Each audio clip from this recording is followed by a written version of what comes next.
Give me 1 second. Yeah, I don't know if you could hear those cat noises, but they're terrorizing me. I'm trying to figure out if I need to refill the food bowl right now. Put some in there. It should be fine. It should be okay. We'll reevaluate that if I need to. So yeah, Gunless Zane today, She's just a girl and and she's it's on fire. I haven't quite decided the rule set. Ah, Gunless So build. hang on. That's the quag we know and love. Quag Please aim sit down. quag aim Sharif 63 Shroomy quag jiglin Sharif 63 Shroomy quag jiglin Sharif 63 Shroomy quag jiglin. I was not at my chair. I didn't realize that Shroomy was quag jiggling. Thank you so much, Don, for the Prime and the 32-month. I appreciate it. I appreciate you. It's good to see you. Good to see everyone else, too. Loading screen. Mr. Glenn. Nunu. Mr. Madness. Don, anyone else who might be about. Good to see all of you. Um, so I want to do Gunless Zane. First, let me turn on HecoCast. We gotta turn off events.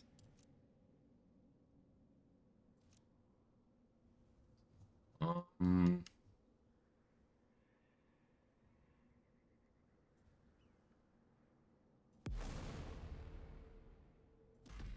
okay, so the idea with this. So, you want to skip some story? Yes, I want to skip some story, I never do Marcus. at the time. Let's get to the part where you've got a spaceship of your own and a galaxy just waiting to be looted. Here's what you need to know. The Borderlands at the edge of the galaxy are a dangerous Borderlands? place. Are there 3 of them? There, a band of heroes known as the Crimson Raiders has taken to the stars in search of hidden vaults full of alien Hero is a treasure. strong word. You Okay. The idea here is much like with the Amara playthrough we did. I'm not going to be shooting. Now, I will leave it up to you guys, so those of you who are those who come early. Get it? Yeah, I said come early. What's my sensitivity feel weird? It's been a minute since I played BL3. I guess I'm used to higher sensitivity on Wonderlands. I can increase this a little bit. I didn't change the DPI on my mouse.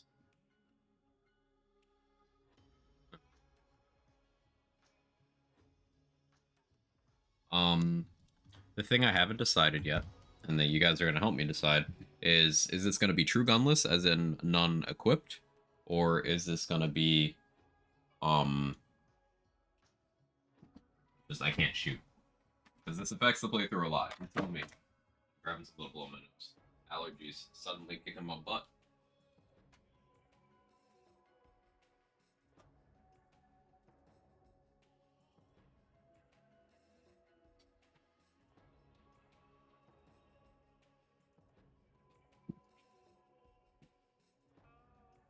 Team Preem, mature. Nice, Nunu. Hey, Swin, how you doing? Your shoulder cannon gone? No. So basically what you guys are deciding is whether I am allowed to equip guns at all. In either case, I will not be allowed to shoot. You're deciding if I get stat sticks. What this will mostly affect is whether I get access to the Unforgiven, the Psycho Stabber, and the Guardian Angel. Now, to keep things interesting, even if you allow me to use guns, I probably won't go for the Guardian Angel unless I feel I need it. Which would not be until later. But leaving it up to you, because I can do it completely gunless as well. GA is like cheating. Somewhat. For the story section, yeah. For endgame, it's pretty relevant, but yeah. Join having Wednesday off, the 2 on, 1 off, 2 on, 2 off is pretty nice. That does sound like a nice schedule. I do like that. Hey, Hazel, how you doing? I've gun, but don't use to show your disdain towards opponent. Have signs fun. It's just like, hey, look at this cool piece of metal that I don't know how to use. Isn't that cool? Well, I just ground slammed them to death. Who enjoy that? You can do it without, so why not? I vote true gunless for the challenge. Gun for clone I'm cool with, otherwise, eh.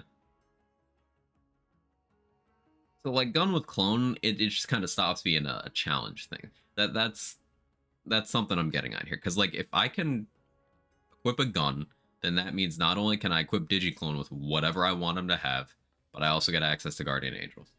Now I could just restrict those things, but this is totally finishing near streamer. Yeah. Uh-huh. I just didn't give a timetable on that. Yep. Yep. How are you, Pris? Use the gun to kill enemies. True gunless still man levels. That's not a bad idea. How you doing, Vocal? Same page, I'm all good to hear. Picture this, you're Zen. Now imagine no gun. What do? Well, first thing you have to do is equip a stack bot. Not stack bot. That's a common misconception. Yeah, you tell him, Kevin. Here, tell them from up here so they can see you, cat.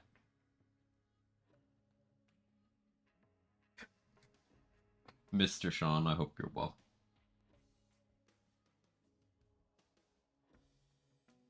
Do you hear something? I believe there's a Kevin near you. There is, and look at this Kevin. He's glorious.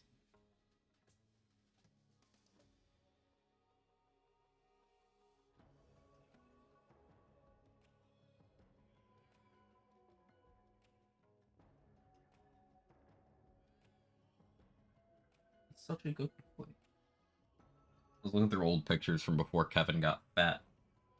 I barely remember. Barely remember how he looked. He used to be skinny. Died from heat and exhaustion. Hope you're well. Trying to stay inside and not die from heat and exhaustion. It's where I am right now is the worst recorded air quality in the last 100 years. You know, the smoke from the wildfires and stuff. Yeah. So I'm trying to not go outside at all, which you'd think wouldn't be a problem for me, of all people, but like, sometimes I do just step outside. That is good means he's loved. He is. And he knows that. Right, buddy? Yeah, he knows that. Hey, Don, thanks for gifting us up to Vocal. I appreciate it. 81 on the channel. You're a legend. Thank you so much. Vocal, you enjoy all the perks and stuff. When you aren't allowed to go out is when you realize just how much you actually do. Yeah, like, I don't go out that often. Like, this last week, I went out more than, like, I had in the last 3 months. But then, like, there's just little stuff. Like, taking the trash out. Opening the door to, like, grab a package. Pick up food orders. Even if I don't go out, I go outside. So, like, when it's an air quality thing, ugh. She's just a girl and There's the alert. on fire. There you go, Are the air quality candidates just on fire everywhere? Basically live inside now. Yeah, I'm sorry you gotta deal with that more directly, Hazel. Like, I'm significantly to the south of you, and the smoke from what you're having to deal with is causing problems here. It's an everybody problem. It's crazy. Qua. Wah. Thank you so much for the prime and the 22 months, Samantha Vess. Always good to have you. Thank you so much. Hope you're doing well.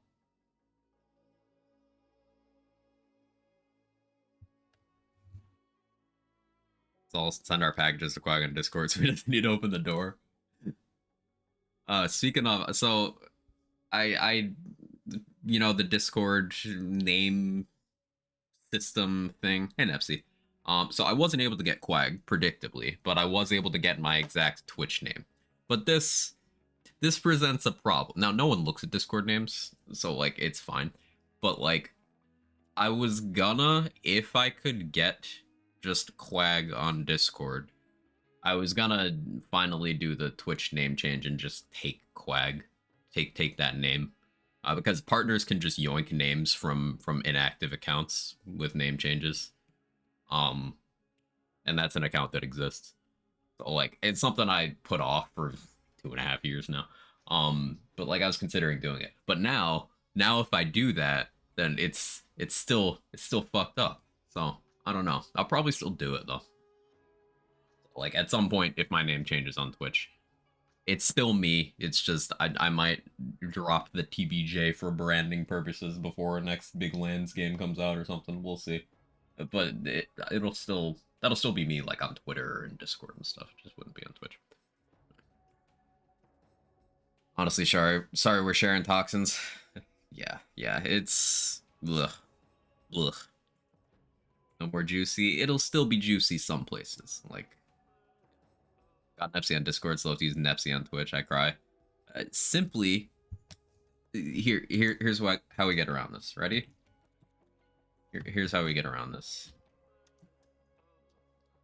Just everybody follow Nepsy. We're gonna make Nepsy the biggest streamer in the world, and then Nepsy's gonna get partner and can be Nepsy with one eye. It's that easy.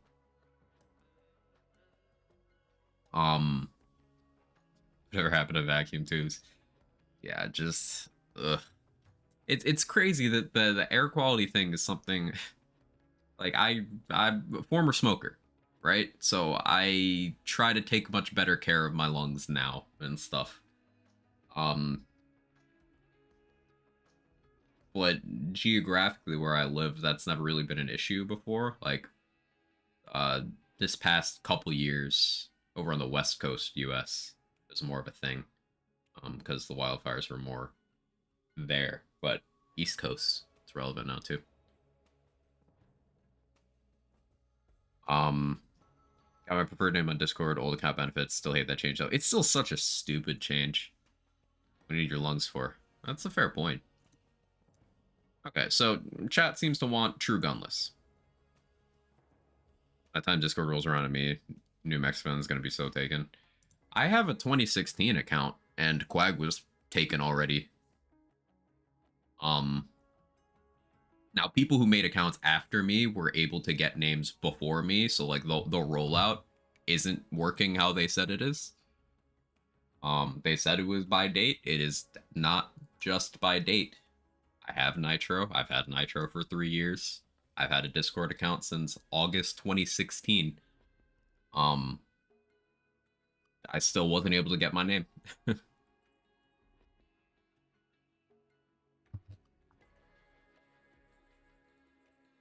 Bunch of hidden exceptions. Yeah, clearly.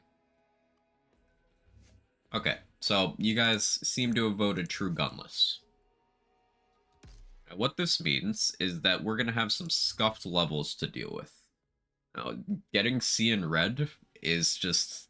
You have exactly enough points to get C in red at the start of every Zane playthrough. That's pretty much always the play. But the reason why I'm sitting in the menu right now is figuring out what to do after that. Getting pocket full of nades. If you have a shockerator, with at least 2 points in pocket full of nades, and you invest yourself, that's infinite grenades. So we can get that pretty quickly. And that might be what we do. Now, getting commitment is cooldown for our Mantis. Getting colder shoulder is going to be crit for once we get a spark plug. It's going to be crit for our Mantis. It's going to be crit for any of our grenades that can crit. That's Headsman's Hand, and then commitment is just, you know, cooldown, which is good. Adrenaline is going to be good cooldown as well. Brain freeze probably relevant as soon as I get a spark plug. I think for now, cold bore is going to be completely useless because we don't have weapon slots, so we don't have to worry about that. And violent momentum is only going to be for shit I'm not going to do. So, violent speed is the only thing we have that helps here. Now we go drone delivery and for salvation. This tree already feels bad. I'm already making choices no Zane player ever would make. But we do that. So we get C in red. I guess until I have a grenade.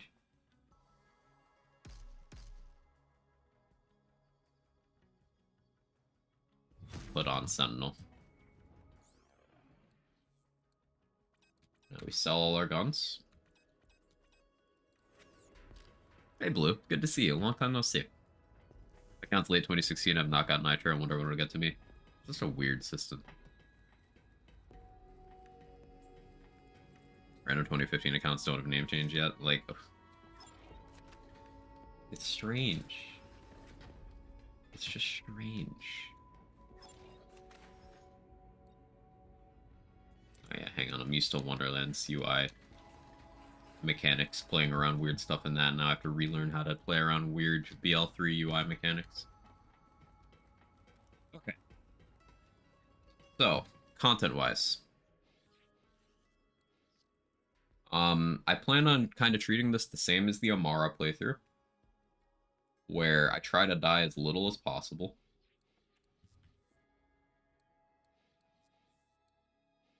We'll go on this fall card.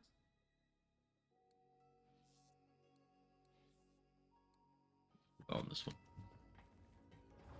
one. Farming restrictions. This is another thing you guys are gonna decide here. Are we gonna do like the Amara playthrough where I can't refarm any unique enemy? So the way I set up the rules for that is until I got to Mayhem 10 endgame, I was not allowed, and Mayhem 10 is in like ready to go into the takedowns and stuff. I was not allowing myself to kill any unique enemy twice. So, like, if I ever wanted a fastball, I had to save killing that enemy until I wanted a fastball, then get lucky and get it. What this caused was I was forced to improvise a lot through the playthrough, experiment. I don't know how feasible that's going to be on Zane with this many restrictions.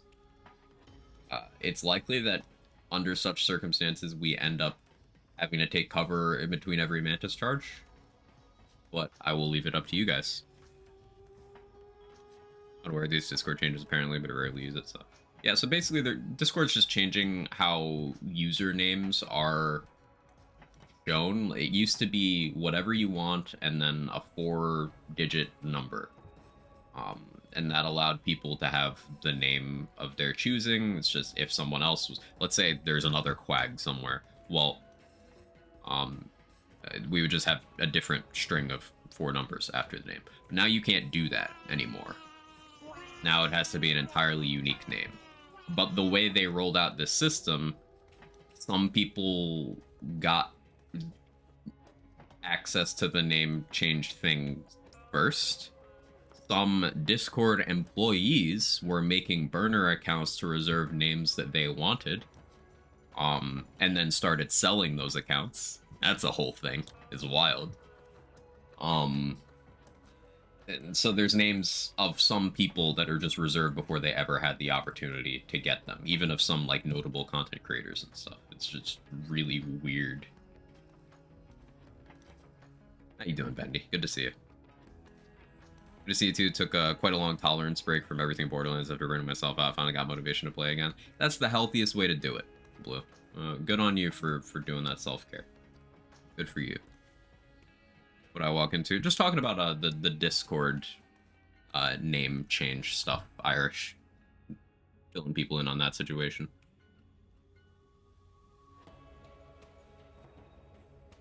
Morning, Jester. How are you? I say no unique farming, give yourself one wildcard enemy you may do a session to say quits on. I like that. Is everyone okay with that? With what Priz suggested? Same rules as last run, but I'm allowed one instance of if I really want something from one enemy, I can go hog wild on them, but only them for that one session.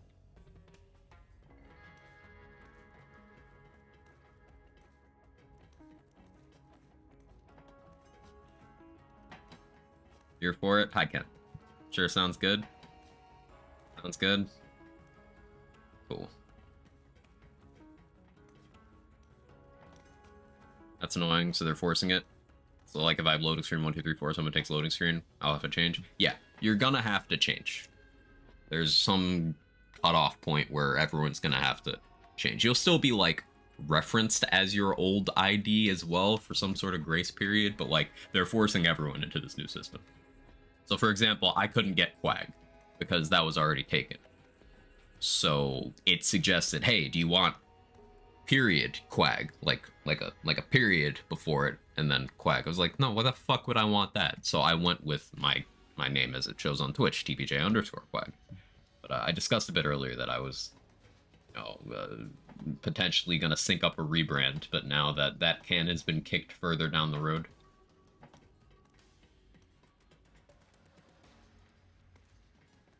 Worth mentioning display names and that weirdness. I can't even begin to untangle that situation.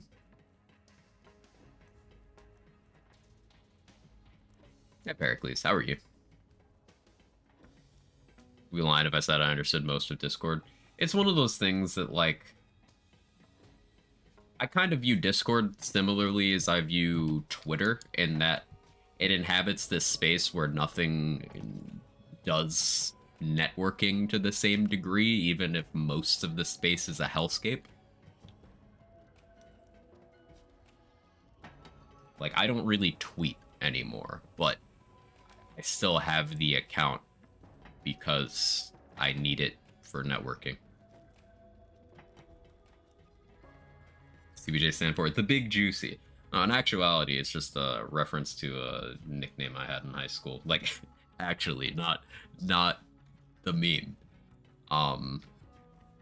But chat decided when I first started streaming that it's the Big Juicy. So now I'm called the Big Juicy. The Big Johnson. I wish that had been the nickname.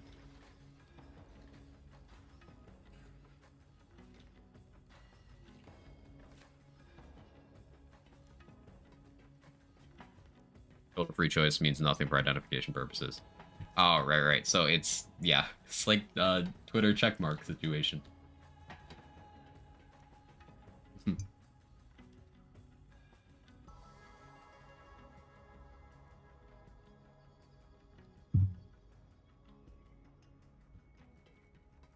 Making a change that serves no purpose for the sake of saying you made a change. And undermining people's ability to be verified as them.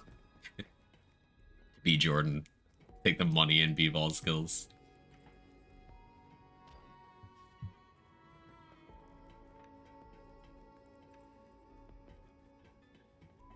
Mobile network is garbage. It's gonna drop. Enjoy stream. Thanks for stopping by, Loading Screen. Sorry about the connection.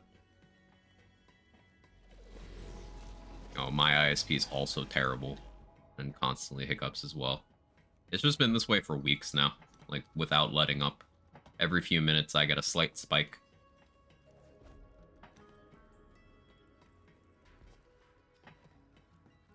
What does everything turn shitty? I don't know, man. I don't know.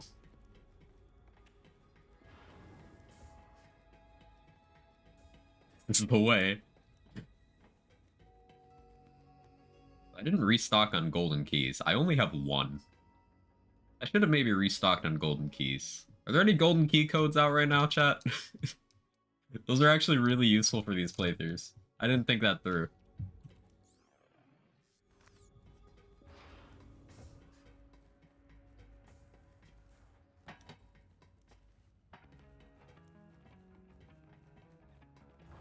Sorry, all we ran out of words in the English language to use as names. All made up words are now getting used up too. Time to switch to Klingon. Technically, all words are made up. Just saying. Mental Mars still track keys? I think so. The bot everyone used to track them no longer works because Elon Musk is a sack of dog shit.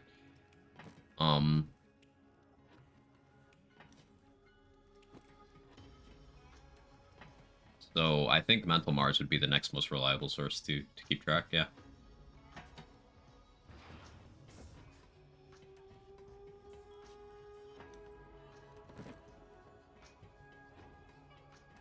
I should get a science buff from Tannis. Ah, thank you, Swin.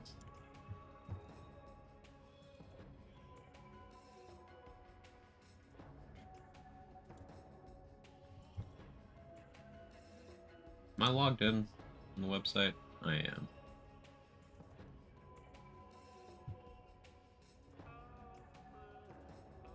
Why is it showing me redeemed rewards for Stadia? That's still a thing on on the shift page. That's hilarious.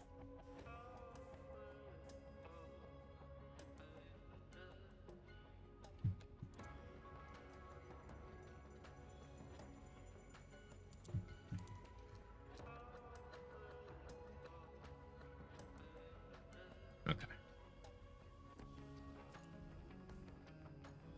Look at the Stadia. Pain. That's a dated joke now. Where is that?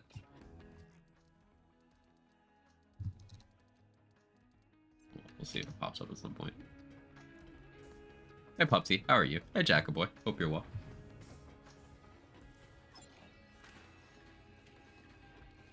Right amp over here.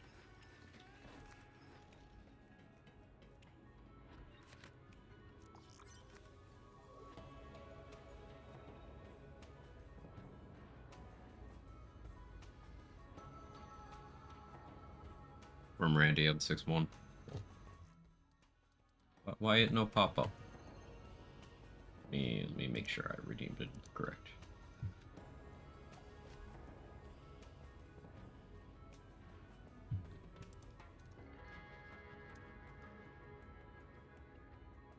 I redeemed it. Science Machine Endless? Yeah, if you want more points, you just keep playing the game. But I use this thing so much. It's so good. Yeah, we're gonna go with Buttermilk to get that early fastball, hopefully. That level 13 fastball. Make the big juicy cream sweats. I'm sorry for that. I don't know what's wrong with me.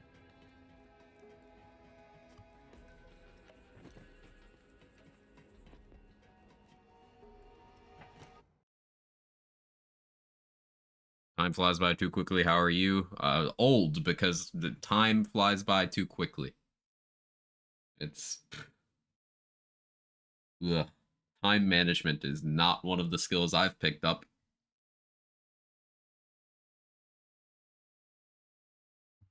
Love me some sweaty buttermilk. Never change, Irish. Level 13 fastball, help him getting BO2 flashbacks. It's so crazy, Ken, because, like... And Lazy called me out on this. I totally changed my opinion of the Borderlands 3 fastball by doing more gameplay with it. I think the Borderlands 3 fastball is extremely underrated. It's extremely underrated. Manic Geek, how you doing? Thank you for the 31 months, the 6-month streak. I mentioned you last stream. How many hours do you have in Cyberpunk? We were talking about Cyberpunk. And I know you have a lot. I think you have the most hours in Cyberpunk of anyone I know. So you came up. But hi, good to see you. You're not that old, you're younger now than you'll ever be. I remember when I didn't feel like shit all the time, though. Just, like, most of the time. Like, it all went downhill at about... Like, the peak was definitely, like, 21, right? And then I hit 23, and it started just... now I'm 28, and I'm just like, oh... You know, people weren't kidding when they're talking about your early 20s are, like... where shit still feels okay. Now, I also have lifelong health issues, so, like, in some ways I do age faster, unpleasantly. And there's things I could do to live healthier, but, like, well.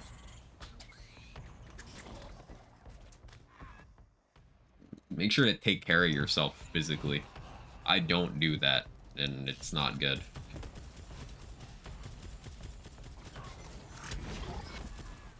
Close to 800 or so. I still have no idea what I'm doing. There you go.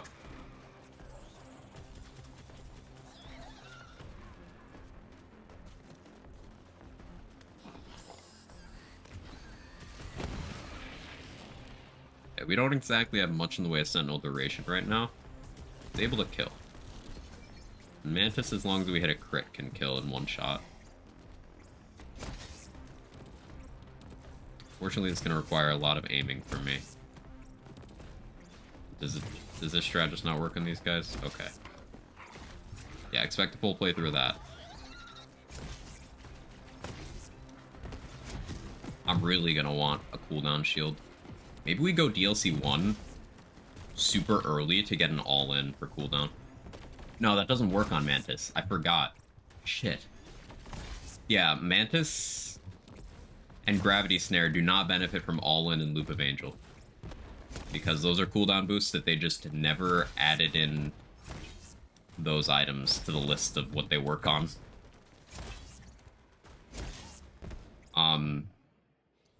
This skill over here, Sheer Will, the first cooldown bonus does work on Mantis. The second one doesn't work on Mantis.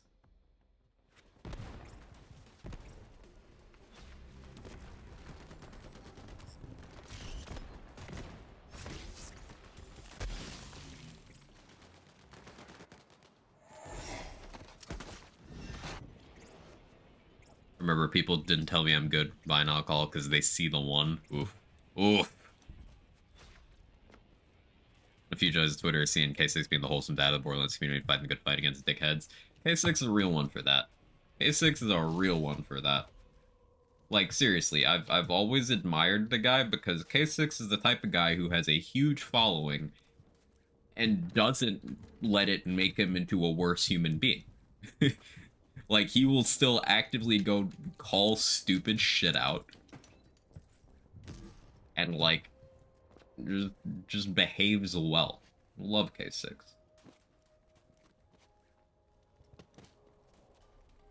And on a more personal level, I just absolutely love the way he dunks on the people who run around screaming, "Oh, Borderlands Gearbox woke."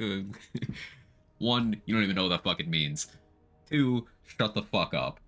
Three, shut the fuck up. And we're gonna go with four, shut the fuck up. Love K6 for dunking on that shit. Among other things, of course.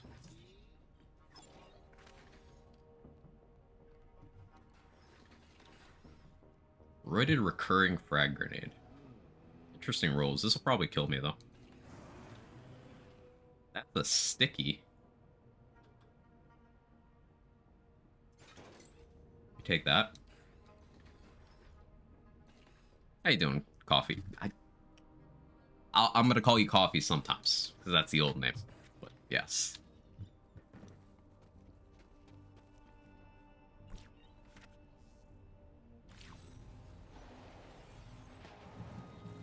And 5 every time you get a pick paper cuts. I prefer coffee? Okay. Quag, the woke agenda's ruining gaming. It's so funny that anyone who says that can't define what quote-unquote the woke agenda is. It's usually something vague like black people existing. So where do we sign me up for more of the woke agenda? I want more.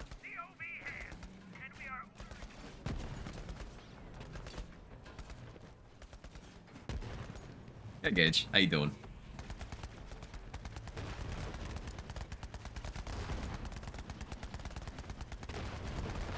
Oh, my car blew up already. Love vehicle sections. They're truly the best. Gotta say your Discord's fucking clean. Oh, you like it? Thanks, Gage. I can't take credit for setting a lot of that stuff up. Like, a lot of it was either Felicia or Pirek. And just one of those things, like, we added stuff over the years as I needed more stuff.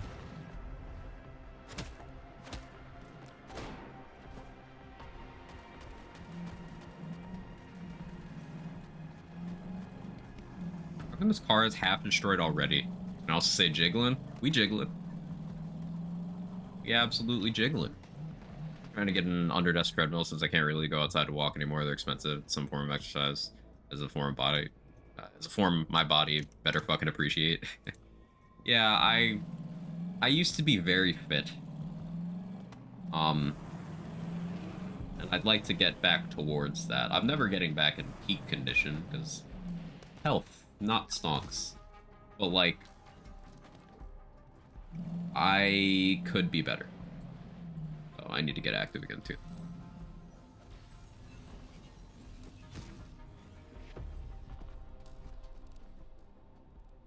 Well, because anything not directly related to cis hetero white males apparently, but they like to tiptoe around why exactly that's bad. No, it's not even that specific, Blue. That's the funniest shit. People were calling God of War Ragnarok woke because Kratos is in touch with his emotions. A literally white guy, like yes, the actor who plays him is black, but like he's literally white. People were calling God of War Ragnarok woke because he like has feelings and shit and like respects women. It's a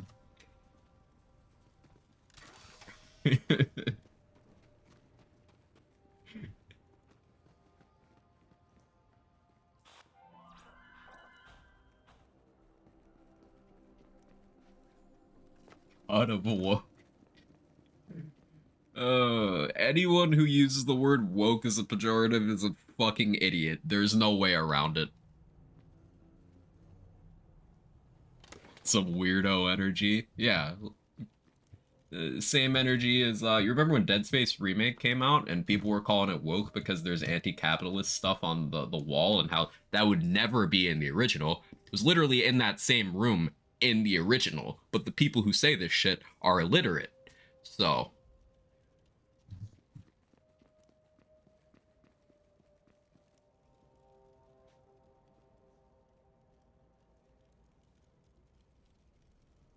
respecting the women folk can't have that.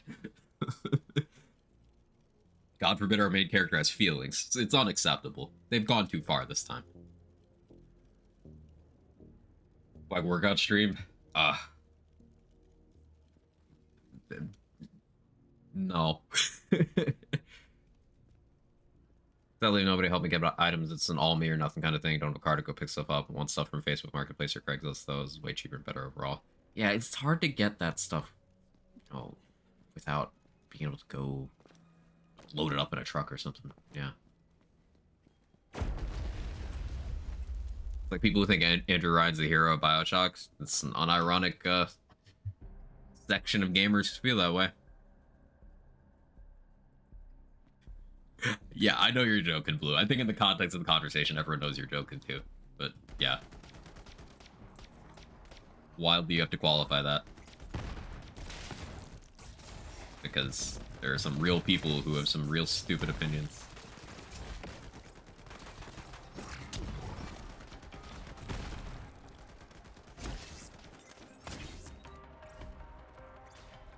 People saying the same thing about Borderlands, one of the most inclusive in gaming. Yeah, they're like, man, Borderlands went woke. Like, really?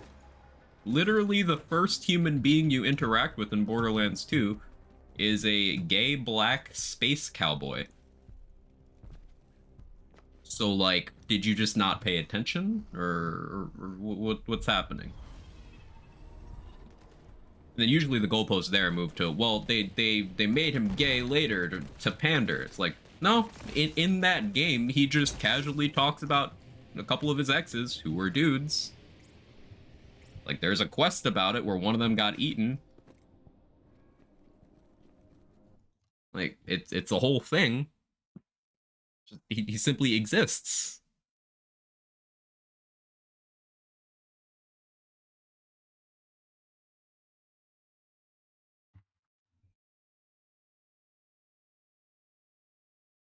Also, it's Scarlet. Yeah, yeah.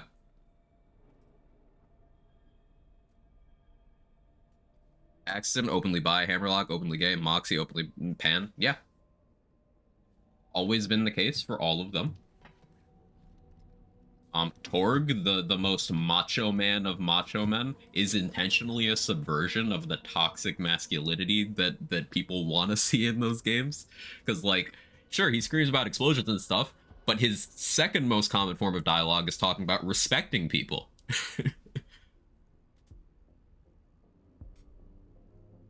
I'll buy that, Cold Warrior.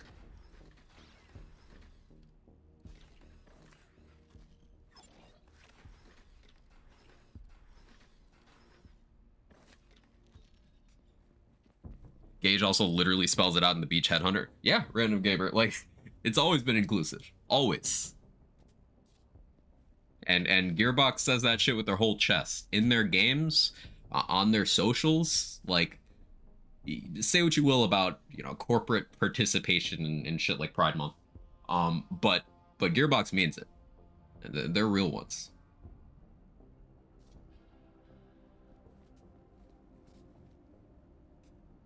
For that matter, people listen to Rage Against the Machine and wonder why they had to get political. Yeah, they never actually listen.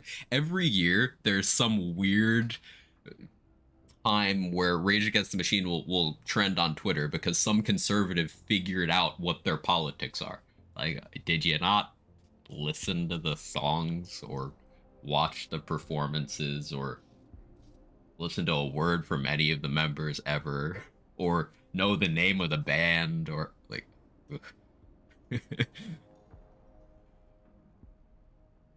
they hate when queer shit is forced down their throats. When you're even slightly subtle with it, they refuse to even acknowledge it.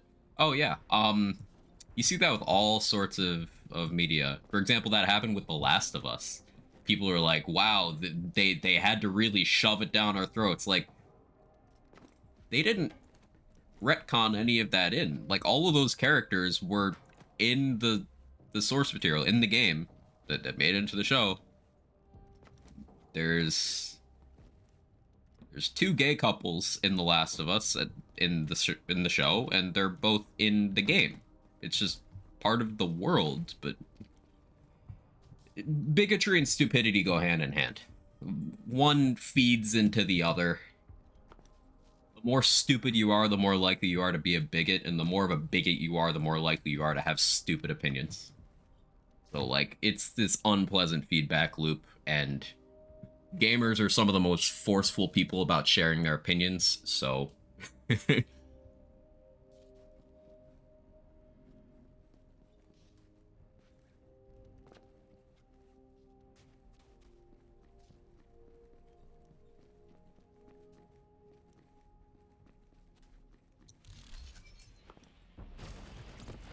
Just going for a hollow point there. Didn't quite get it.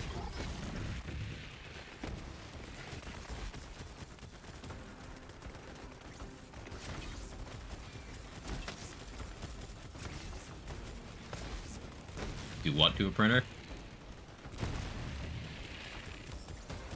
It needs a toner refill, Gage.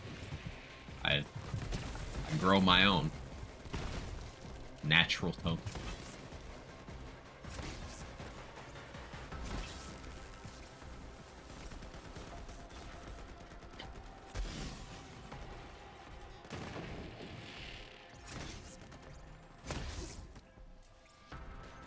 What a white ink, Gage.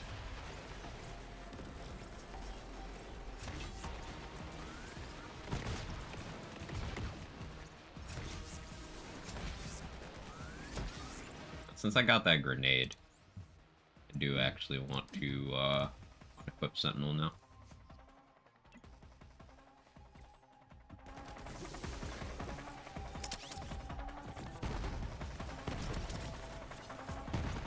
We don't have any damage bonuses for this to go crazy yet, but we will.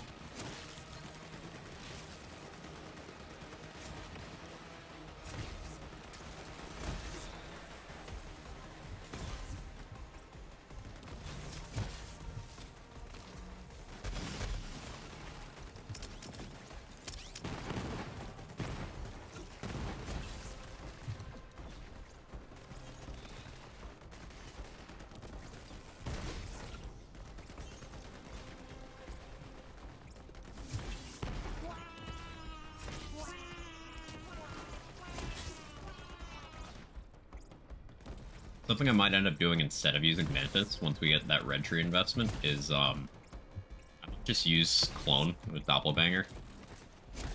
Because even Clone without Double Barrel is going to be just doing damage for me and pulling aggro. And I can end Doppelbanger for damage.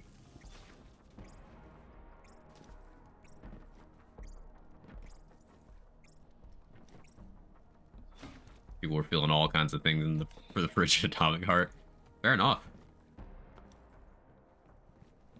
Also love the whole they're shoving it down throws things. It's super straight anti-gay shit, hasn't been the majority of media in the past million years. Yeah, it's a victim complex thing, because people who think like that sure love to express how, oh, they're being forced to consume so much stuff that isn't relevant to them, and oh, they're so oppressed and they don't have voices, as they say these things on social media platforms that that have always historically given more reach to people who think like they do. For example, in particular, in 2016 and then in pandemic years onwards, so 2020 through now, YouTube and Twitter both have a strong, and Facebook both have a strong right-wing bias. Now, no, I'm not saying right-wing politics are inherently bigoted, but I'm saying people who run in those circles, there's overlap. There's absolutely a Venn diagram where those people hang out. So this idea that you're being forced to consume things, well, I don't know about that, because I can say I definitely don't consume that sort of content or subscribe to that sort of ideology, but, like, YouTube sure loves to show me Manosphere shorts all the fucking time. You know the type, those dude bro podcasts where they get a woman on and then they heckle her the whole time for, like, having an opinion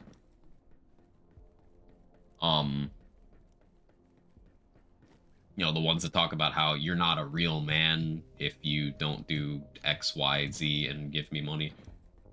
That sort of shit. And those are the same people who, anytime they see a gay person just living their life, have a fucking meltdown.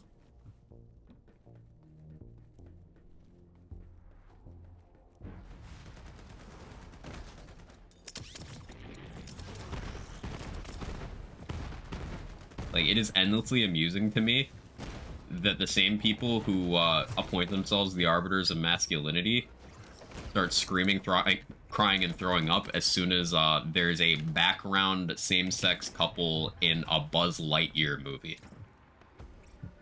Really makes you think about whose opinions are valuable and whose aren't.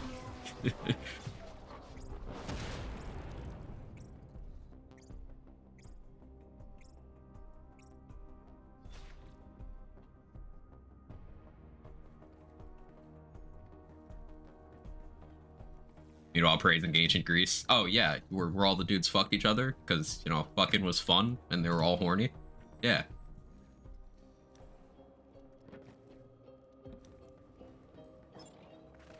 You know, ancient Greece. Hey, there's fastball. Level 13 fastball. Ancient Greece, where it's not gay if you use the butthole, was like the actual thought process.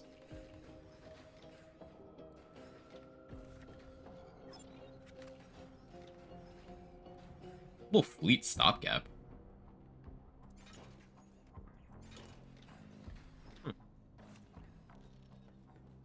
And congrats to Elon for making Twitter even worse. Oh yeah, it's amazing.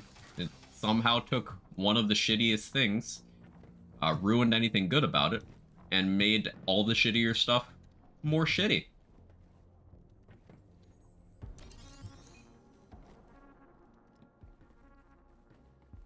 So I only listened to 2 podcasts, both of which involved Devin Werkheiser, Ned Bigby. Such a cool dude. I have a couple, like, highlights of that podcast bookmarked. I don't actually listen to podcasts, but, like, cool dude. Respect. Also, that was a banger show growing up. More shitty and have to pay for it. Yeah.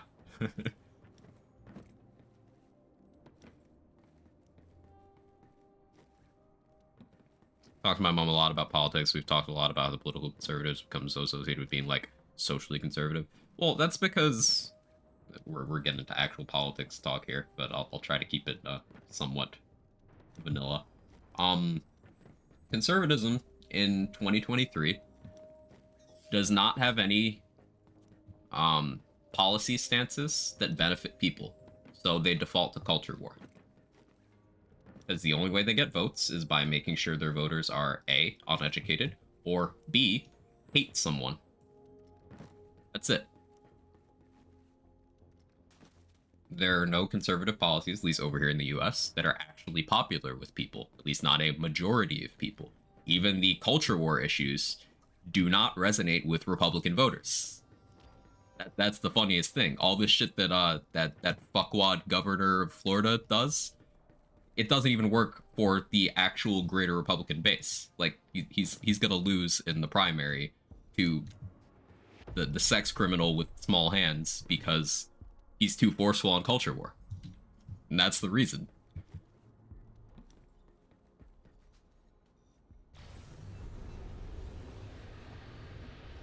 So not even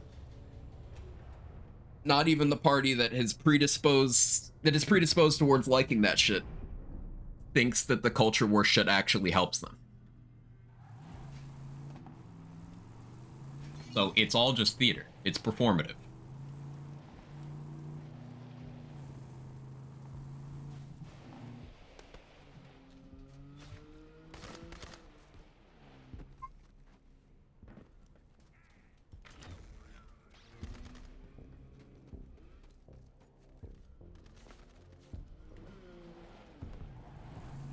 A staggeringly large number of people still have very hateful and ridiculous views towards people in the LGBT plus community, towards people of any sort of non-white skin color, to people of any sort of religion outside of whatever they individually subscribe to. There's still all sorts of shit in that sphere. um, that should absolutely be addressed. But even with those people, they're more concerned about stuff like, hey, I don't know, maybe this whole inflation thing and me not making any money to pay my rent or buy groceries, or maybe this whole, you know, the planet is on fire and we're all breathing smog all the time now. People are more concerned about that shit than, like, someone walking into a bathroom that matches their gender identity. Even the bigots think that shit's stupid. So all these Twitter bros and these people who scream about woke this, woke that, they're an even dumber subset of a group of dumb, hateful people.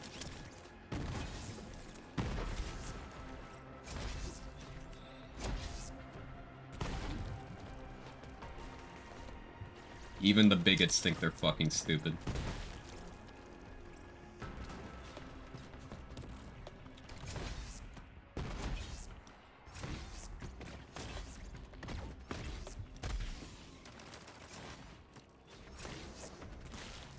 Glad I didn't crit that guy. I would have died to that barrel. Even more of a banger because it wasn't a Dan Schneider show. Ugh. Even just reading Dan Schneider's name gives me the heebie-jeebies. What a creepy dude.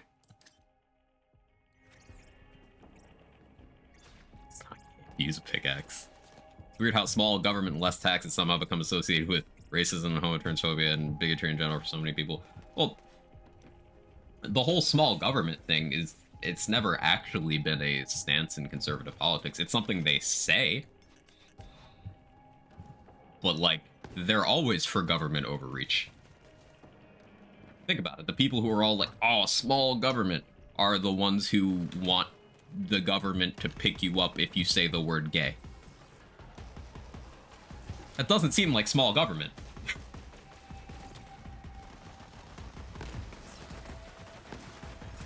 On that topic, I apologize if anyone's playing the stream from their speakers in the state of Florida, but gay, gay, gay, gay, gay, gay, gay, gay, gay, gay, gay. I am a huge fan of the gay. All of the gay. More gay, please. There's not enough gay happening in chat. Please, we need more gay. This is the time to be more gay.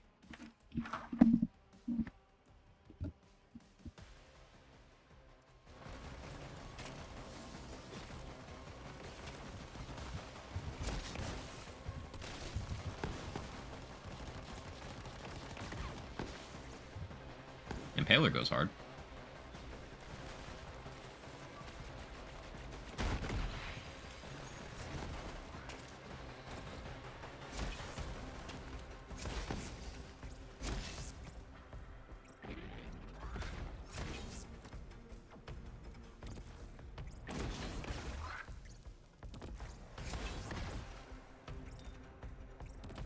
Kevin is beyond, he agrees.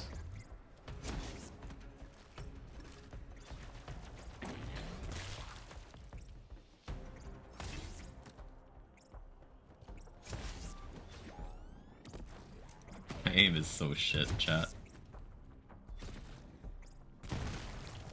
Not sure what I came into, but I like it. Hey, Jedi Monkey, how are you? Hey, Toxic. Love you all. Hashtag yes homo. Yeah.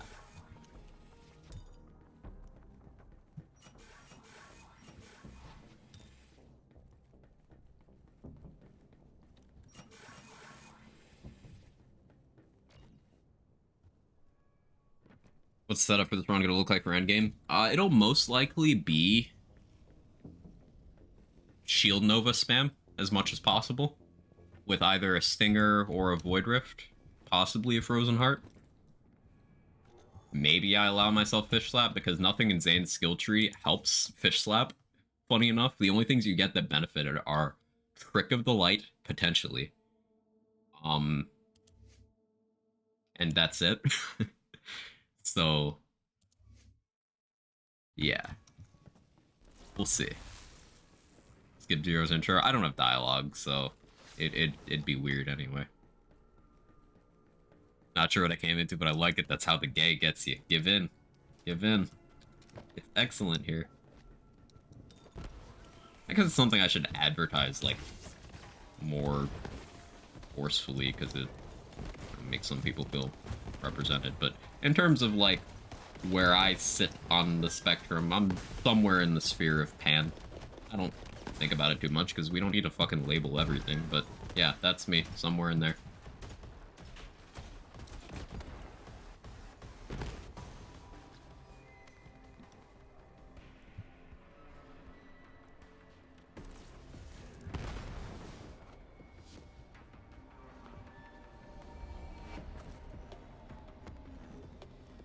Can't believe Quag hates lore. It's true.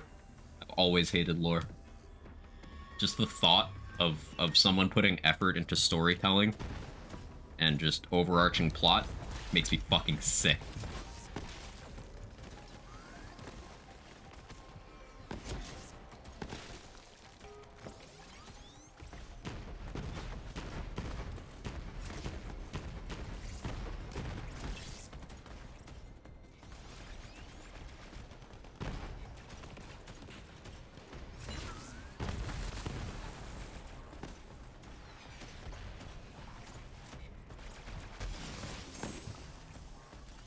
Shouldn't matter to me who you're doing shit with.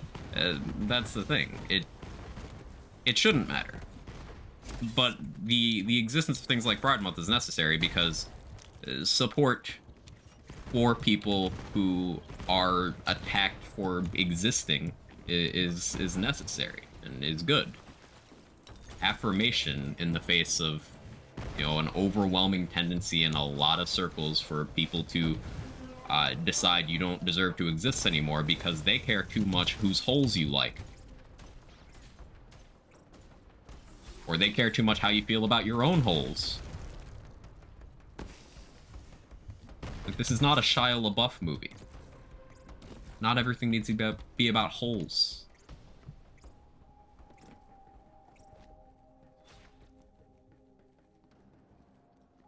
I was just gone by bisexual since I came out. I'll be attracted to whoever physically and romantically. Gender, sex, and no real impact on how I feel.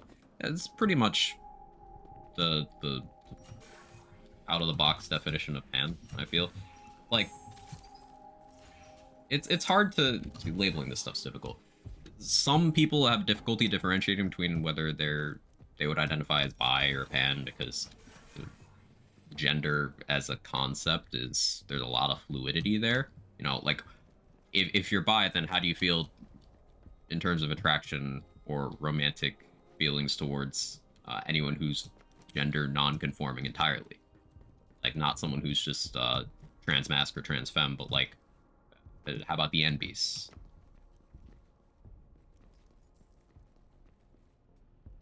How about anyone who's fully fluid? Like, it's hard to define, which is part of why the whole conversation is pretty fucking dumb, because, like, if you're trying this hard to label shit that can't be cleanly labeled and deciding to alienate people's entire existence because of it, aren't you a fucking loser?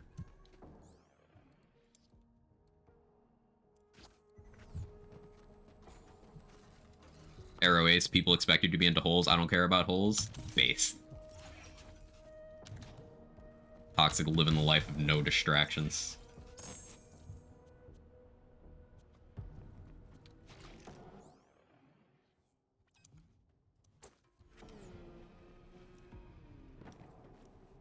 I remember my family found out I was dating a trans woman. And, like, who fucking cares?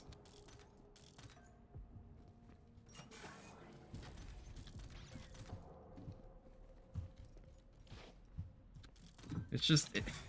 why does it matter? Like, why does it matter? Why does it have to matter? The reason we need stuff like, you know, forceful representation and outspoken allyship is because people just make something out of fucking nothing.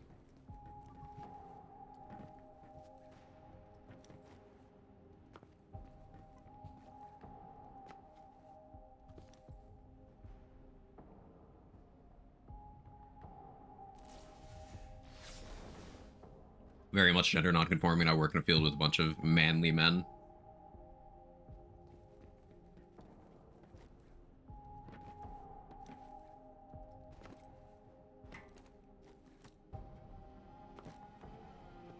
Been super lucky. None of my friends or family have cared about me being trans or gay. It's good that you've had a good support system, and you know, the bad experiences have been limited in that sphere. I'm glad you have that.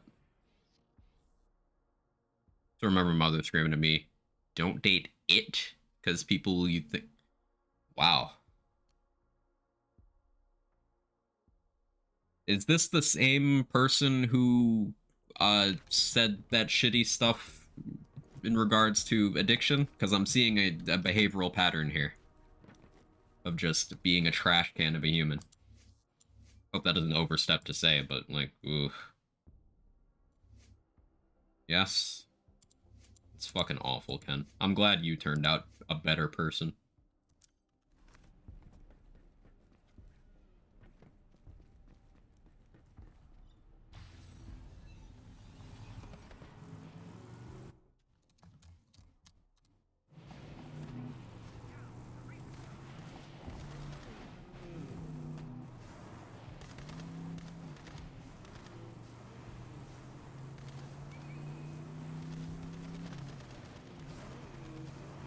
Yeah, I don't even have a quip. I'm just angry now. Trying to protect me. Classic projection. Classic projection. They don't understand something, so they fear it, so they decide no one else should associate. Like, you don't need to understand everything. Not everything is for you.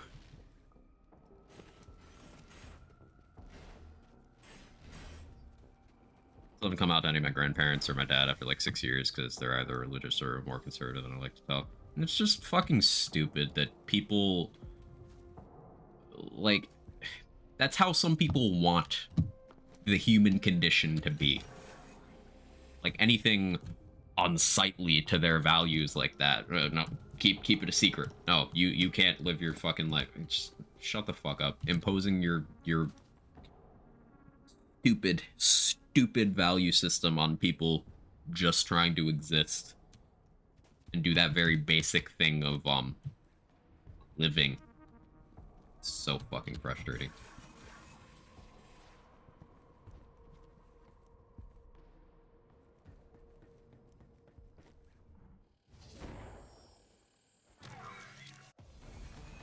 Alright, Gigamind. Now we have the fastball, so LOL.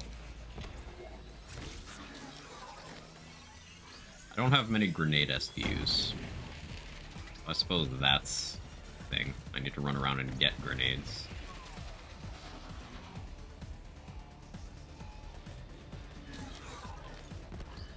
Also can't miss. Shouldn't miss.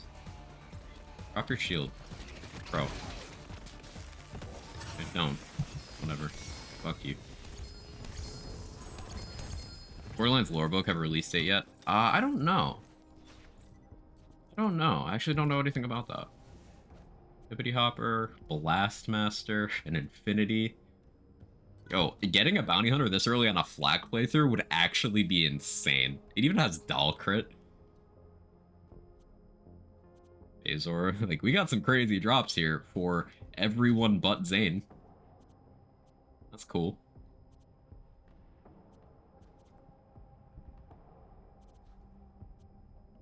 I guess I'll take the Hippity Hopper, but like, Actually, Splash Radius and Best Served Cold could be pretty good. I'm down for that.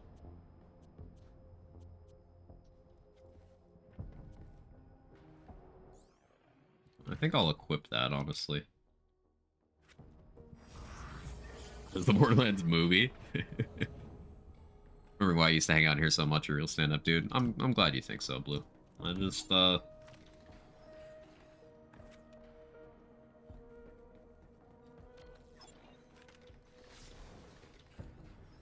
matters to me a lot, you know?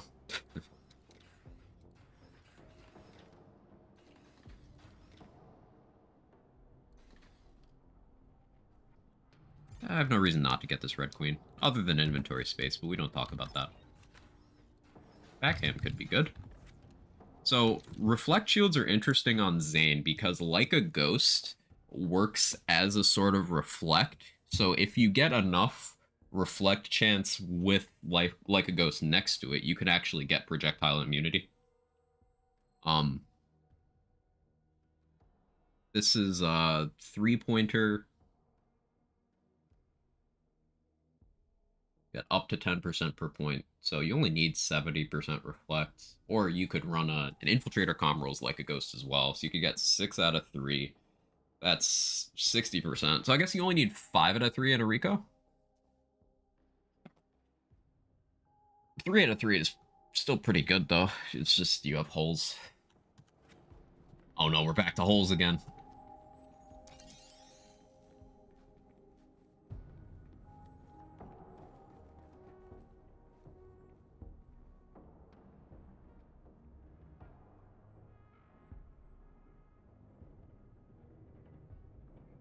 Gonna dig some holes in Minecraft. Don't dig straight down. That's a thing you're not supposed to do, right? I don't really Minecraft.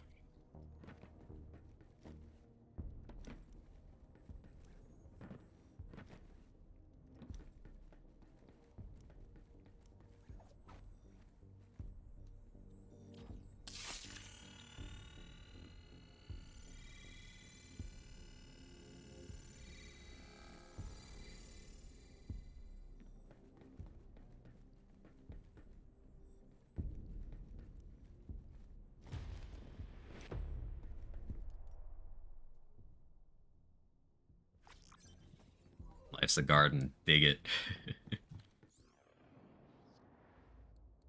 Okay. Class mod wise. Honestly, that Donnybrook one's pretty good. Action skill cooldown. Pretty valuable stat right now because I'm not going to have topped off consistency. And Donnybrook is health regen. The gun damage doesn't do anything for us.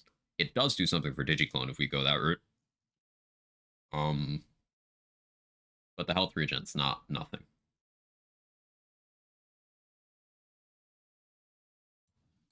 We're going to go with the best served cold comm for right now. Because 4 points in that with splash radius, quite interesting. 108 base damage.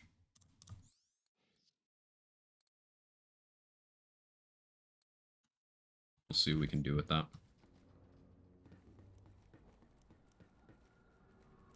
I'm supposed to be on Sanctuary right now, right?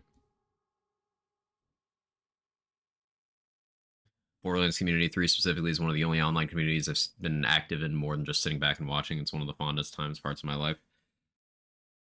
I'm glad you've had that experience as well, Blue. In particular, I'd get even more specific. The Borderlands community after, like, in the off season, so to speak, when we don't have like the hype of a new game around it. So all the fair weather people have fucked off. They've shot their hateful loads and left because no one gives a shit what they think or say. Borderlands community during the off season is fantastic because that's when we got the wholesome people just doing their things. Got K6 shutting down the bigots. You got Karma raising unholy amounts of money for charity.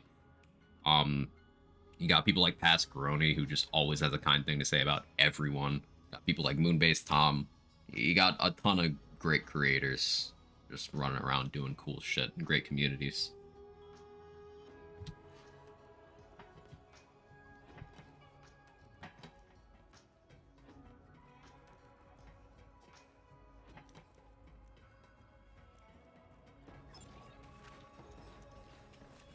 Revenge is a dish best served with pinto beans and muffins. He's someone. I didn't get it. I'm sorry. Ooh, Hunter Seeker. I should have a Quasar, but I'm gonna take a risk and not get this right now because I don't really have backpack space.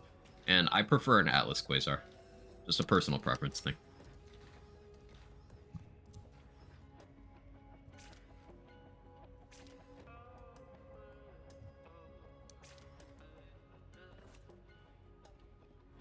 Yo, community's usually great. Usually.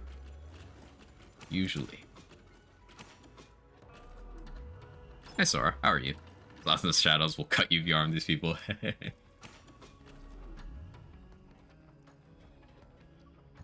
spending countless hours watching and chatting with you and Lazy and Cheese and watching experience the game evolve from level 50 Man 3 to where it is now has really been a journey.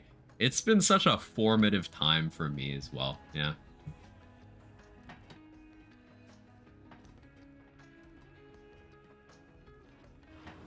Just been very significant in my life.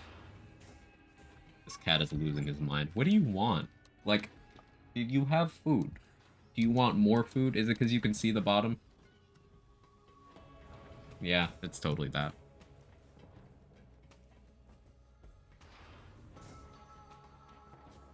Do you hear something? You're on my redemption arc. You're a real one, Ken. Don't let anyone ever tell you you're not a real one. Freakazoid, yeah. Just slightly missed me. Just slightly.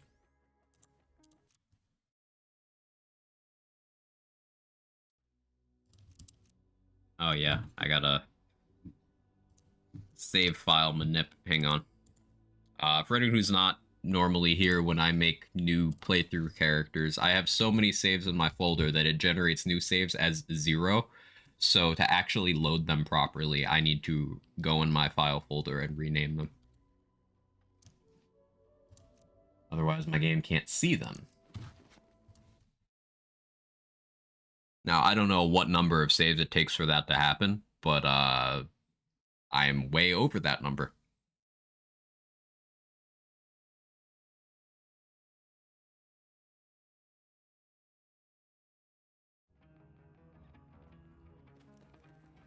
Should also rename this character.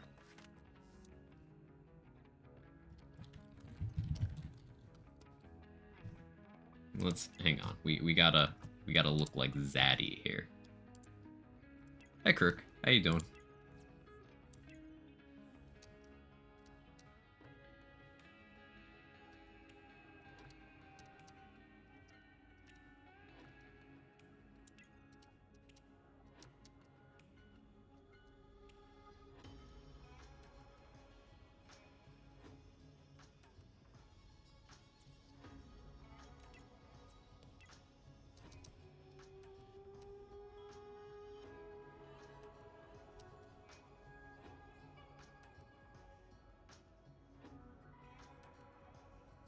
Perfect. Oh, that actually works perfect. And on your communities, specifically, certainly helped me get through lots of the hellscape. Was deep parts of the pandemic, the personal stuff I was going through. I'm glad that it helped you, Blue. Truly. And great, thanks. Glad to hear. The question: does the rack attack not black work properly? Rack slag does not. The one that 100% increased damage to enemies hit by rack attack. No, that's been broken since DLC 5. It does not function. Literally does not do anything. If it did work, it still wouldn't really be used because it's gun only V2. So basically it's 1/4 a Guardian Angel worth of bonus versus that target for guns only. It just wouldn't be competitive in that slot, but it doesn't work at all, so yeah, there's that. The crit one, I mean, that works, it's just shit. That one works. It's not good, though. That one is post-add crit of a very small number.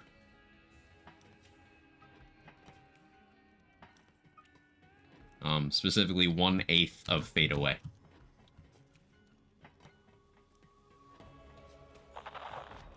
Like, No,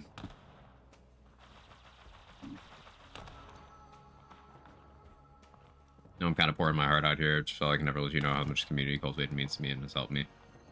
Never apologize for feeling your feelings, Blue. We're happy to have you here as well.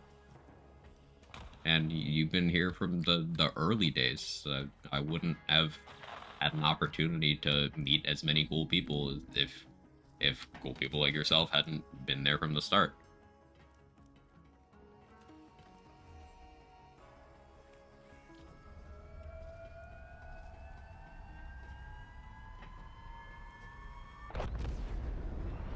Gunless Zane? Yeah, Adam, we're doing Gunless Zane. And not even stat sticks. We're doing actually gunless. I'm going to be doing endgame content as well. So this won't just be story playthrough where you don't even need to equip gear on any character. This will be endgame content inclusive. On max difficulty. Able to use bladed guns. I'm not equipping guns at all. So not even for any of the passive benefits for holding guns.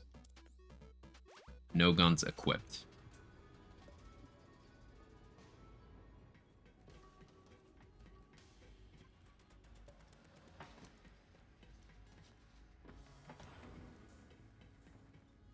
I'm going to pause in a minute and go get this cat some water, but I want to check these vendors first. Moxie's Bouncing Pear is a fantastic grenade. It's very unsafe. Until I have more skill points, I'm not going to use that. Maybe once I get Old U, I'll use that. Wish melee weapons came out in BO3 and not Wonderlands. I mean, why not both?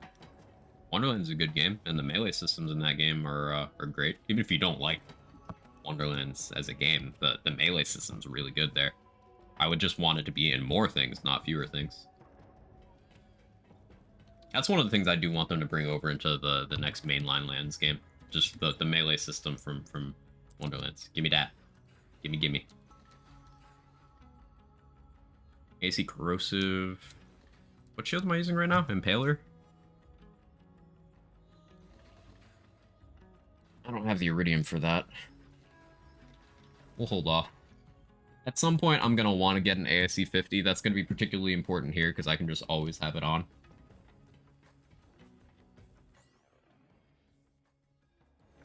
But that can wait. Misread Gunless says Guinness first. Here to do a run to accentuate Zane's Irish side. Oh, I should have gotten like a 12er of Guinness for this run. Attempt my best Irish accent.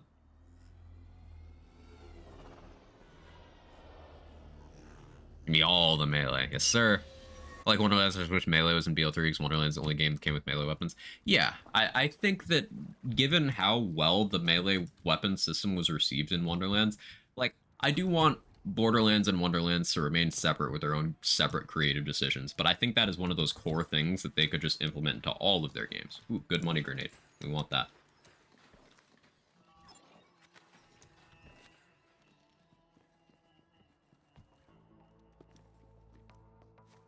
I'll cut some bandits up with Krieg's axe. Yeah, I mean, Krieg's axe is an iconic one. There's also Troy and Rose in this game both had cool swords.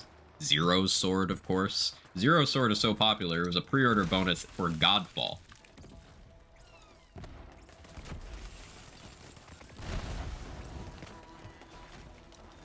It's just cool enough that you're like, you just have Zero's sword in that game.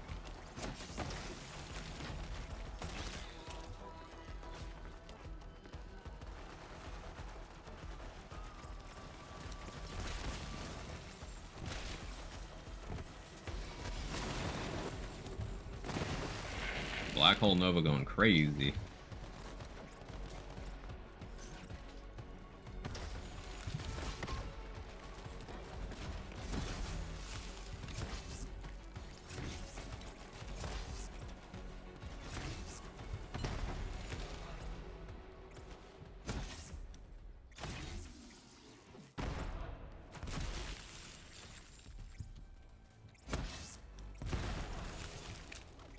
Yep.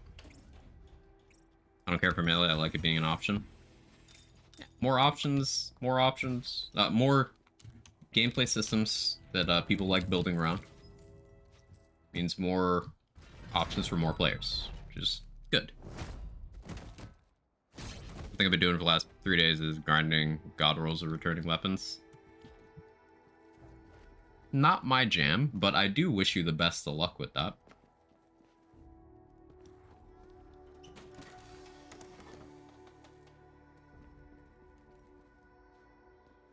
Conference call, Shred of Fire, Creamer, Hail Crit. See, the awkward thing with the use of the term god roll in a game with part systems as complex as BL3, although this applied to BL2 with a much simpler part set as well. I'll explain that in a moment. Like, you can't accurately define a god roll unless you are talking a specific build and or situation, right? Like, with some weapons, you can.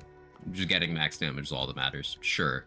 But with others, it matters. Like, for example, optimal creamer varies with character. With Zane, you want the one with a slower projectile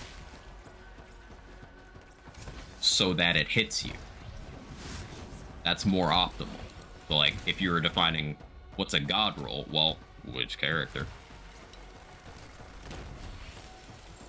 You know, stuff like that.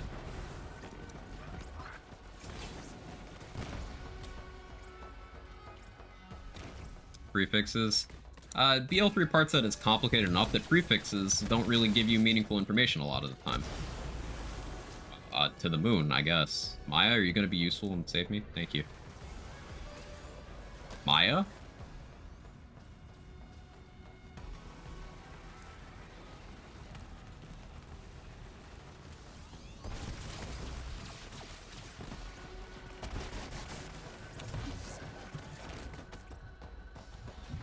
That barrel's gonna get vacuumed into me.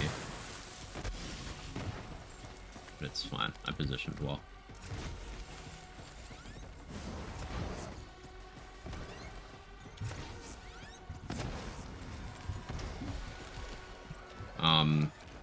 Yeah, so an example of the prefixes thing. Every single brainstormer and reflux that is not times 14 has the prefix cash infused, which is normally a prefix that just tells you, hey, this is a Hyperion weapon in shock element. The reflux is a corrosive weapon. So, like, it doesn't even tell you that much. The free radical, one of the strongest pistols in the game, can have multiple part variations with the same prefix that have different damage values, among other things. So the prefix doesn't tell you anything useful there either. You can have items with the same exact prefix with very different stats. Prefixes were more of a tell in Borderlands 2 because the part set was less complex. You know, you had 3 slots where items could change significantly, plus scope. Where a lot of guns in this game will have, like, 18 slots that can change. So, help out a friend. You do you, Tom. Appreciate the lurk. I'm still in awe they're turning Burt Kreischer's The Machine into a feature film. And to be fair, that is a banger of a story, Ken. Like, that is a really awesome bit. It's one of my favorite comedy sets, honestly. It's so stupid. I'm just hoping they make the systems in the next game less opaque and confusing. I hope so too. I hope so too.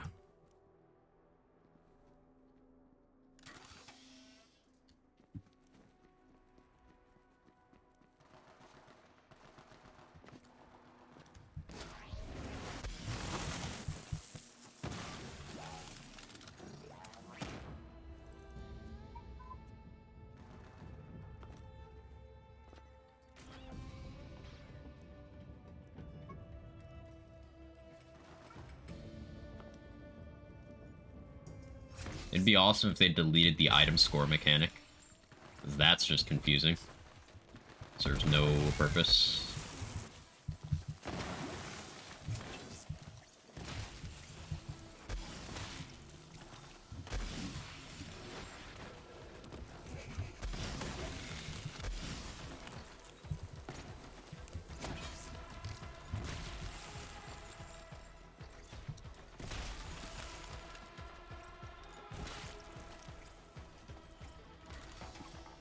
Time scores for new players doesn't help them enough to be useful.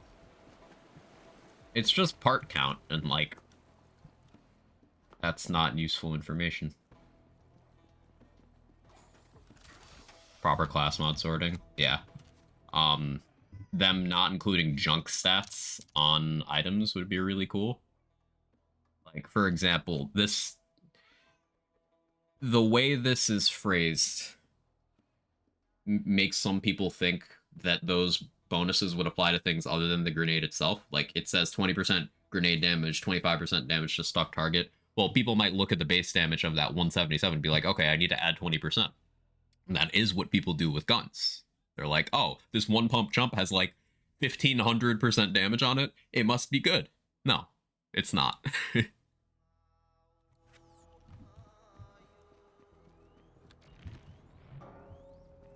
can use a Nova build here, most likely. But we're gonna experiment along the way, see what works. An interesting thing that Zane has that other characters don't, even most. Zane has literally infinite grenades if you gear towards it. Pocket full of nades at 5 points, I believe, is required. You regenerate grenades faster than you can throw them.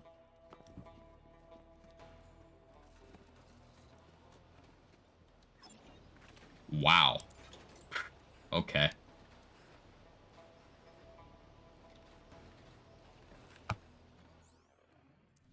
Well.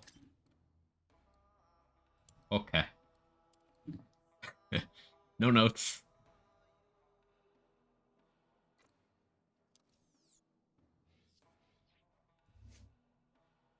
I don't think I even need Mantis anymore. I still use it, but...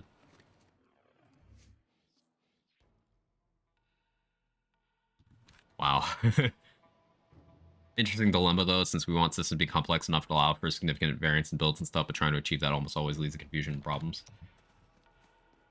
We don't need every piece of that to vary to the degree it does. Like, for example, we can have build diversity from class mod effects. We don't need class mods to have 70 different passives they can roll. We don't need that.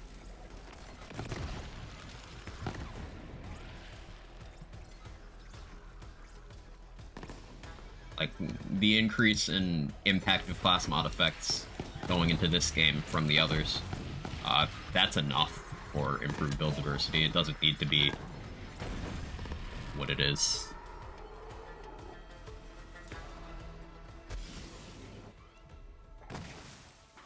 How are you still eating me? You're dead.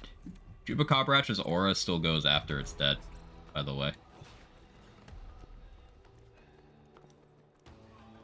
We could do this early for some good XP, but I feel like I'll save that for later. I probably should have saved the Chupacabrach kill, honestly, for using Chupas later. It's just not going to be one of those most impactful things. I'll have to pay more attention about which unique enemies I do and don't kill. I'm kind of vibing. I think it goes for relics or artifacts, I guess. Right, like... Relics in BL2 were mostly simple in their effects. Some of them had very desirable effects, but, like, simple.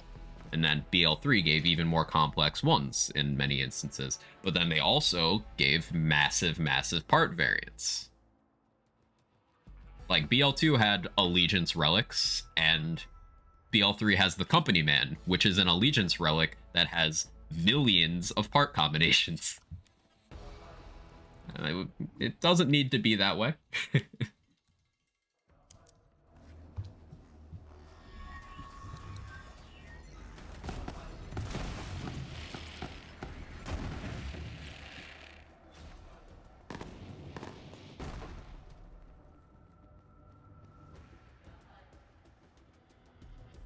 Turn off the streamer loot. This is just a BL3 playthrough with buttermilk on, Pericles. Get the loot boost from Butt Stallion. Get legendaries all the time. My character everyone hates for some reason. Don't get me started.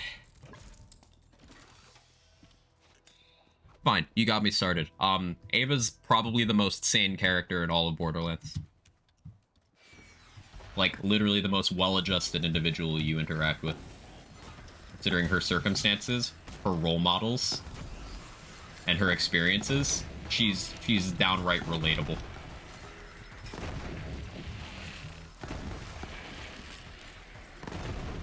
Never understood Ava hate. 50% of it is people not understanding that, you know, children are annoying. And the other 50% is people wanting to fuck Maya and being angry about that being off the table even more than it was.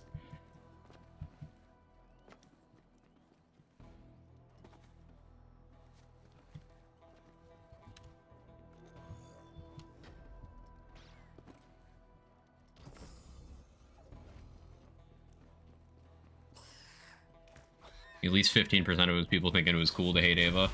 Bandwagoners? That's not thinking. That's bandwagoning.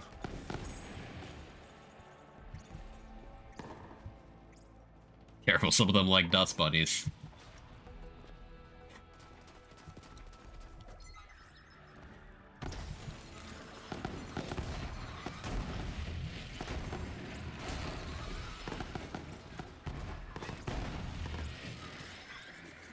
Hey, Obaki, how you doing?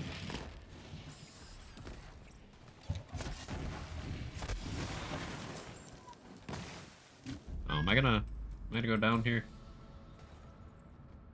Ava, did you just... Okay, no. He just de-aggroed. Borderlands AI. Doing good, how about you? Can't complain too much.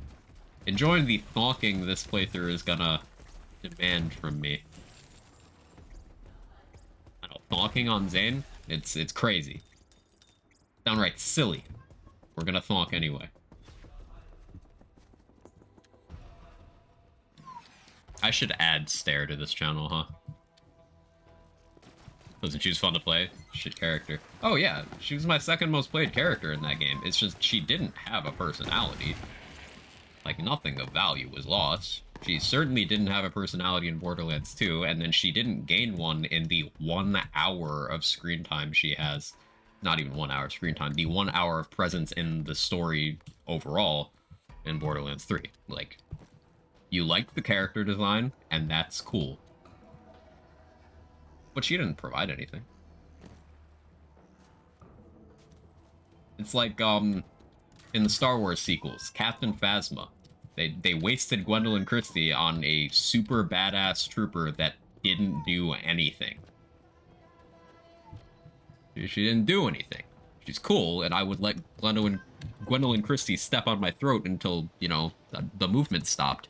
And I would thank her for it. But, like, she didn't do anything.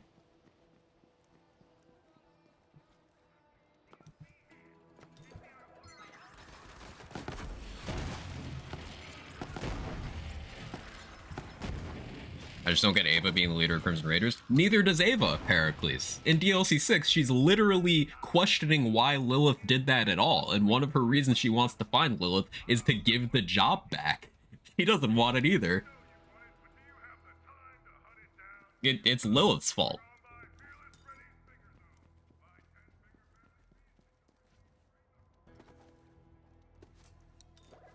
Trash useless character to lead scene and made her better. It's so dumb. I mean, it doesn't make her better at all. It's just... So, here's the thing. Here's my theory with that. A lot of people's distaste towards Ava is displaced hate for Lilith. Like, your problem there is not with Ava. It's with Lilith.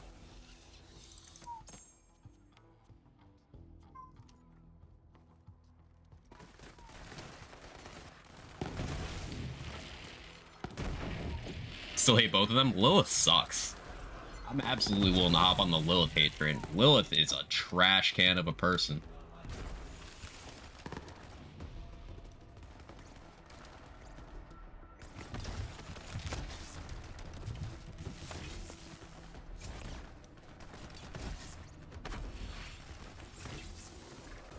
Lilith is the main bad guy of the series. True. Slay both of them. I kill my girl, my best girl. Ava didn't. Those who bear responsibility for Maya dying are Roy, most, followed by Tyreen, followed by Lilith. That's it. Oh, sorry, followed by Maya. Maya bears some responsibility there too, of course. But Ava doesn't.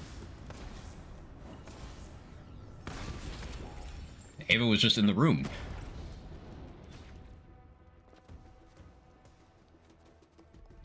Followed by the Vault Hunters for not doing anything in the cutscene. Yeah. The funniest thing to me, Gage, is like, so canonically, Flack was definitely not the character who the player was controlling in this storyline, right? Like, absolutely it wasn't Flack. Because Tyreen and Troy can't leech Flack at all, and Flack loves death so much that they would just immediately shoot. Like, in these conversations, be like, anyway, that was interesting, but you're dead now. Like, Flack would just kill everyone. And is immune to the siren shit. Or not all the siren shit, you know, but like the whole I touch you, you die thing, that doesn't happen.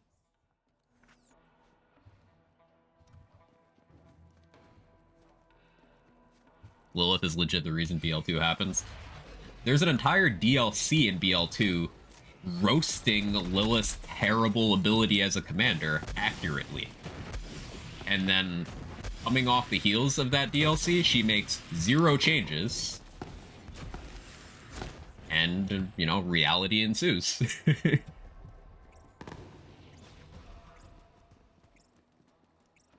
Commander Lilith, yeah. Oh, fun fact. You know, it's not really a spoiler.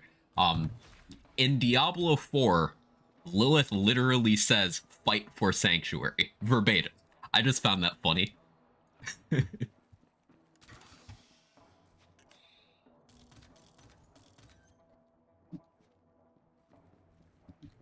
I'm gonna pee. I'll be right back.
Okay, I'm back.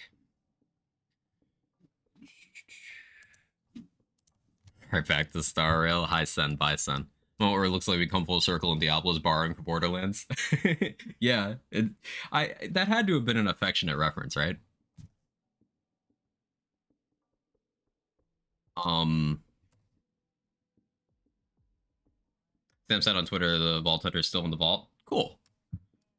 What about the other cutscenes? Like, that one you get a pass, because Sam Winkler said Vault Hunter's in the vault. And then the one where Troy phase locks you before you can do anything and directly interacts with you. Okay, that one too. What about the rest of them?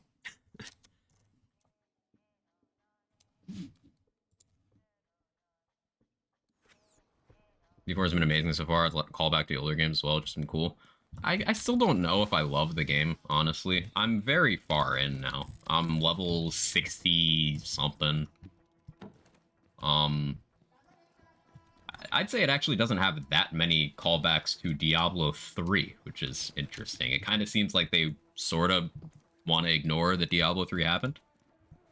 There's a lot to Diablo 2 and 1, though.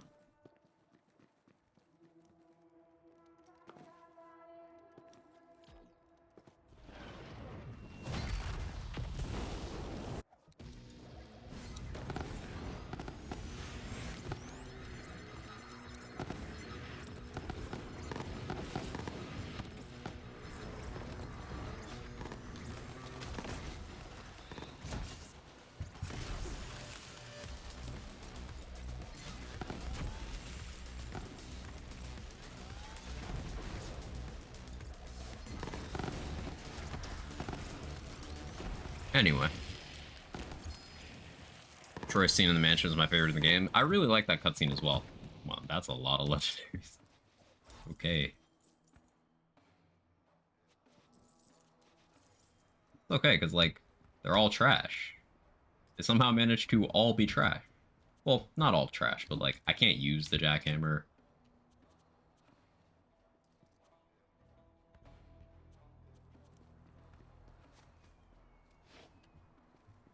The vaults is the friends we made along the way. Changes I would make overall for launch. It's been fantastic. My enjoyment has been severely impacted by, once again, the online-only shit. I don't want my games that I play as a single-player experience to be trying their hardest to be fucking MMOs. I don't want that. And, you know, it's a Blizzard launch, so of course servers have been shitty, but...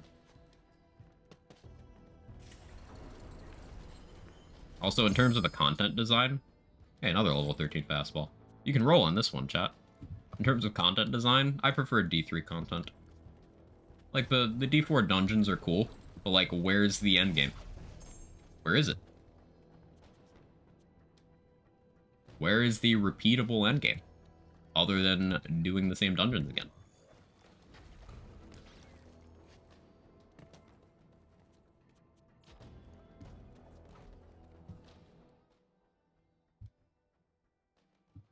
Nightmare dungeons? That's the same dungeon. Just with mayhem modifiers. There's no rifts.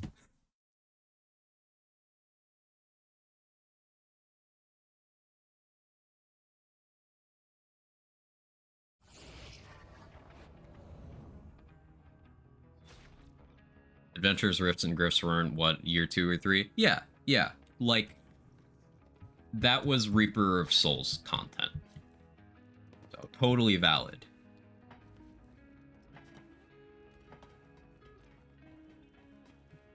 But it's just interesting to me that launch Diablo 4 shares a lot of DNA with the things people didn't like at Diablo 3 launch, but revisionist history and weird knee-jerk hate for Diablo 3 kind of, cover that.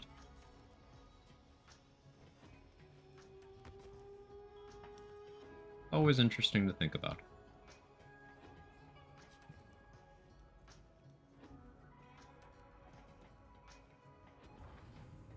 Kind of funny, we never get included in cutscenes. Borderlands known for having any game cutscenes. You can throw a grenade and see it blow up in the cutscene. Imagine you could just see your wacky ass character in the background of every cutscene. How many times can you say cutscene in one sentence? There's that one that Troy phase locks you. That's interesting, because, like... And then there's the one in BL2 where Jack is directly talking to you and Lilith teleports you. Those are the only two I can think of where the player actually is involved.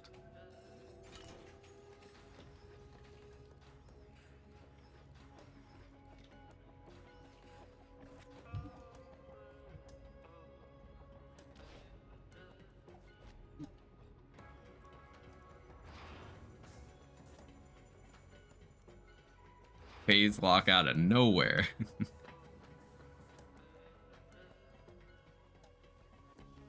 Really enjoyed 3 though at all points in the game. I don't know, I'm also the guy with 800 hours in Cyberpunk 2077. Launch Diablo 3, I still enjoyed it a lot at the time, but it was absolutely rough.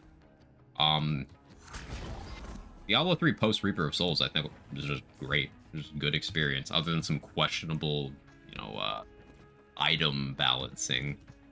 Other than that, it was just a great experience. I love rifts. But everything I loved about Diablo 3 is absent from Diablo 4. So I'm just kind of like, this game is fine. Just fine.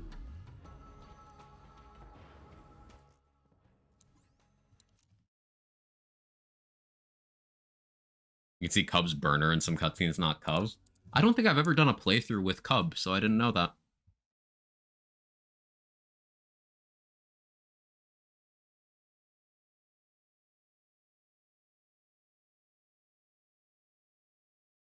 Currently digging 4, I also haven't gotten much out of Act 1. Once the game's not so new, at some point I'll discuss plot stuff. But I just want to point out that if people have problems with certain storytelling in games and they think it's not intelligent writing, and then they think the tail end of Diablo 4 is better, they have disqualified themselves from having a valid opinion. That's it. That's all I'm going into. We'll not give details, but like, that game hits a point where I'm like, I became suddenly aware of like where it was going. I was like, they think this is smart, don't they? Like, they think this is intelligent.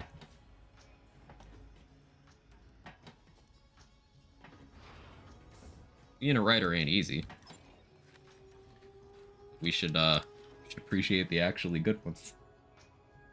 People like our boy Sam. Triple delay shield. That's satisfying. We buy that just because that's cool. Duct tape mod.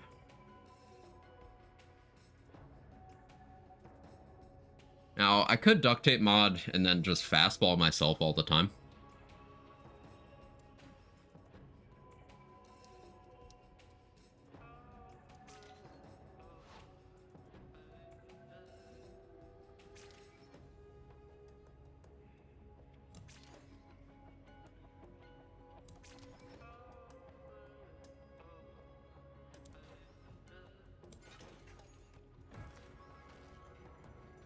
Kind of strange UI choices at D4. You can tell it's designed for console first. Yeah, definitely.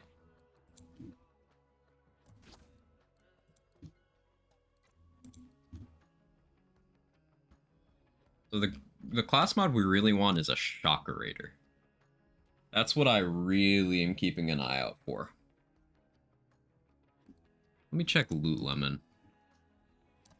I forgot where that even comes from.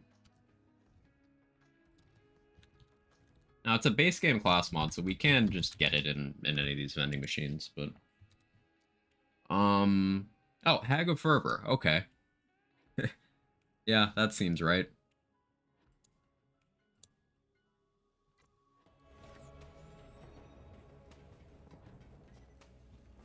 DLC 2. You're thinking of Conductor, Swin. I'm talking about Shockerator. Different thing.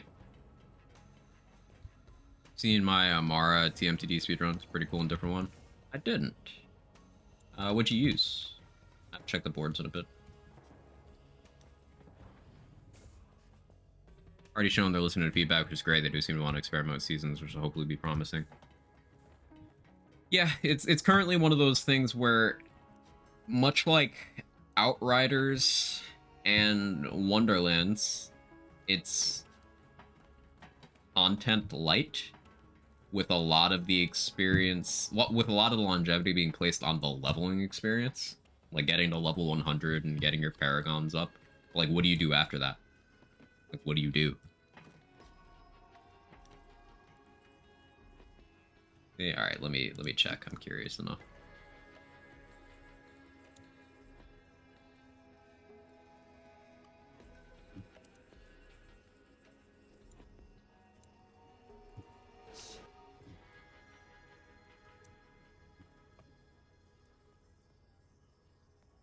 Huh. That's cool. I do feel like this is one of those situations. Oh yeah, I see the first gun you're shooting is definitely that gun. Jokes aside. It's one of those things that, like, if you could do it with that gun, you could do it with, like, any gun. Not any, but, like, a lot of different guns. Yeah, just, what good build crafting does. BL3W. That's cool, super.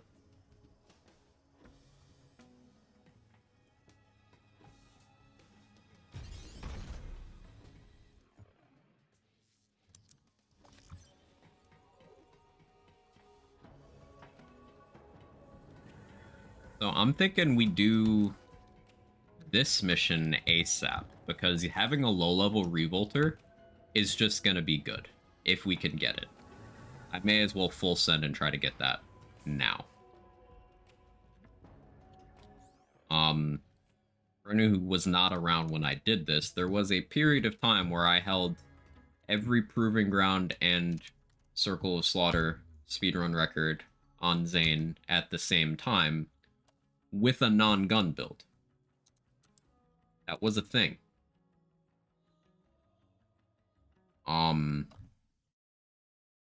And for some of those activities, I used a low-level Revolter.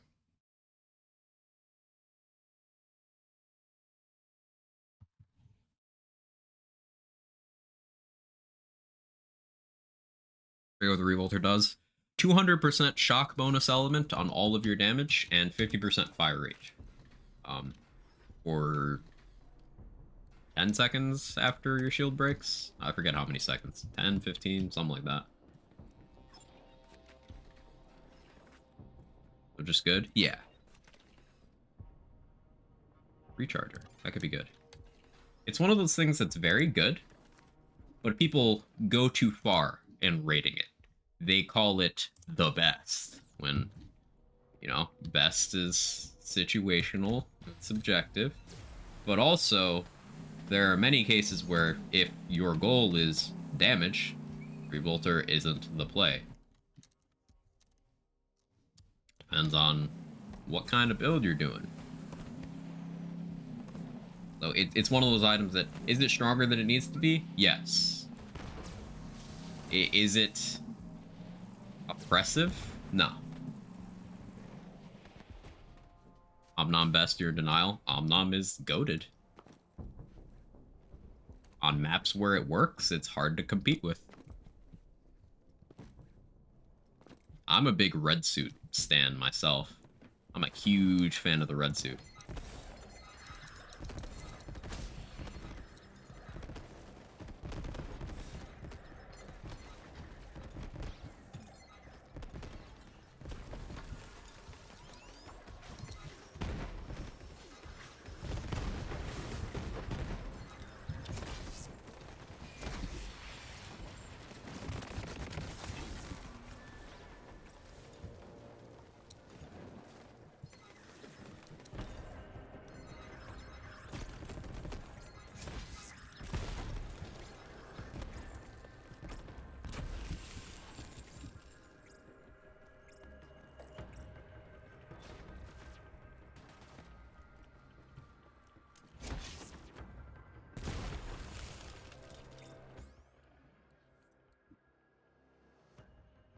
Wait for this so I don't get rid of it.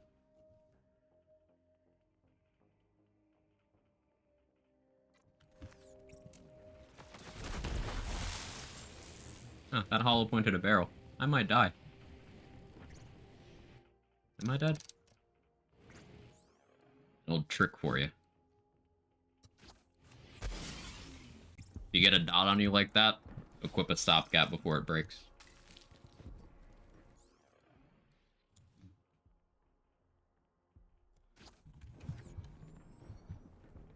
Band of Sidorak best. Band of Sidorak is Giga Chad. I watched this old BO3 content the other day for some nostalgia. Still love Moxie's Chernobyl Amara. It's a cool build, yeah. There's some just really hype and fun builds over the years. One of the highlights for me, outside of, you know, Rackstab being my own personal thing, is just the community-wide disgust at Punchbot. Like, occasionally you could click on a stream and someone would be using Punchbot, just very disgusted with themselves.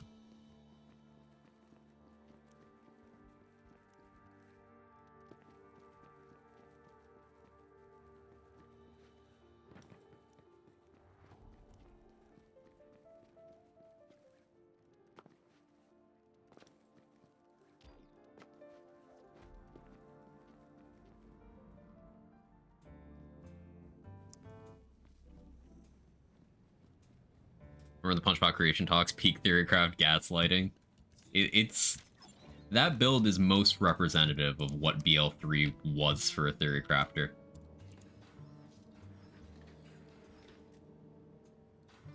Like, I don't think anything represents it better than Punchbot. Yo, the Shockerator with 4 duct tape mod? It needed pocket full of grenades, though. It's got action skill damage. I still have to take that. This Cold Warrior has Trick of the Light. That's so unfortunate. I needed pocket full of nades and it rolled not that. I guess I'd take it, but like... Ugh.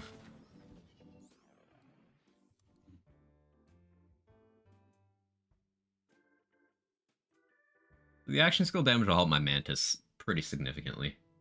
That's an 11% fresh molt right now. I still get 1 point in Best Served Cold. I lose my crit damage, but that's fine. Pocket full of nades just makes me immune to this grenade, so I guess I can play a little more aggressively. I was also thinking about Lazy's Bully Zane's first blood saw Zane actually made me want to play him. Bully Zane was like a whole archetype thing. The first person I saw do it was Mopioid, I believe. But it was a popular build thing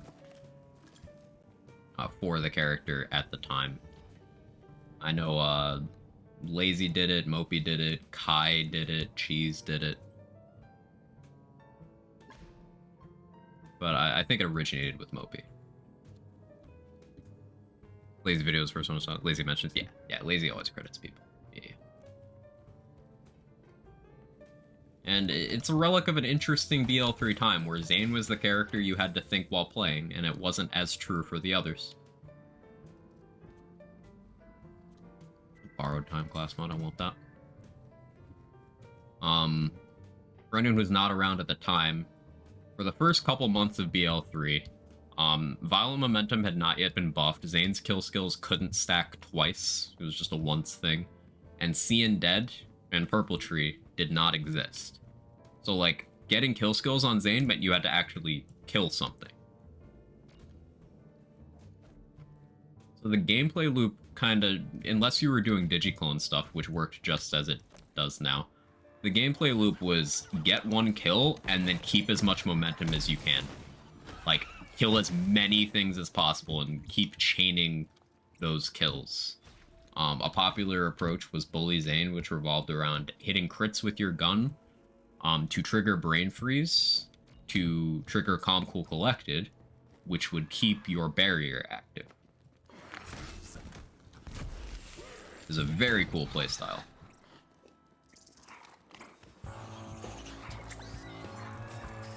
Hey, Buffalo Soldier.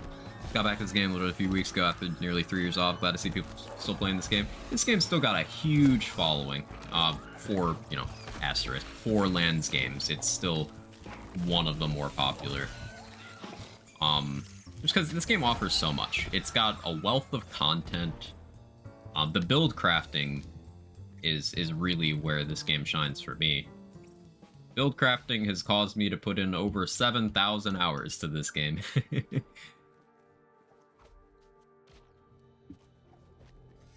Hey, Beef. Mr. Squatch. Thank you so much for the raid. I appreciate it. How'd your stream go? What'd you get up to?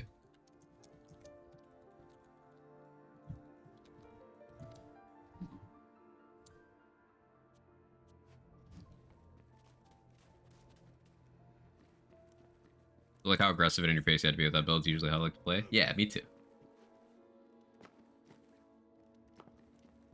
And your decision-making changed depending on what skills of yours were active. Oh, we have to save quit here, I forgot.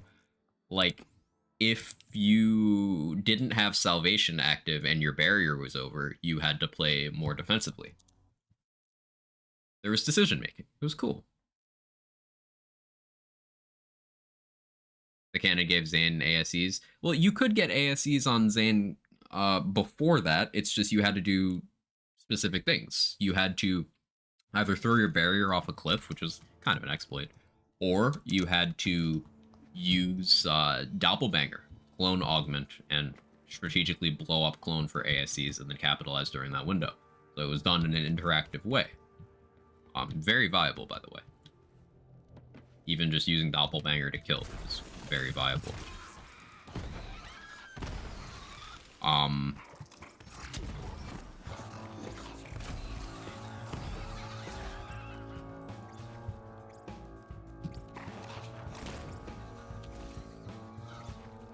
But yeah, as soon as Mantis came out, it just became a I win button.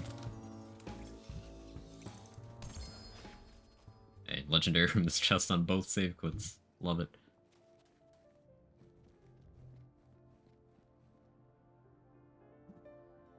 Rip Iron Sheik. I'm not sure who that is. I live under a rock. The wrestling thing? There's some vague recognition, but... doing a no farm run, if I die, I have to drop everything and keep going like a one life, no starting over. Oh, that's cool. That's a cool concept, Beef. I like that. I like doing runs where death isn't like the end of the run, like a one life, but where you still really don't want to die. Like a soft one life.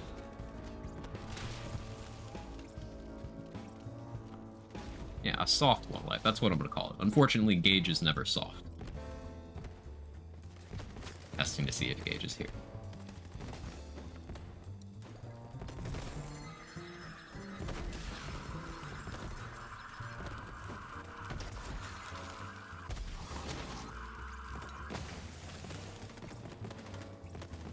Farm for Revolter? No. One of the restrictions I'm putting on myself for this run is I can't farm... I'm allowed one exception, one free pass, where once for the entirety of this character's life, I can do a farming session. But other than that, I'm only allowed to kill each unique enemy once.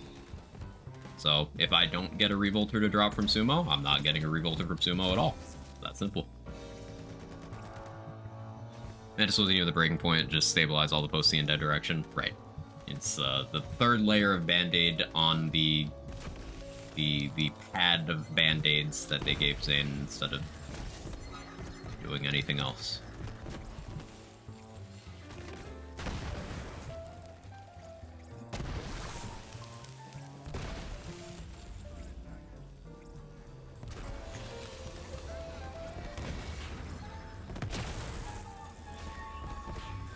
Yeah, the restrictions on this run, I'm doing no guns equipped. At any point.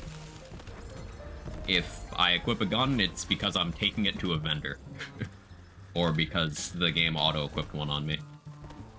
And also, I'm only allowed to kill unique enemies once. I will be doing endgame content on Mayhem 10 as well. Also, when I get to Mayhem levels, something I like doing is I don't go backwards. So I won't be, say, skipping to Mayhem 10 and then going back to Mayhem 1 with stronger gear. No. Once I'm on Mayhem 4, for example, I can't do anything below Mayhem 4.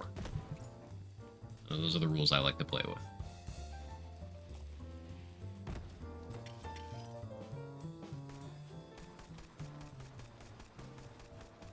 I mean, one day you'll go farm for everything, or you only farm one specific boss enemy source. It means that one time I can, like, we allowed, this was Prismatic's idea, or if I really want one item, I'm allowed to go farm until I'm satisfied from that dedicated source once for this character. I'm only allowed to pick one enemy and do that for. And it's not even like, hey, I get a permanent free pass for that enemy. I'm choosing to restrict it to, I get one session. So if I leave, if I stop doing that, I can't do that to that enemy anymore either.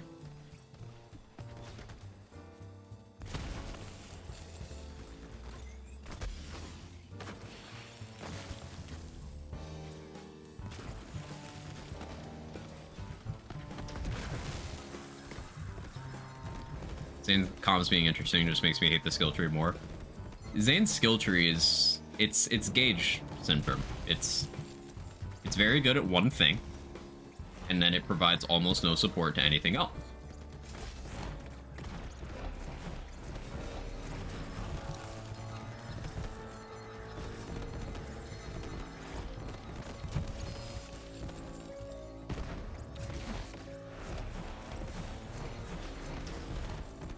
Now, fortunately, BL3 gear allows you to support characters very effectively.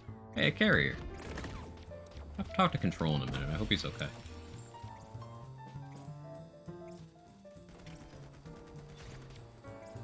Gauge skill tree at least felt interesting doing it. Zane's doesn't. Well, in the green tree was actually used days. Zane felt interesting. Like, you get a lot of the same energy with Bully Zane as you do with Blood-Soaked Shields tanking on Gauge. Similar vibes. But not anymore.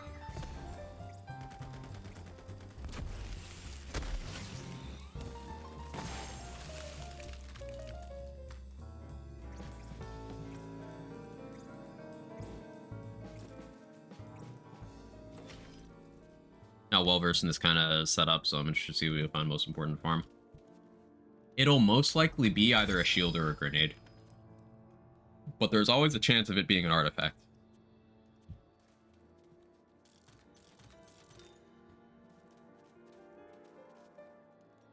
It's unlikely to be a class mod because Shockerator I can get from vendors, so I'm not worried about it.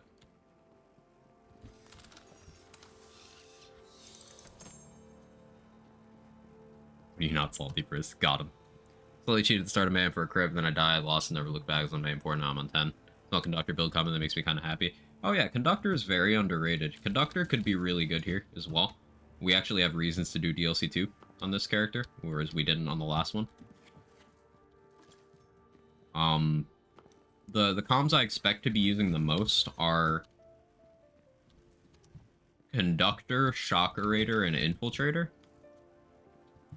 Obviously, if we get an Executor, that'll see some play, provided we're using things that can crit. Or dot stuff.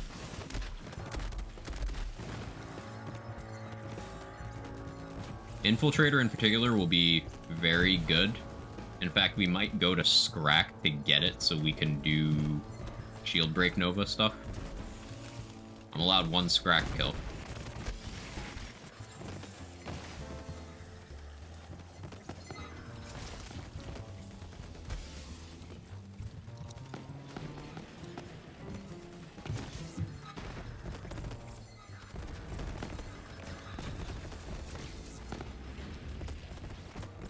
I'm using this money grenade so I can buy SDUs once we're done here. Does good enough damage right now, so. DLC 2 is good representation. I agree.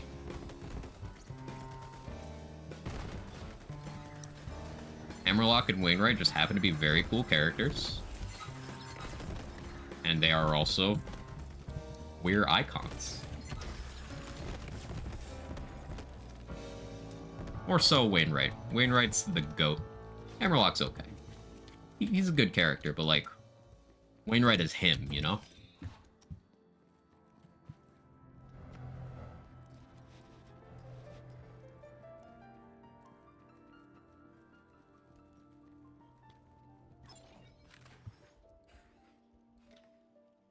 Double Roid Shield. Money. I'll buy that. Probably won't use it, but I'll buy it.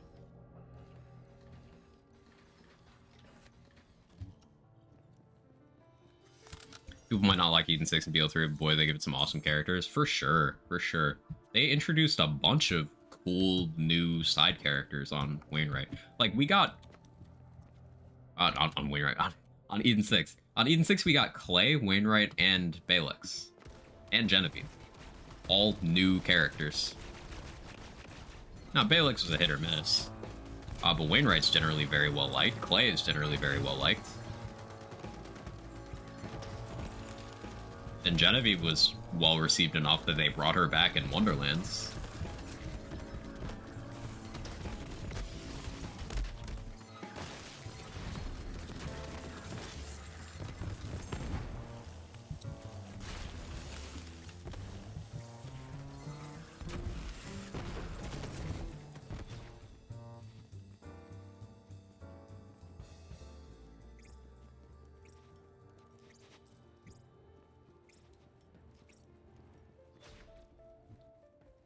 all the money. SDUs.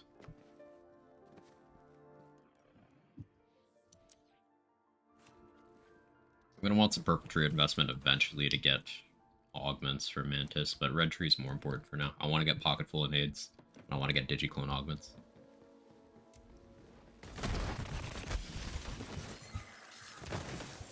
Good shit, black hole. I'm out of grenades. You don't shoot when you're raging, so it actually makes this fight safer.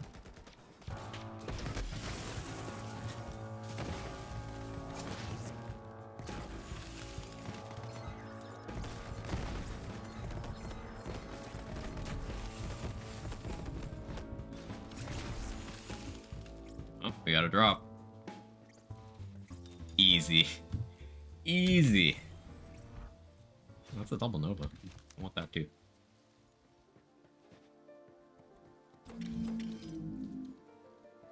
Also had the minor characters, the rogues. Yeah, they were colorful. You ever hear stupid cuties? I'm only ever gonna think of Genevieve. Yeah. They managed to make a pretty iconic character.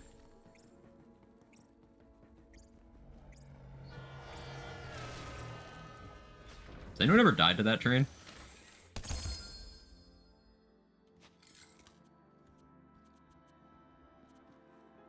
Did you actually just get a revolter? I did. It's even got decent parts. Capacity absorb. I mean, absorb obviously doesn't help me sustain my ammo, but it's good damage mitigation.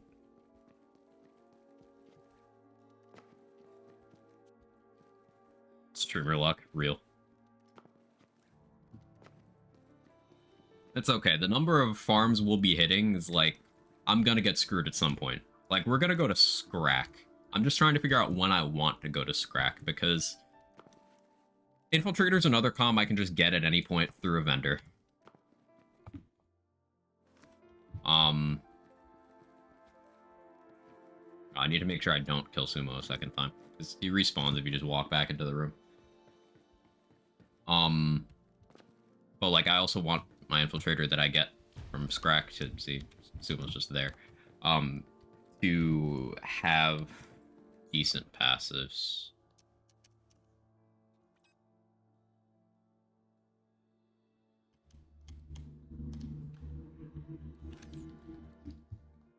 Go back to Sanctuary. I need to re-up my butt milk, and then we'll go to Scrack. One thing in D4 I want to change in soon is the CC to player is just out of control. Yeah, any build I try to make where I don't have either smokescreen or shadow step, I run both for comfort, but on Rogue it's just like, it's hell. It's fucking awful. Like, you just get chain stunned.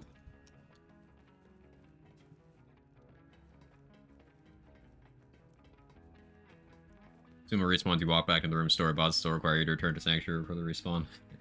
There's a couple of bosses that I'm convinced they're all accidental, but they do have some nice farming cycles for. Like Freddy, you can just fast travel back to the start. Killabolt, you could just die. Scrap Trap, you could just walk out and back in.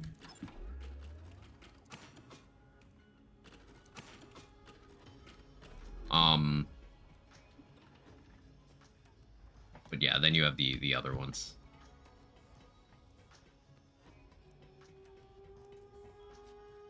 Top 10 least favorite things in the series: needing to turn in a mission for a boss is respawnable. From one angle, it makes sense, because like maybe there's some quest flag issues. Maybe it's safer in terms of not breaking the game if they don't respawn. But like, that's not always the case.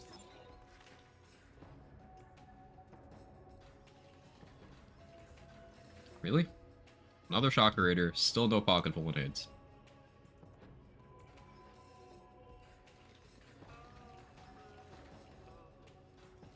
Obligatory fuck Lilith, not literally.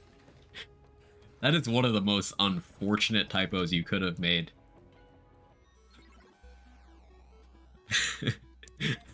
No notes, that's just perfect.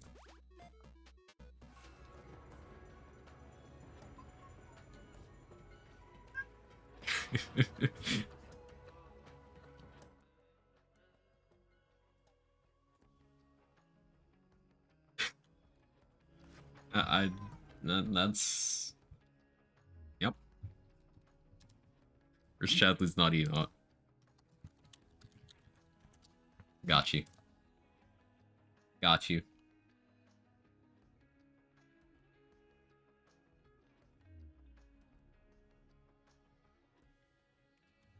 Where am I going?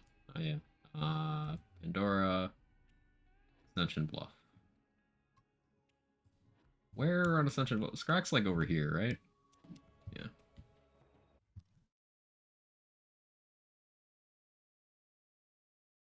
Sure, there's reasoning for it. It's pretty annoying, especially if it's a boss you have to run a long way through a map just to get to. Right. Yeah, yeah, definitely. I don't love it either. Even as someone who I don't like farming bosses like that, like I think if you're refarming an enemy, it should be some sort of actual fight instead of going and skull fucking a random bandit named Bob who happened to have a boss health bar on the top of the screen. Like, I think it should be something to it. But, yeah, I still agree with you. But if Bob asked nicely, though, then Bob would be in for a session of tender lovemaking with thorough aftercare.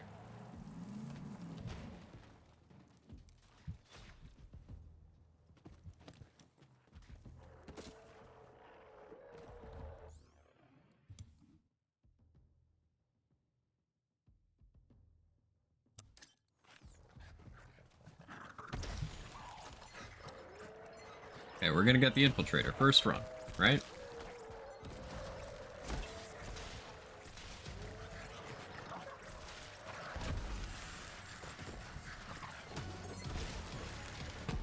That's unfortunate.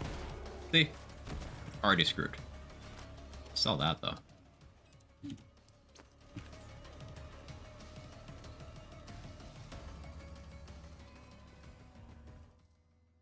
Oh well. Anything else I need on Pandora? No. Okay. Let's go back to Sanctuary anyway. I have Golden Key. Spend it. Maybe we get Infiltrator there. What if me and Bob the Bandit doing our free... What me and Bob the Bandit doing our free time is none of your business? It sure isn't. I wish you well. I was about to say all bosses should have fast travel points, but Borderlands UI? Yeah.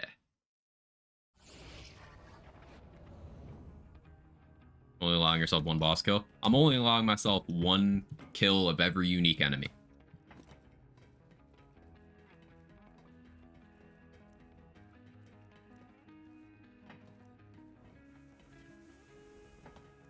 Makes it more interesting, because if I have to make do with the gear I have and figure out how to get upgrades, reserves tension. Hey, an Infiltrator with action skill damage. Honestly, it's just that easy. Just simply have a golden key and then simply get the drop.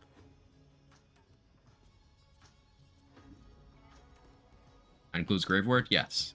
Any unique enemy, like if it has dedicated drop, I'm only allowed to kill it once. The exception is cartel lieutenants, because I can't control where those spawn. That's the exception. So if I have cartel event on and I get Tyrone Smallums 3 times in a room, I can kill him.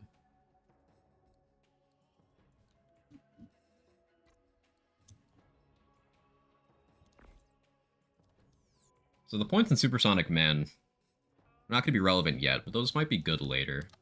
We did get... We got Violent Momentum instead of Like a Ghost. That's not ideal, but it's fine.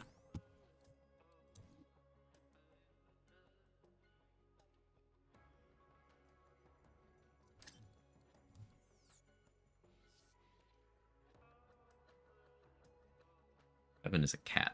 He's catting. This cat is just... He's so cat. What's up, cat?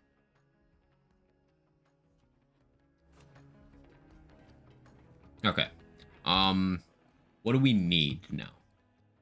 I want some XP. From here on out, we could probably safely just have the cartel event on. So I think I'm going to do that.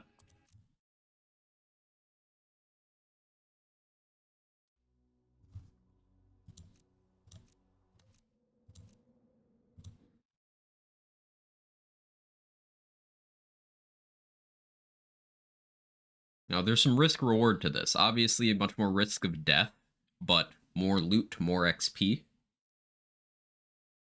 Potential cartel items dropping. A Watson could be pretty decent now that I have an infiltrator. I can use that as a damage dealing option. Of course, Fish Slap exists.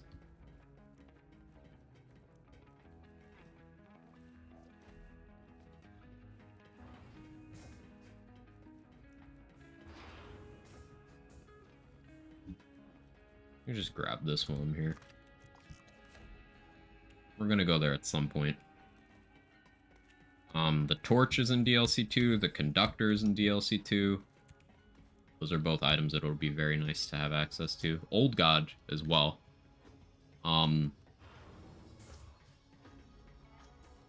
Void Rift. Yeah, there's just a bunch of good stuff for this in DLC 2.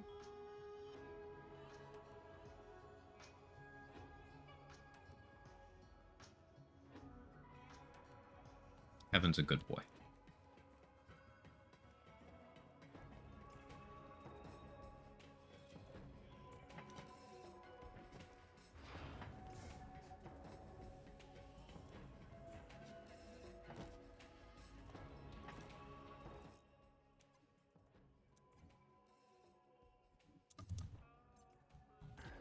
Except I used a knife.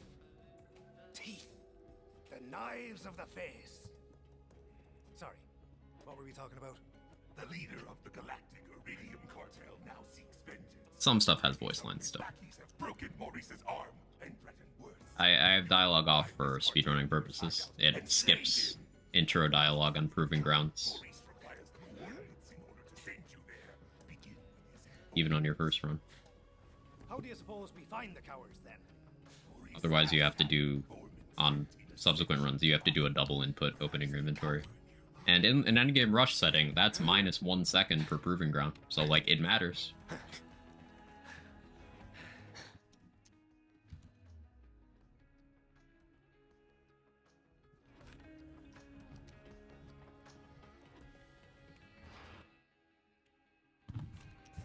Now, let me check this vendor.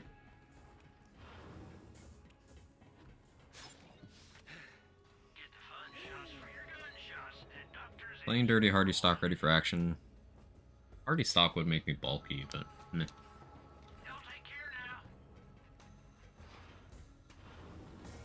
Dialogue volume down to 0 skips those. Yeah, that's what I'm talking about. That's what I was saying.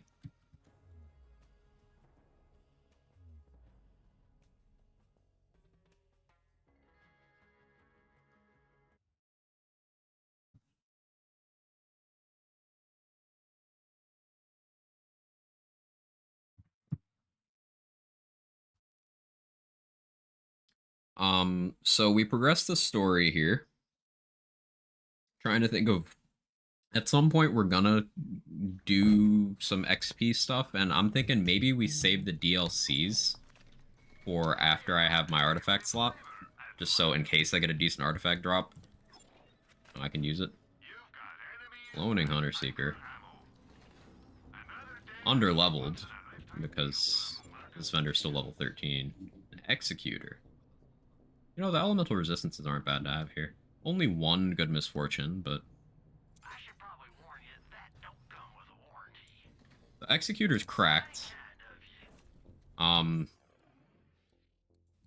It's a kill skill that gives 75% crit damage, 20% cryo damage, 20% status damage. Among other things.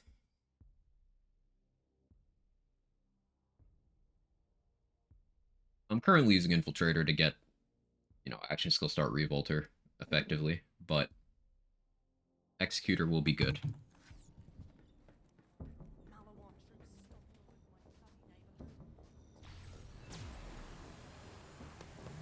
Are you talking about the skip mod? No, I was talking about the dialogue to 0. I should still have the skip mod installed for the stuff that, you know, the dialogue thing doesn't affect. And there's still some stuff that's not affected by either, but pretty sure I still have the main quest and DLCs covered.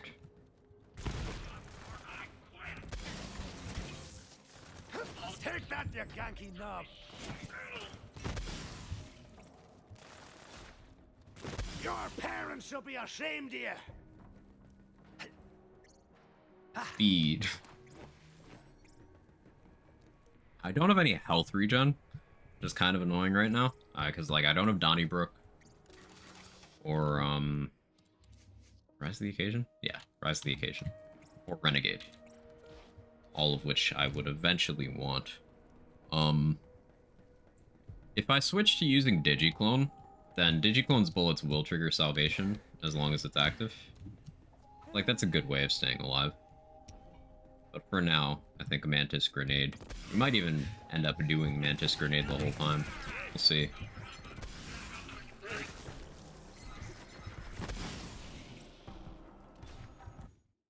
Let's use a Dark Magic gun. There's a couple problems with that. Yeah, I'll just try to get a Dark Magic Grenade.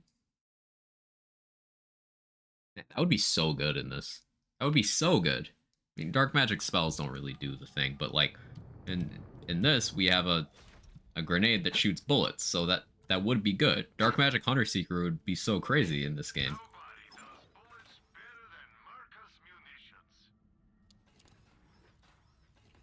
Nova Burner. Infiltrator Nova Burner would go hard. Gimme. That soon, or drink it, or whatever. What'd you buy again?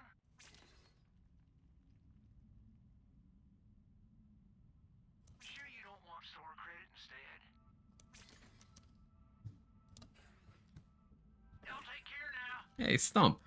Thank you so much for the 25 months with a 20 streak. Gunless Zane, Boneless Bane, Homeless Jane, moaning his name, slam, slam, slam, slam, slam, slam, slam, slam, slam. Farce. Ammo. Without it, you're just a schmuck with a paperweight.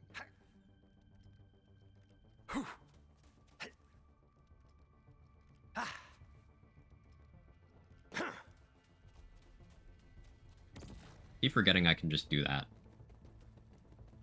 Hit Mantis to run fast. The Zane experience. A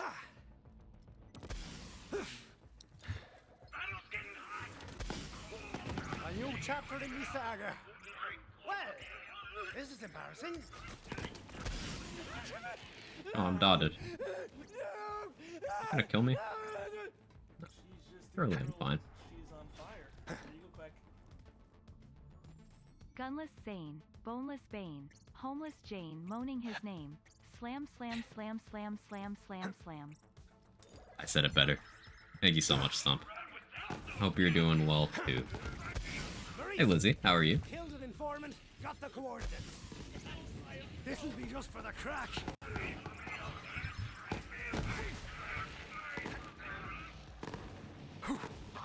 Delicious spycraft. These are only partial coordinates. You will need more of their secret numbers to decipher the location of the cartel. Exhausted, spent the past 6 hours cutting down trees. Ooh, that sounds exhausting.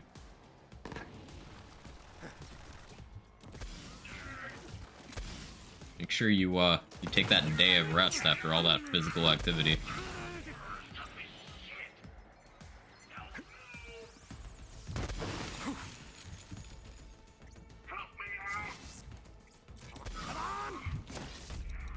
Ow.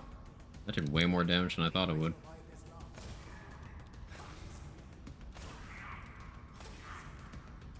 Think I got this?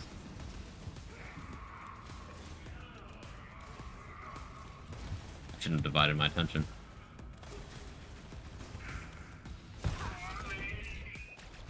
It's close. I'm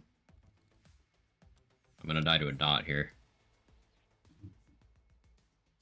I don't have a way of stopping that. I do.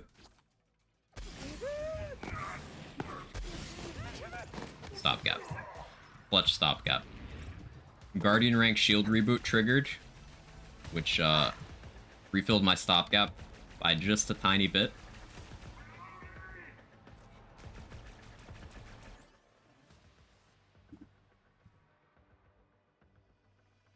The kind of stuff you have to think about. I think I use Black Hole here because I need my infiltrator to do damage.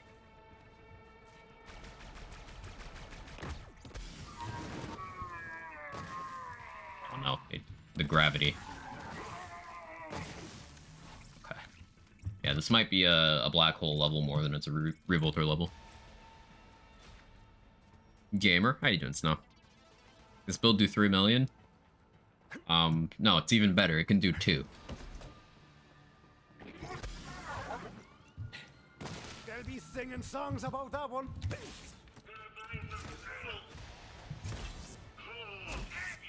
Got my target! Okay, 1 million.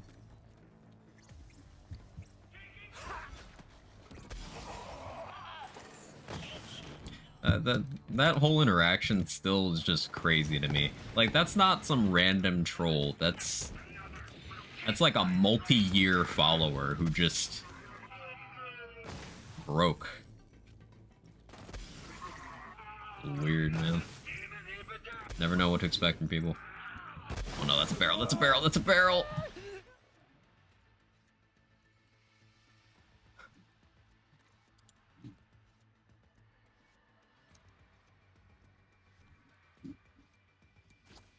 Do I have...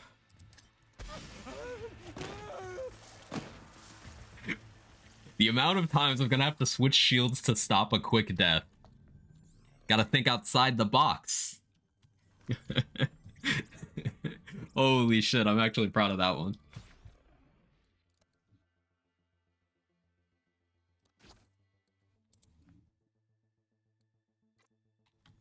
Did I miss deep lore? Nah, you didn't miss anything. Talking about the other day, the loader thing? Yeah. Yeah.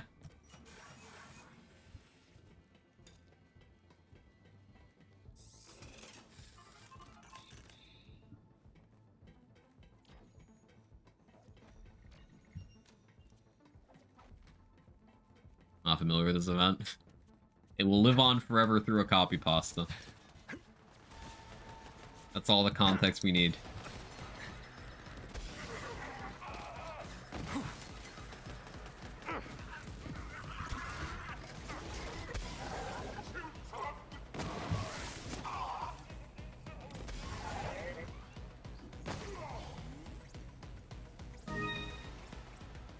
Want to see the pasta? God damn it. Alright, hang on. Let me open up the dock.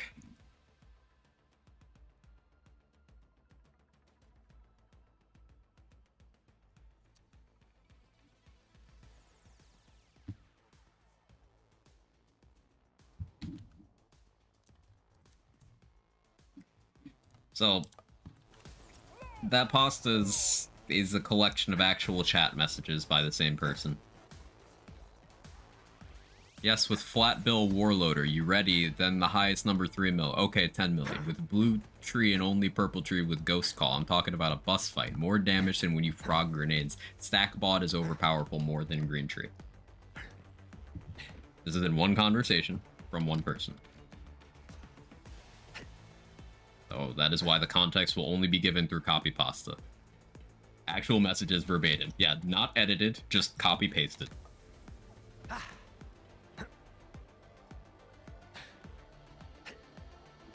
Truly, not often have I felt like my brain was leaking out of my nose on stream, but that was one of the times.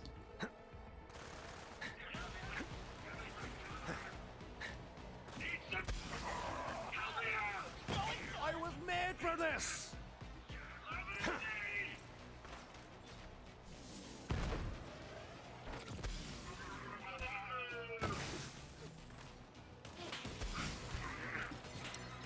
I can just Hunter Seeker. Trigger finger's getting tired over here. How dare you, in the middle of working from home, now I can't even. Can you odd? It's very important that you can do one of those things.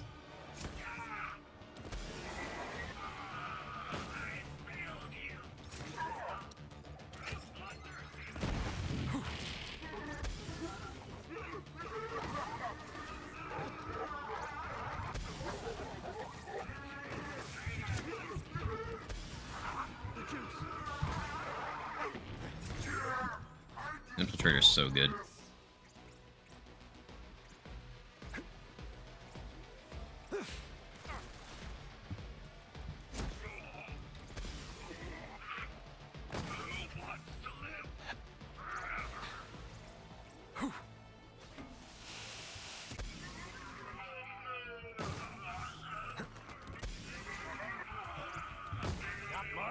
came from. So this is what I fully expected to look like an endgame, except once I have an actual action skill start shield, I can stack up a bunch of these. So like, imagine me doing this with a Void Rift, but I'm queuing up 5 Novas at once. That's gonna be the goal.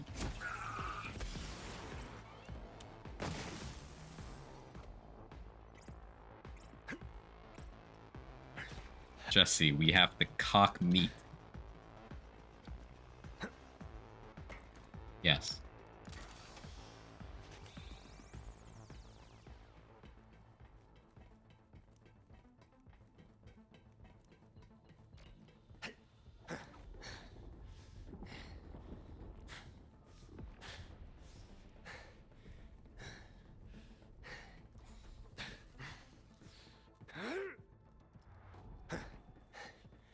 Jesse, I'm talking about a bus fight.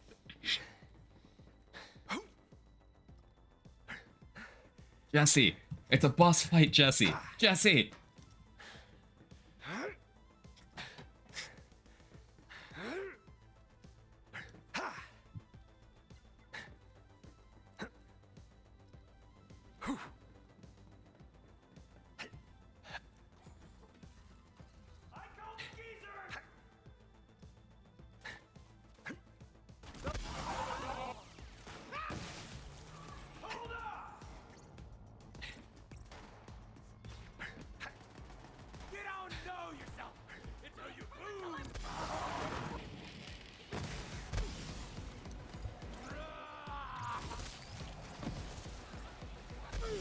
No.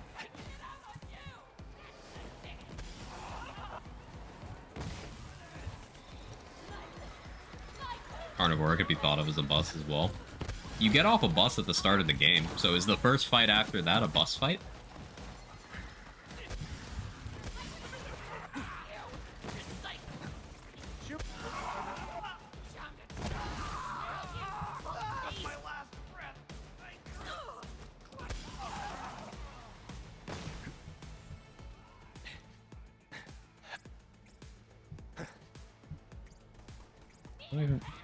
How am I supposed to get up here? Okay, this way.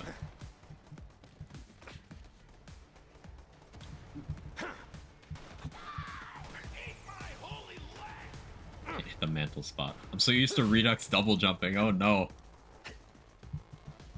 Let me...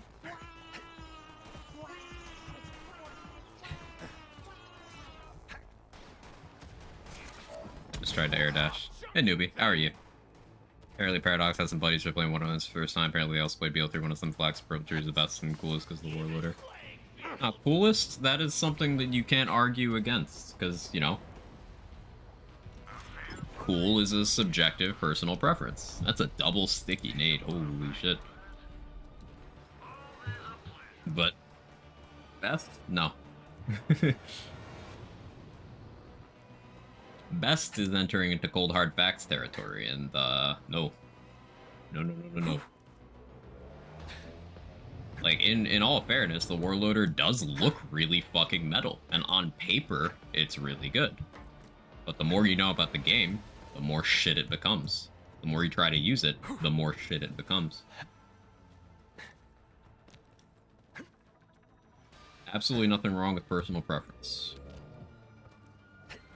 You deathless so far? Yeah. I should probably put the counter up and just put it at 0. Hang on.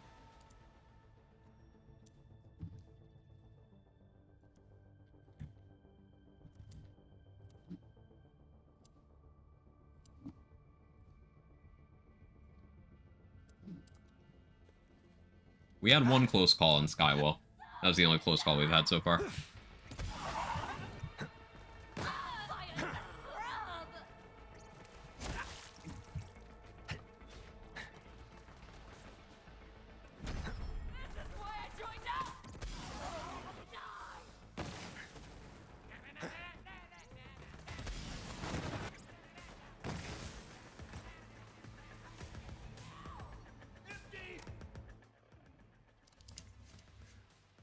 Cool, we have binary system.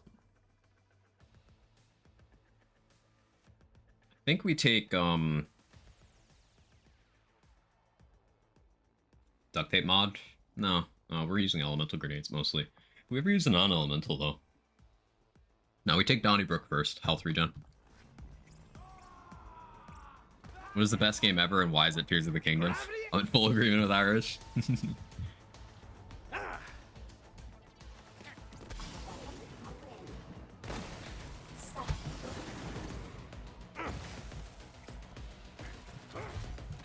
I guess I'm Hunter Seeker and you. Tears of the Koroks. Is it fair to say Skywall is a difficulty spike?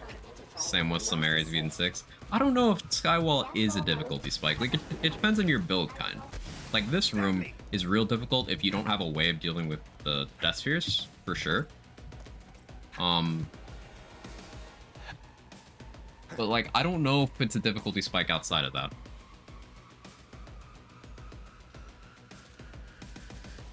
Probably knows ME1 and 2 as one playthrough is the best game ever. You die, I die.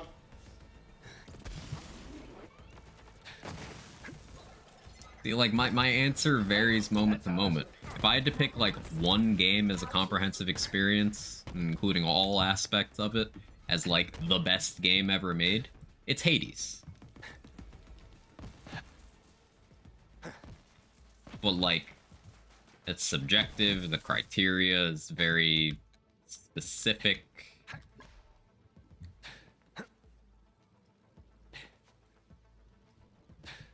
Skywall is difficult in ammo if you have one underpowered gun. That's true. Like, there are games that I like more than Hades. Not very many games.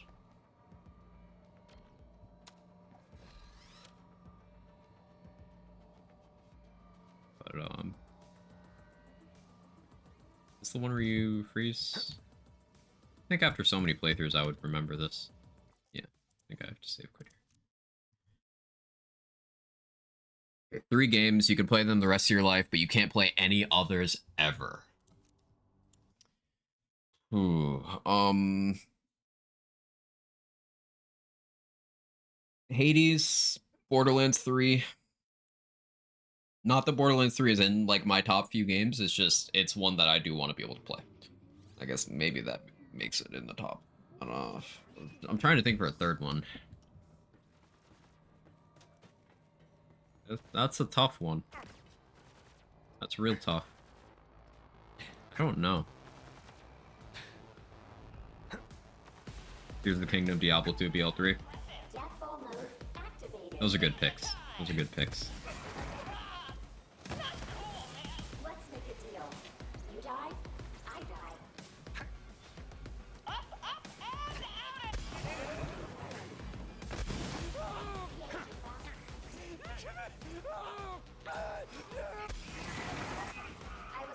Did that one have a bounty? No! You sure? Gmod from Nintendo. There, I said it. Borderlands, Borderlands 2, Borderlands 3. I know a lot of people would give that answer. Train pulling into the station. You were the station.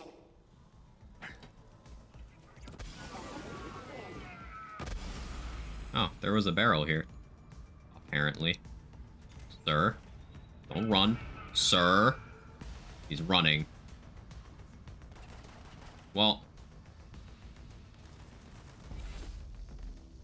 Newbie, how do you always do this? I shouldn't acknowledge you being here.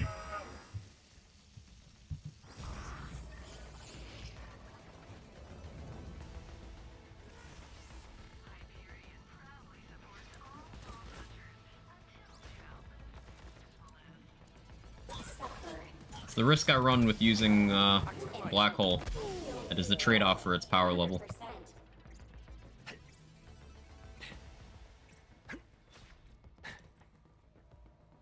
I fucked around and I found out. I didn't even know a barrel was even there, though. I guess it's also my fault for choosing to use a Singularity in Skywall. Singularities and anti-grav maps are cursed.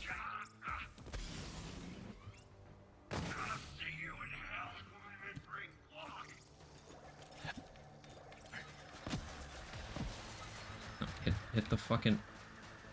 Do that. Nice.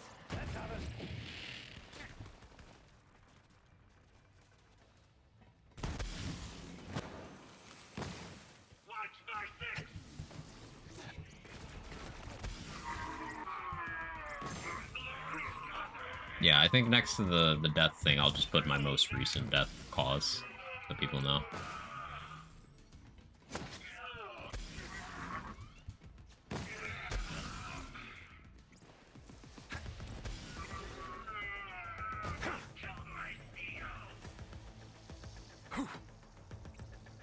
Forgot Minecraft. I don't know what to replace. I would replace Diablo 2 out of those. Says lifelong Diablo fan, who also believes Diablo 2 is a better game than Diablo 4. Yeah, I said it.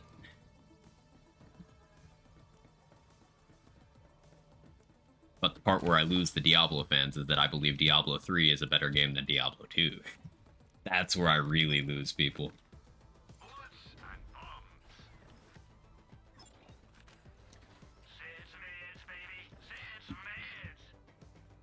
For me, it'd be Divinity Original Sin 2, Slay the Spire, and Oblivion. Oblivion's such a goated game.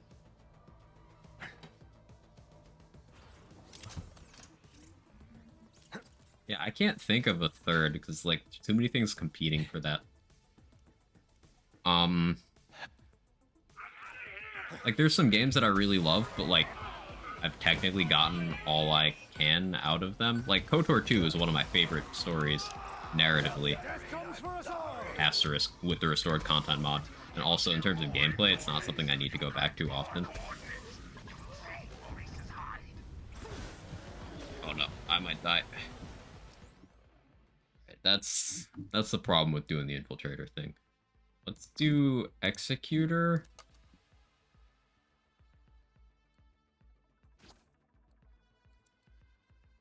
Revolter.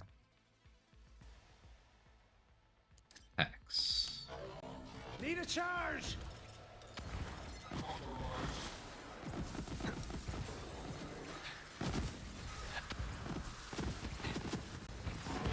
Safer.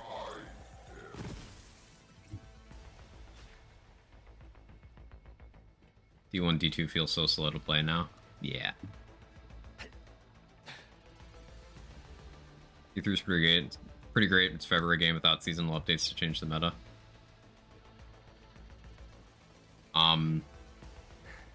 With Rifts, I would say it's got more longevity than the other Diablo games. Like, remember, I love Diablo 2. Diablo 2's endgame was you kill the ads before Baal for hundreds of hours. That's the game.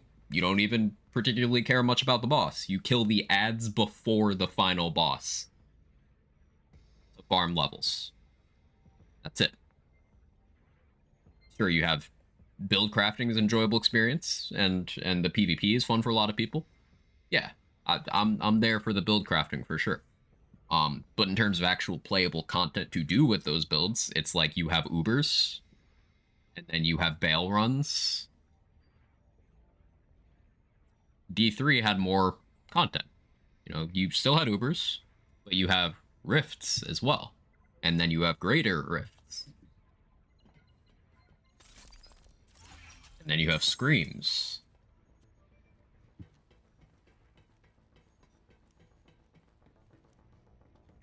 Just more content.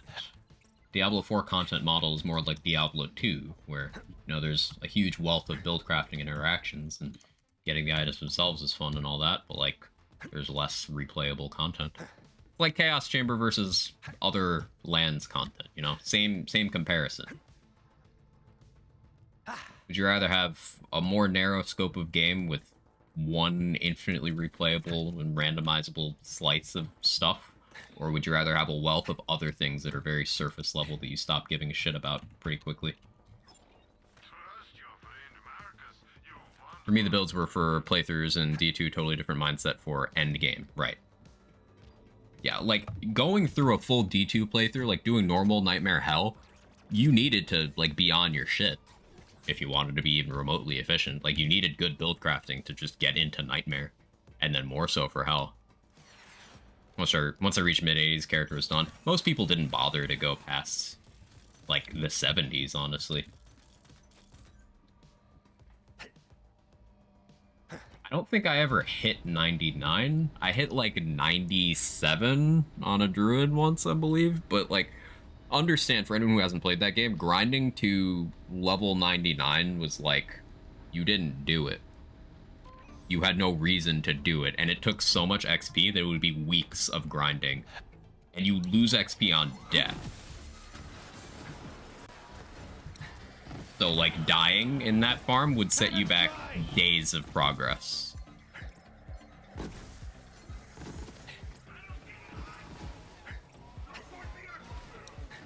Saxophone debated.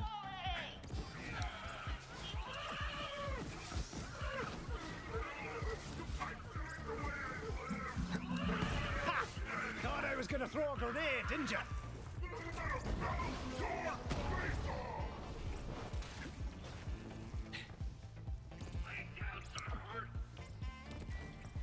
Oh no, I need to actually aim. Begging for a burial. That was rough.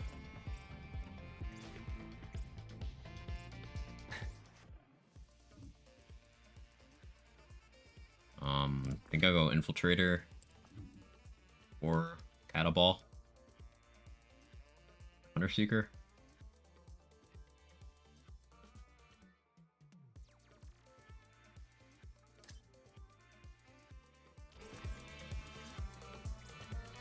If you kill Mephisto 1,000 times, you lose more XP from one death than you get from the 1,000 kills. Yeah.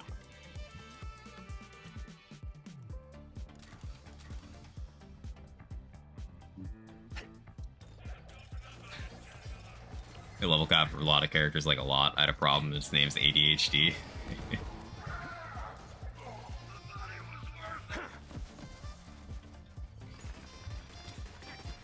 Stop for a bushel of manky gits. There's an interesting conversation to be had with that. Like, could Diablo 2, if it had been never made before, so like not Diablo 2 Resurrected, but like if Diablo 2 Resurrected was the first version of itself that had ever come out, and it came out in that year, would it have been well received as a game for its content model for, you know, late game stuff? Because Wonderlands and Outriders are both modern releases that their content design, a lot of the longevity is a really long level grind with no content gated behind that level grind. And people fucking hated it. So would people be okay with that from Diablo 2? I don't think so. No? No? Yeah, okay. Same page. I guess I'll take a new Impaler. A Cataball got melted. I wasn't even really paying attention.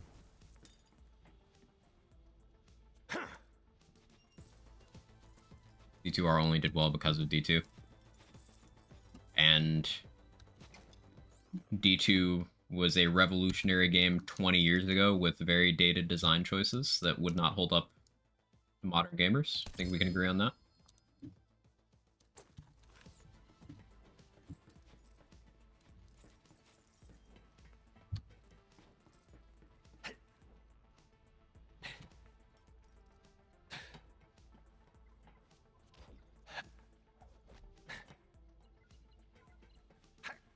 New York's looking like Mars from the air quality issues. Yeah, I'm not far from there, and it's, the sky is orange right now.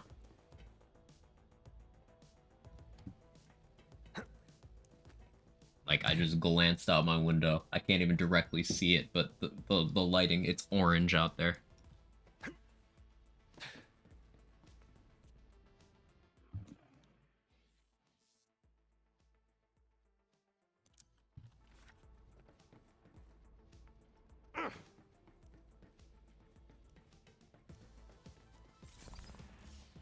Sounds too familiar. What, the Diablo 2 convo, Ken? Yeah, I was thinking that too. Or the sky thing, in which case, yeah, it sucks that that's familiar. On the other side, a lot of D2 issues would have been fixed. I had the websites, to put it nicely, not paid them off to not change things. That's true. But, like, here's the thing. If they had fixed the item acquisition problems, which I think is what you're referring to in that game,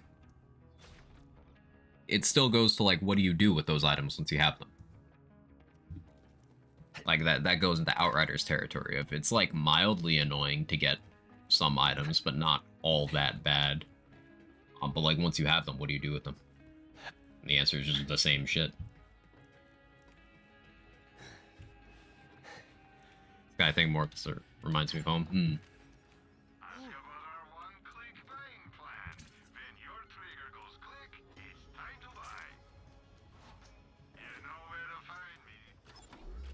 This is one of the best SDUs money can buy. So get I don't want that hex. I don't. I'm gonna buy it before I second guess.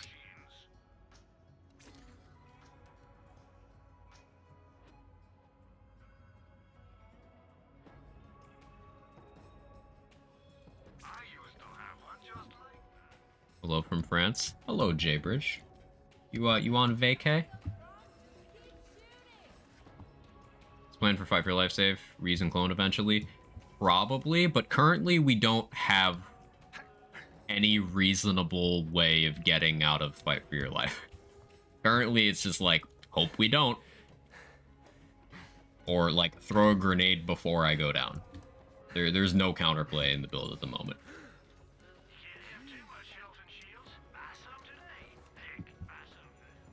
Now we're going down Red Tree to get to Pocket Full of Nades. We'll likely grab Old U as well. And we'll be doing Old U. We'll be doing Digiclone Grenade for a lot of the game.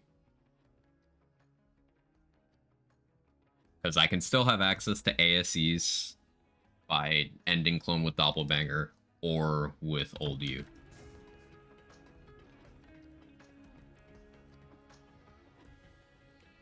Middle of week 2 just popping in and say bonjour.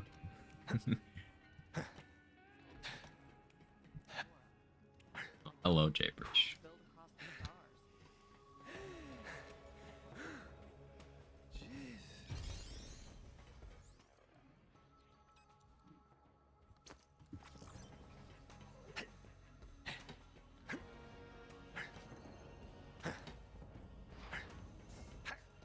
Listen to Reese isn't something I have to be physically present for, right? Pretty sure this is a safe put one anyway.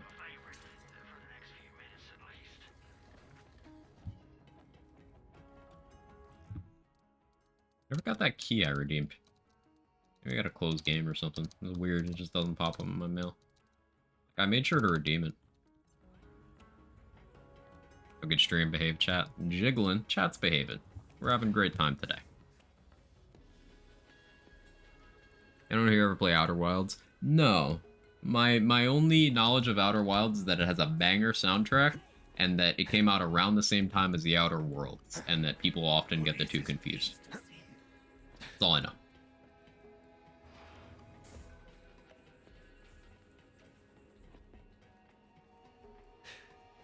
Do we do it? Yeah.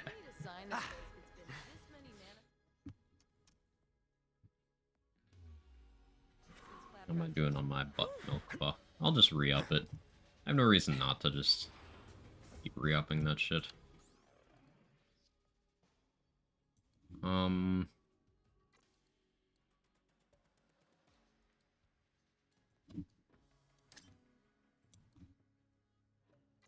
Go Hex.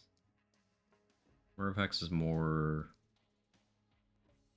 Spawns 3, splits 2.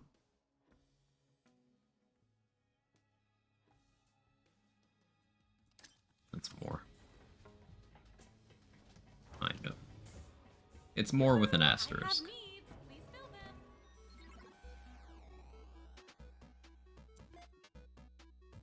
No one make a joke about filling Tannis' needs. Stop it. Now the Outer Worlds just okay? I thought it was better than just okay. Personally. I think it was a really good, like, mini New Vegas. It was a game that Obsidian admitted that they didn't have a lot of resources, so they just kind of kept it not super ambitious. But what it did pretty well. It mini New Vegas is the best way I can describe it. It captured the same vibes, the same sort of decision making, the amount of control you have over the plot structure, even the themes. Not particularly complex gameplay, but hey, that is also reminiscent of New Vegas. It did what I wanted.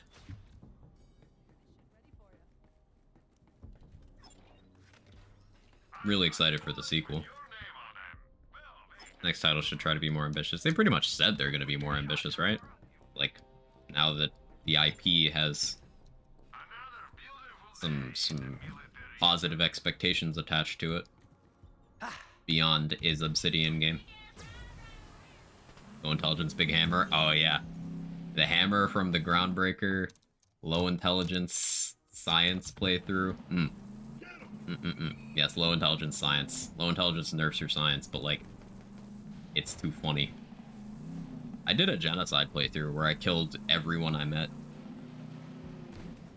You can kill almost every character you meet in the game. Almost.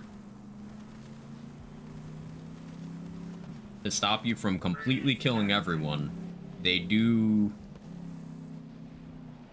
It's your choice of one NPC or the other who you can't kill. Because they stand behind protective glass knowing you're a fucking psychopath.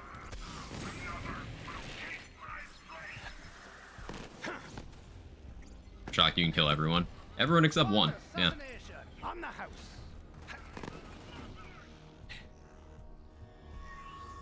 And that's very classic Fallout, classic Elder Scrolls, where the game just lets you.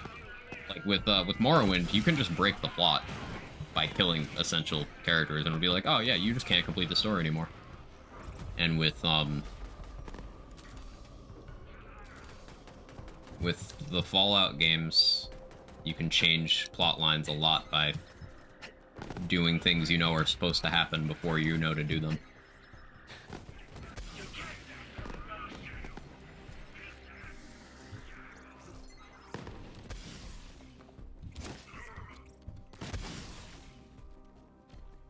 Couple friends that say Outer Wilds is a 20 out of 10 game and definitely won't give anything to play through the first time. Oh wow. I still don't know nothing about the gameplay and I've never seen it or played it.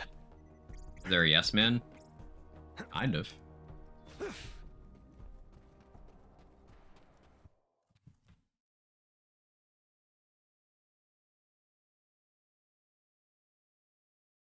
sure there's a way I could erase my memory of playing certain games so I can play them the first time again.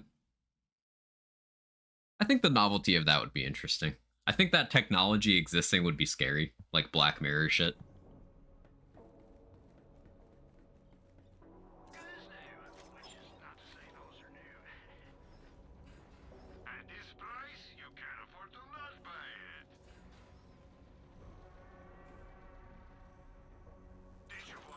Buy that.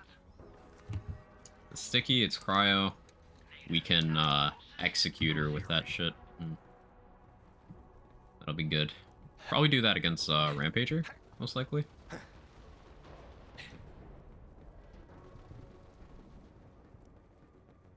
Morrowind's pop-up threat of prophecy severed. You kill some potential of the story. It's cool they just let you keep playing the game even if you can't actually progress the story. That's because they're pretty self-aware, right? Like, in Elder Scrolls games in particular, no one actually does the main story. Most people who play Skyrim have never completed Skyrim's storyline.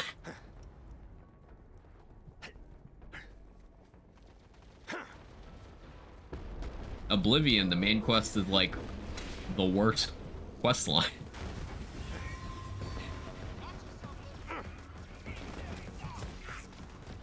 $500 hours in Skyrim and only beat it once? Exactly, like... Even if you break the main plot, there's plenty of other shit to do. I live for this!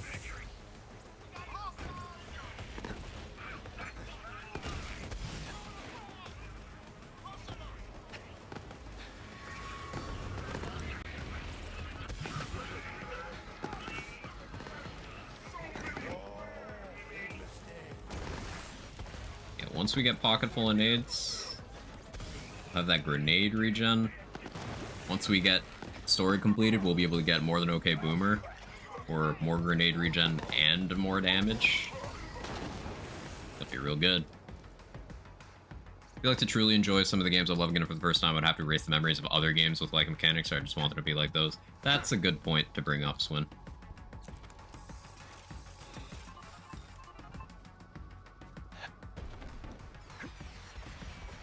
That is a good point to bring up.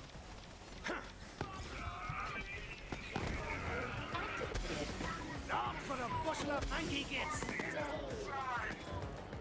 Need a charge.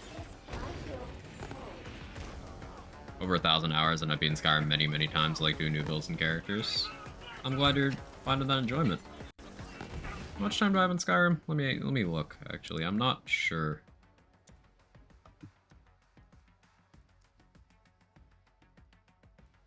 I have 475 in Skyrim. And, like, I've gotten all I care to out of that game. No real desire to go back.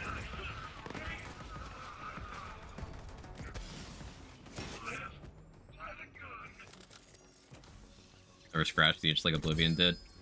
It scratched the itch for a while for me, but Oblivion hit differently. For sure. What's my... So, a lot of my Oblivion playtime isn't on Steam. Yeah, I only have 22 hours on Steam on Oblivion. But, like, I played it on the Xbox 360 when it first came out. And then I played it on disc on PC as well. Because the Oblivion modding scene was crazy when that game first came out. Like, it was crazy. So much cool shit. You think the Skyrim modding scene popped off? No, Oblivion. Oblivion, man. Wow, Light Show and Maurice Machine. And Recursion.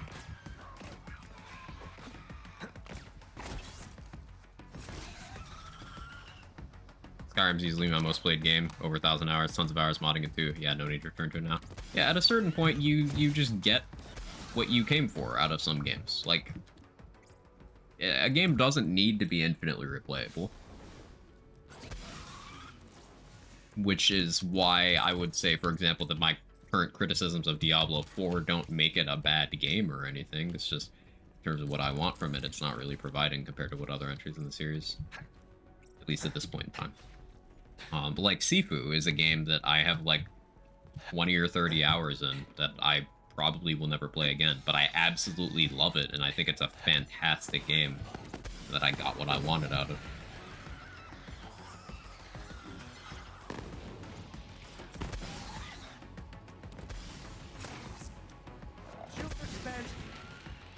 I think we should have this conversation more, because like there's that subset of gamers who the second they are no longer getting new experiences or no longer deriving enjoyment from a game, they call it a dead game.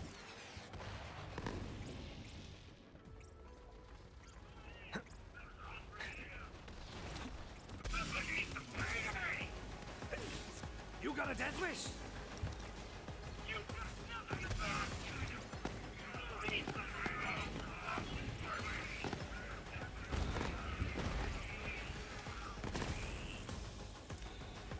Skyrim's a game I play once every 2 years, download one of the wild mod packs, and get about 30 hours of enjoyment out of. Sounds about right. Never modded Skyrim? Wow. Well, I mean, console players don't have the option. Well, they have light mods, I suppose. Played Oblivion on Xbox for over 400 hours. I was mesmerized because it's a little experience with RPGs. The story was bad, per se. Just very boilerplate. Yeah, like, the thing about Oblivion is, for the time it came out in, that open world was amazing. That was groundbreaking. It was even, like, pretty for the time.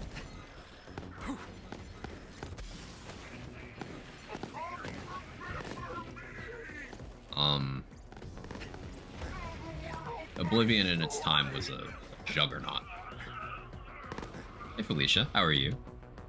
So far I found the always multiplayer aspect of D4 not as bad as I expected, still prefer it to be more like D3 in the online respect. It's been minimally invasive to me. It's been annoying for me sometimes, but the big thing is my ability to play the game, like, solo has been affected. Like, for example, I've lost a couple of nightmare dungeons because,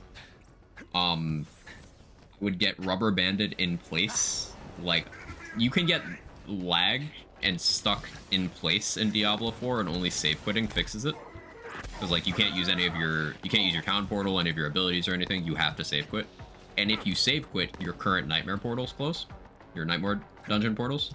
So like, I've lost multiple nightmare dungeons because I had to save quit. Because lag in my online only game. And that's really annoying. Yes, an online only game where you're save quitting. It's the worst of both worlds. It's everything I hate. Yes.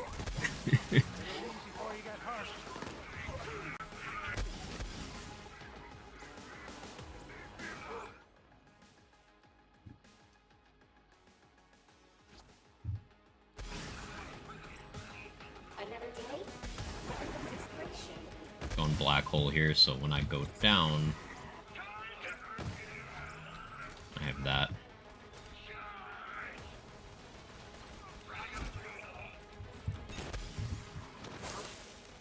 And bullets for you, and bullets for you, everybody!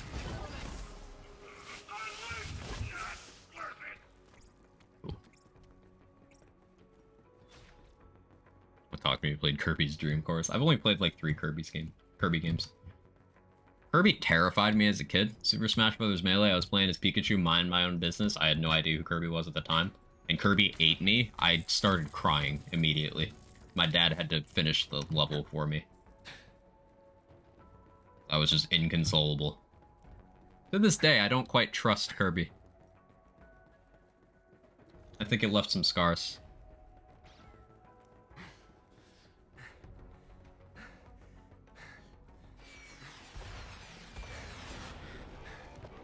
Good.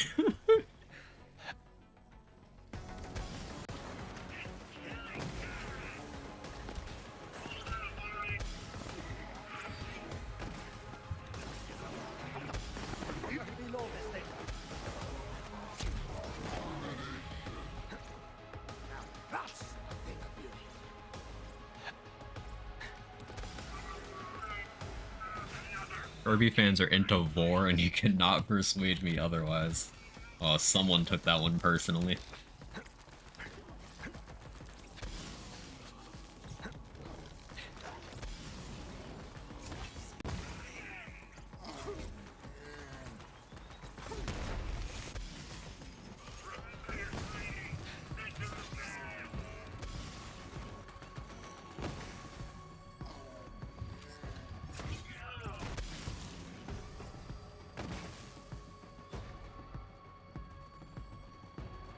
This track is such a banger.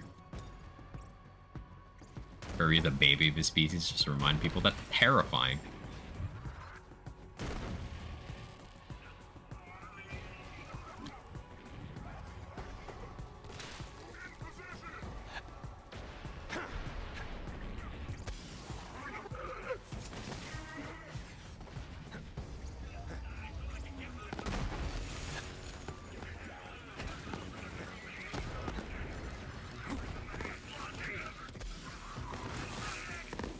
Are you seeing this? Open your bloody eyes! I need someone to illustrate what adult Kirby might look like. Please tell me it doesn't grow teeth.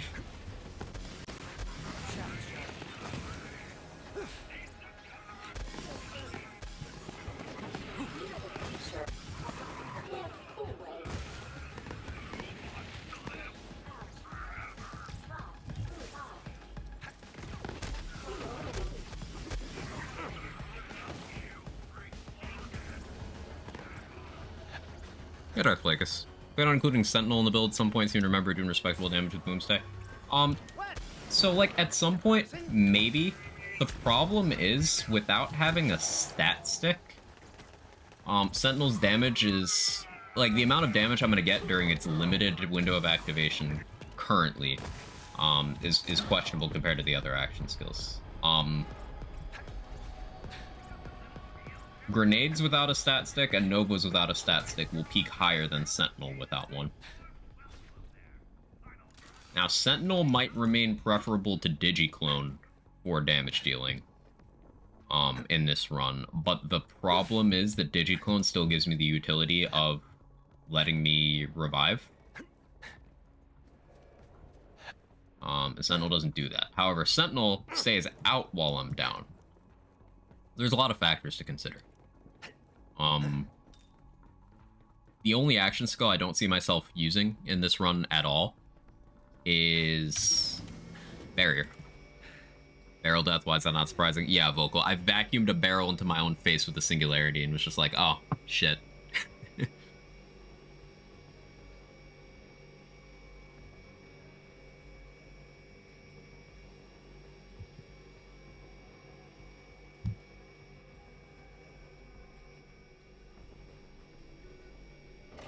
This is my life now. Oh.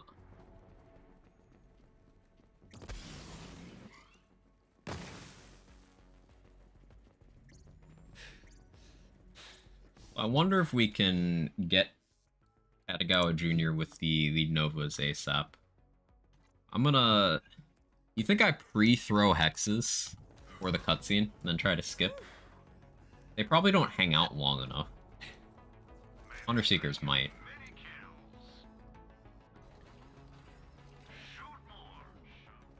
K6 haunting other people's playthroughs. Imagine Kirby, now he's bigger with a beard and smells like cigarettes. Why am I attracted to that? Kirby to daddy.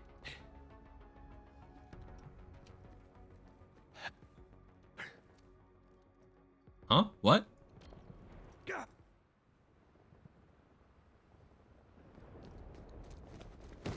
Oh, I forgot to pre-throw. I was too busy thinking about Kirby dad. Death wish granted. Weird champ? Yeah, that's deserved. Sworn I heard something? Yeah, no, you didn't hear anything. Must have been the wind, says the Skyrim character with an arrow in their face. Oh, he's dead. Okay. Tweet about Kirby King DDD is a Chad. I'm not up on Kirby lore either. Talk to me about DDD. What makes him a Chad? I know who it is, just why is he a Chad?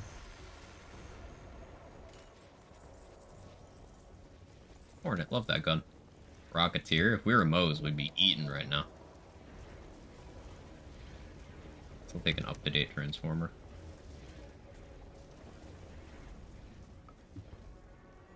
Well, he's king and he's got a lot of D. That does clear that up. I think I go 1 Fractal Frags, 1 Duct Tape mod. Duct Tape mod first. Lorelei scares me, but you know, in a good Hey, Rune. way. Am I making sense? Bonk 0, but I do understand. You found a big fat loot chest. Bravo! As an added bonus, your viewers have a chance at winning a copy of your loot. You guys can roll on that. About the teeth situation on Adult Kirby. Thinking comically large, fake veneer-looking teeth. Like Winston in John Wick 4. Did anyone else get distracted by his teeth? Anyone? Because, like, at one point he was talking, and I said out loud, he has excellent teeth. And everyone in the room was like, oh shit. You mean the sun? Yeah, you saw it. You saw that movie. Am I wrong? Like, at some point between films, he had some work done.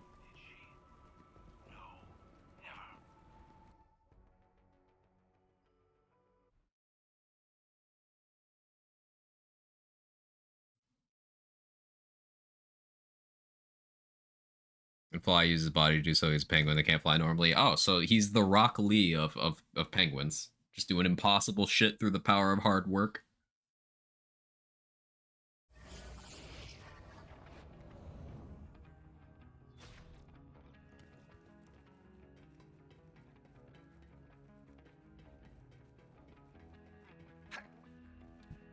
Get this vendor.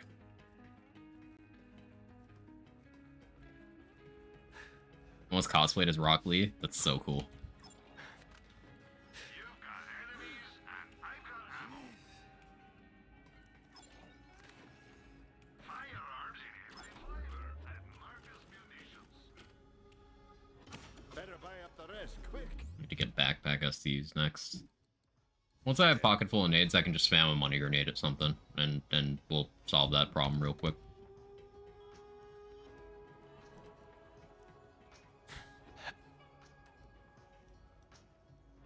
Also, the only reason he's a villain is because he's jealous. It's a very human motivation. Not always acceptable, but very human. That's compelling.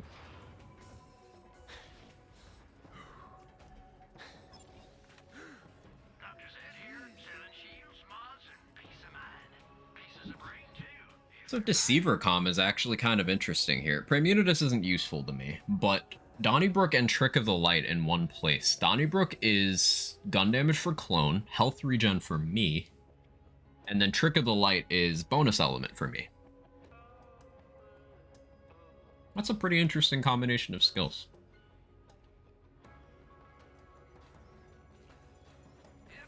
That's lots of villains. Yeah, lots of villains do it out of jealousy. But there's lots of villains that don't really have any motivation. Like, for example, Rose in Bounty of Blood. Why is she doing anything other than is evil? Tyrene in this game, in the base game, like, why is she doing anything other than is evil? Some villains are just there to be evil. Not a high bar to clear, but it is there. Revenge for her grandmother? What happened to her grandmother other than the Jacobs Corporation stopping, you know, planet conquering investment? Like a layoff? Okay. Wanting to destroy planets because of corporate layoffs is kind of,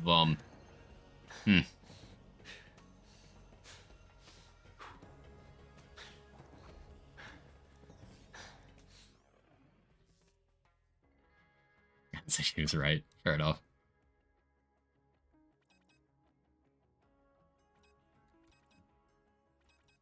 I need to favorite certain items that I'm keeping for not dying purposes. This low-level recharger, stopgap, those are useful. The transformer as well. I need to keep that hunter seeker. Get rid of that.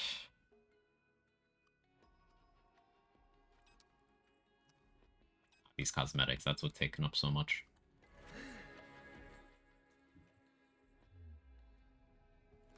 How's my butt milk? Okay. Still got some butt milk up time.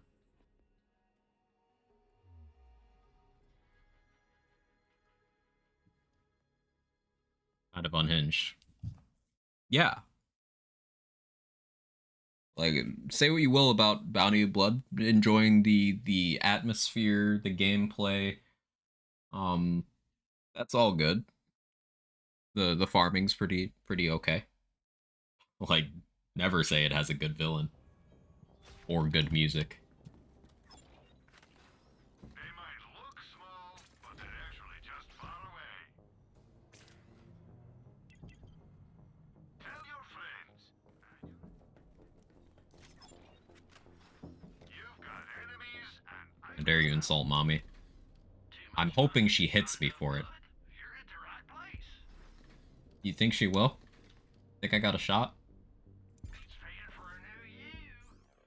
That's a shocker raider with pocket full of nades.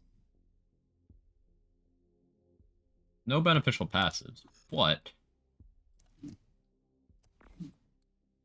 This means I can just spam.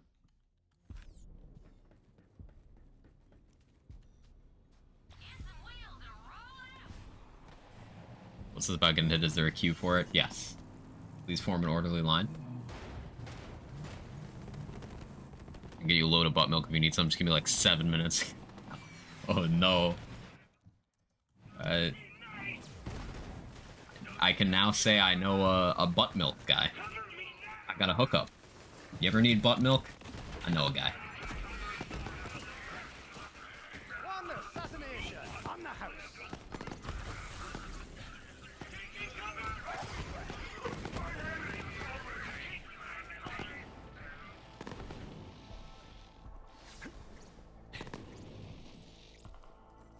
Shooter spent. So, the grenade regen in action here.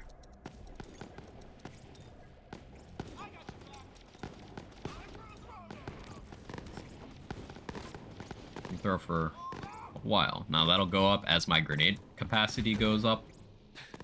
And, I get more investment in pocketful nades. That's with 12% per stack. So 24% of a grenade a second, I believe.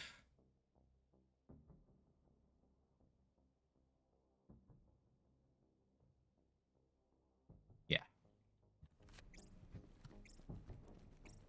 So as I get more, that'll be proportionally more because I will be doing more things in between grenade throws. I'm always looking for unique car parts. At 6 points, you get more than half a grenade per second. And then there's also kill skill bonuses to factor in as well, which will make it regen even faster. You can end up getting like 80% of a grenade per second with max investment. Which obviously, since it takes about a second to throw a grenade, you don't need that many.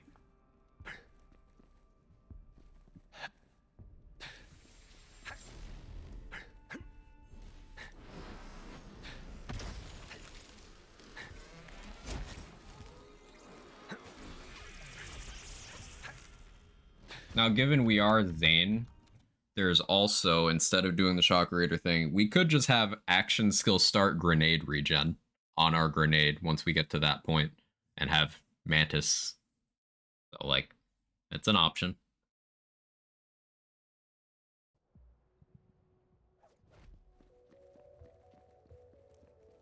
Having options is pretty cool.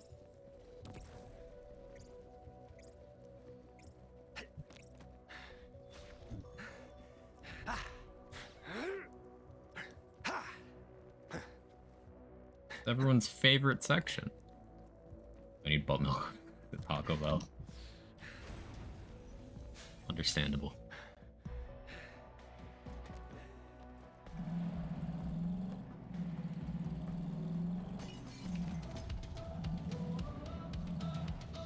No, no, stop it, stop it. No, no, no. La la la la la la la la la la. We're good now. Not because I don't like the music, it's because, yay, copyright.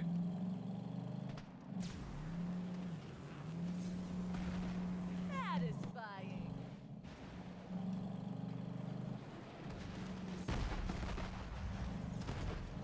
Leave you on that high note. 4 a.m. here in Australia. Gotta get some rest. Great seeing you. Chatting with you again. Be sure to catch some more streams. It's a pleasure having you around again, Blue. Seriously. It's just really good to see you. Hope you get some good rest. Sorry for keeping you up. Thought we go higher than that.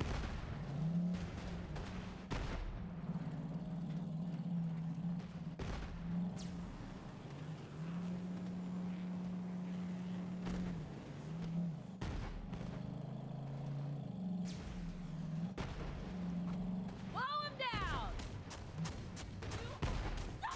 Fucking hate vehicle sections so much.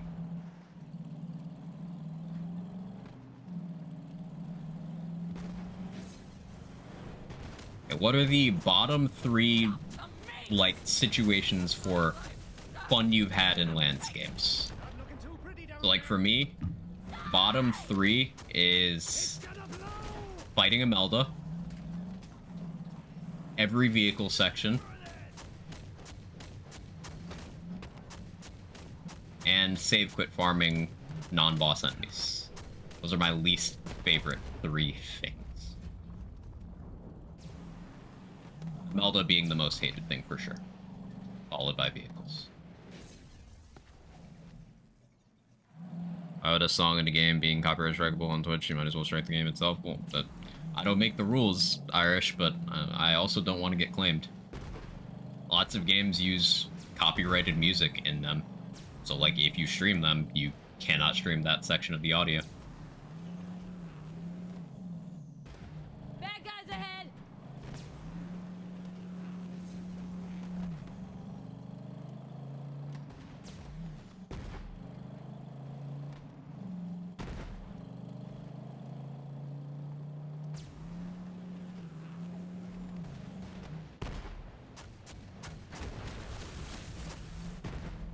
really dumb? Yep.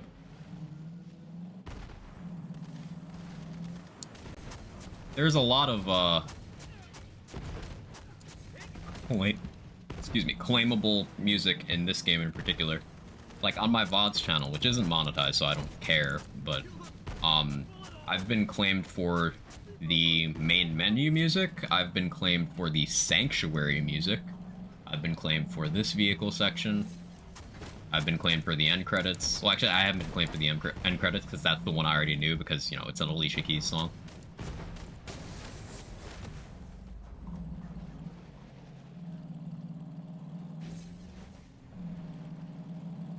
Like, if I was trying to monetize that YouTube channel, then, that would be something I would have to look out for.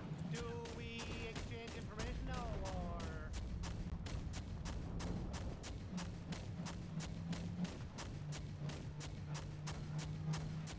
Who enjoys this? Any vehicles, any platforming, and Imelda. Anti-grav vehicle sections, reflect skeletons. Anti-grav's not that bad for me, but I get it. And yeah, herd on the other ones. Like the vehicles, because they make travel faster through large sections of the zone, but always feels forced, like the map didn't need to have these vast gaps of nothingness. That's exactly it, Manic Geek. Like, they've designed large maps that don't feel like they need vehicles. And some of their tightest map design across all lands games are maps that just don't have vehicles available. Think about it. Both takedowns in this game. Electricity. Angle drift.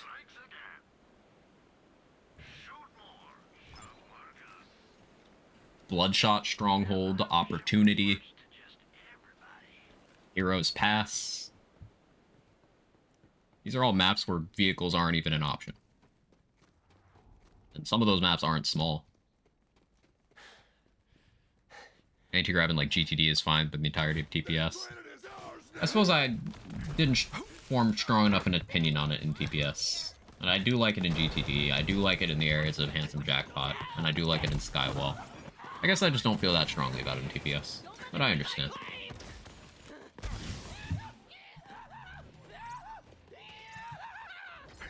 Shield am I using?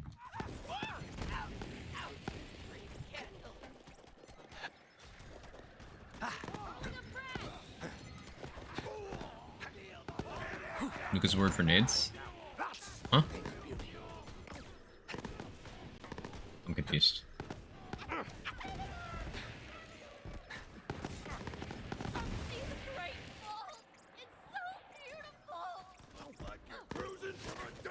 Like nade mods? Oh yeah, yeah.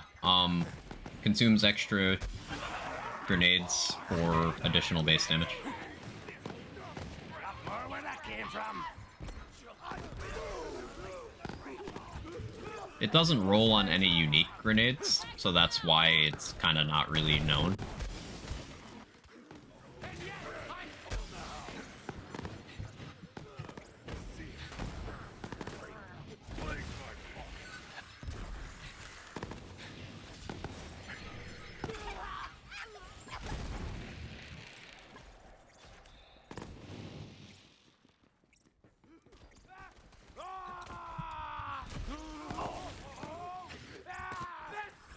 Damage increase. At least I'm pretty sure it's base damage increase.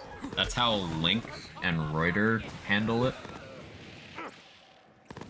I don't remember where in the pecking order Nuke falls for damage increase, but I want to say it's below Link, above Reuter for how it affects the damage. It's just unlike the others, it has a downside. I doubted myself. That wasn't ideal.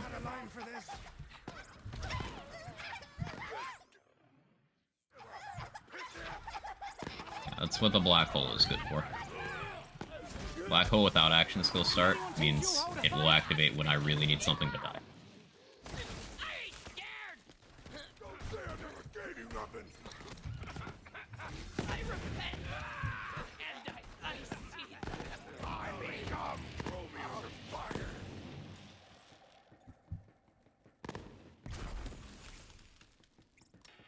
the ground!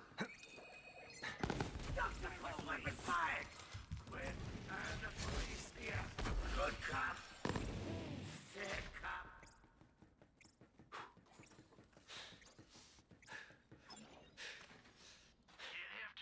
Three most dangerous game class mod. Once again, we're getting so many drops that it'd be crazy for a flak playthrough. I almost decided to do a flak playthrough instead. Like, I've already done gunless flak, so I don't know what it would have been. I am accepting ideas for flak challenge runs. I would love an excuse to just do a flak playthrough.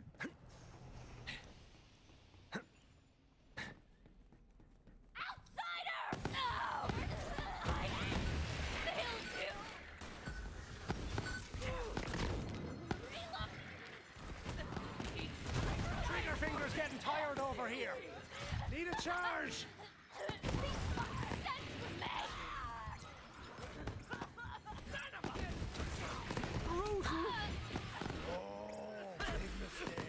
One big thing about being gunless is it means, oh, ha! I've never died to that before. That one's just funny. I can't even be mad. What was I talking about?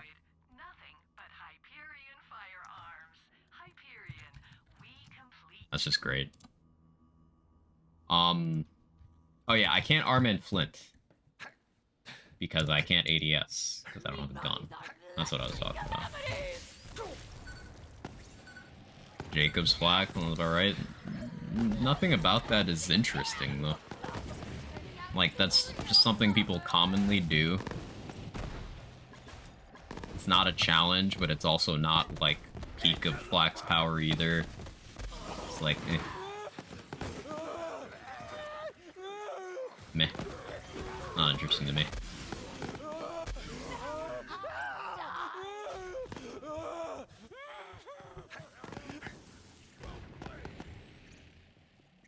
Yeah, I could have just gone up and not gotten hit by a train, but I'm intelligent. Wait for it to go by before I die to it again. That's honestly hilarious. I can't even be mad. That was just fucking funny. I deserve that death so much.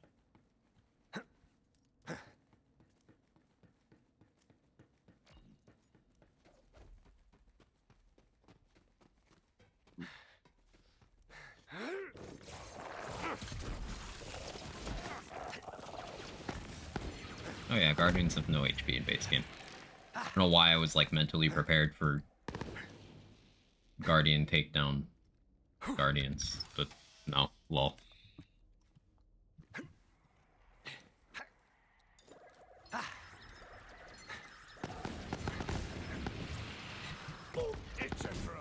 What are some cool things I could do with Black? I could do no shield Black.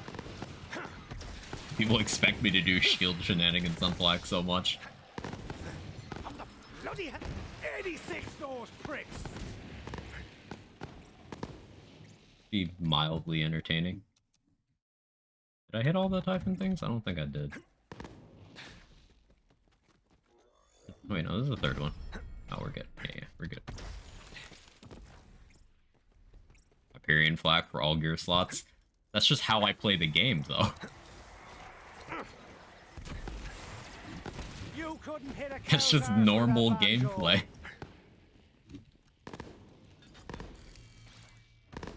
I mean, I'm so down, but like, it's just normal gameplay. Play with no class mod and artifact. Hyperion Company Man. So no class mod. Which I actually have done gunless, or no, not, excuse me. I've done gunless. I've done no class mod on a couple different occasions on flag gun builds, just to show people that, you know, do whatever there. But yeah, Company Man is an artifact. Companion flak, I would rather gouge my eyeballs out with a plastic spork. Everybody gets bullets. While being given a gravel enema. And with people saying mean things to me. Also, I'm stubbing my toe the entire time. And then the other foot is stepping on a Lego.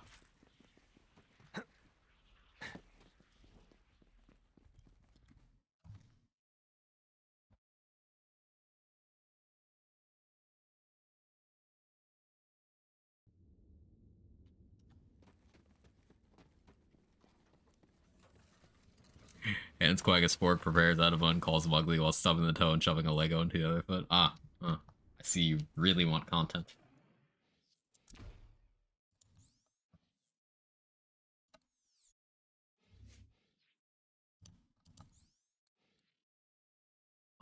So I don't have any damage formula for the grenades to double dip right now, other than the... I mean, I guess Executor Cryo, if I went that route.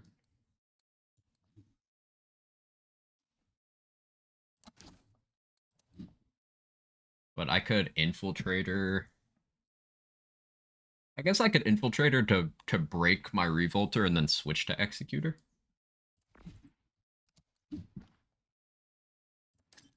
See what happens.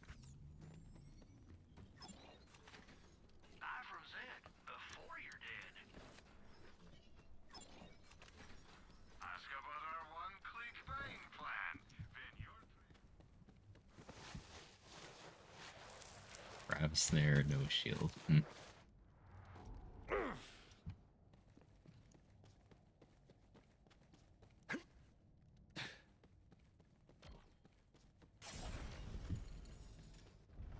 Just your daily reminder that a build with no guns equipped at all is stronger than a gun build using grab snare. Just in case there is confusion about that. Frag going out.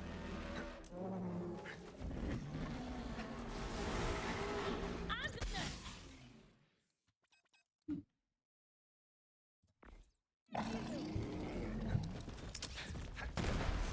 Zane has grab snare? Yes.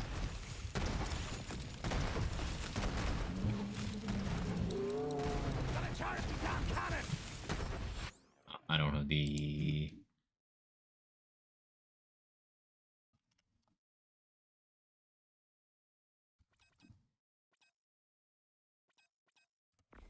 Okay, pocket full of nades. Grab snare is definitely one of the action skills of all time. Hey, Wuxi. Yeah, it certainly is a thing that exists.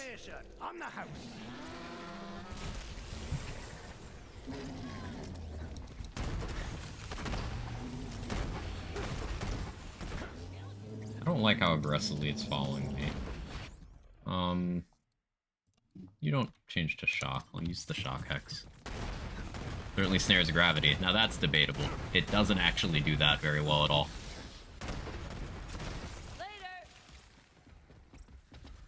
It doesn't apply very much gravity, nor does it really snare things. So, yikes. I don't want to annoy it, but do we get dynamite still? It's not possible right now. That's not annoying, Sora. I think you've asked about it like once last 2 years. I honestly forgot. It's something I still can do. I just completely forgot about it. I'm gonna be honest. With Alan Wake 2 coming out soon, that is a good way to remind me, because Alan Wake and Control are in a shared universe. Alan Wake 2 looks pretty heat.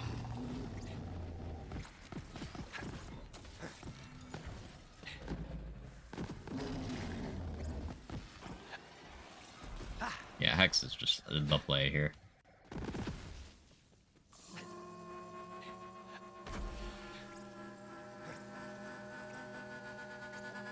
For some reason I'm not getting notifications for Twitch streams. Yeah, Twitch notifications suck. They're notoriously bad. Most creators will do either a post in their own personal Discord server or a go live tweet, or often both, to indicate when they're going live.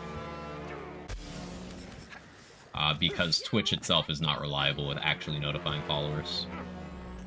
Sometimes you get the notification like 6 hours late.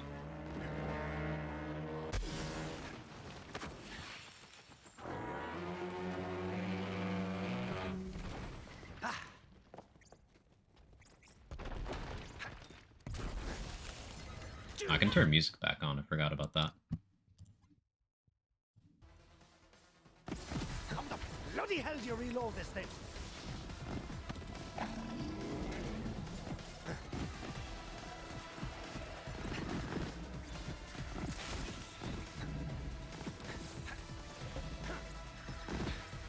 Same universe? Yes. Alan Wake and Control are in the same universe. That's not a joke. I'm not kidding.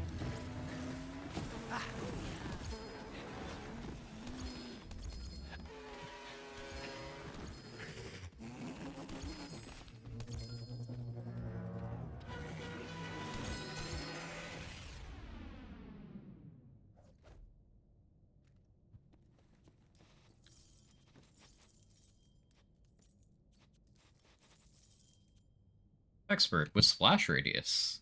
Actually, Texpert could go hard here. Like, that would give us some good Sentinel uptime. Maybe. Using mod for more legendary drops or something? No. I have the science booster that increases drop rate active from the science machine by Tannis. And it is a true drop rate increase. Hey, new shock raider. 1 pocket full and splash radius. We take those.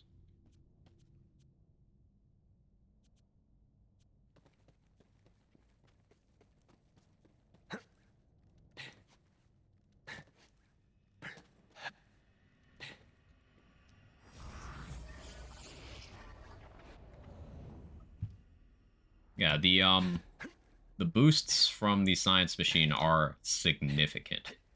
They're all good for something or other. They are very impactful.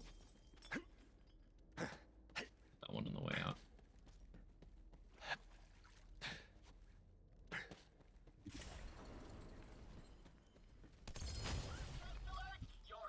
I'm kind of legendary in there. We got a Red Queen and a Thunderball Fists.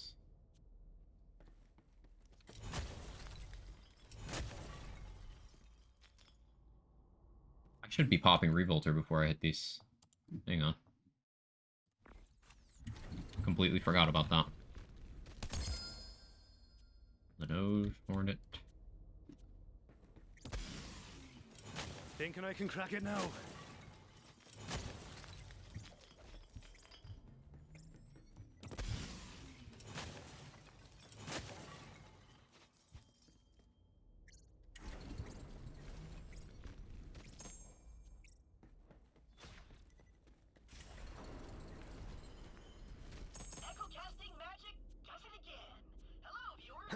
Yes, Claptrap. Echo casting magic. Sure. So we've got a few different shock raiders. This one is 1 pocket full with splash radius. This one is 2 pocket full without. I think 2 pocket full. 2 pock. It full. Is the play?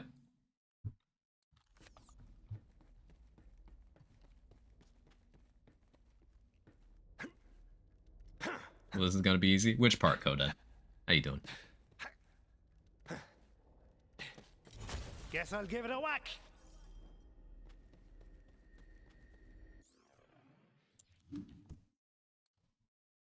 Back to black hole.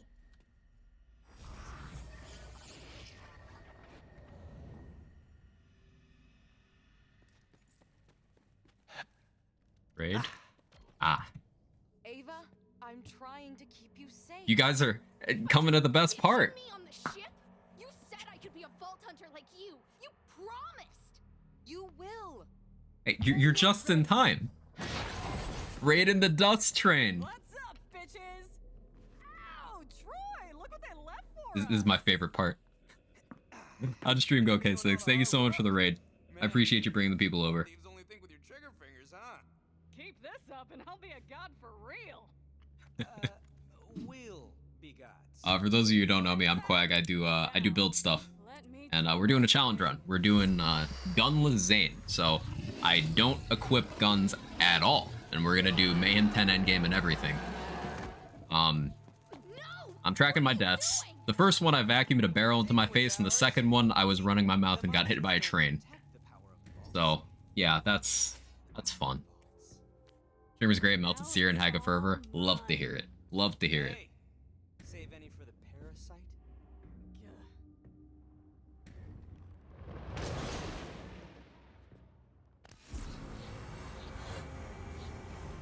Hag of Fervor is definitely one of those build milestones. Shotgun Moses strong? Absolutely.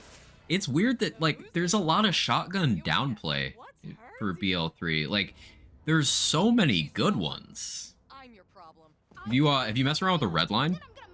K6? Red line on Mose is like, that's some scary shit. Red line was my killing machine? Yeah, the red line is slept on. I guess maybe it's because it's one of those deady drop only items. So a lot of people might not know it exists. But isn't it from the guy who drops the Hellwalker? So that's one people should know about? Angel Swap? Yeah, Angel Swap will do it. Red line melted the train? Yeah.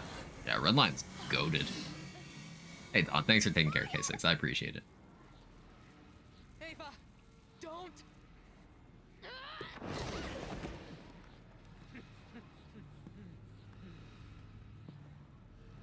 Be ready. Don't be ready. Gotcha.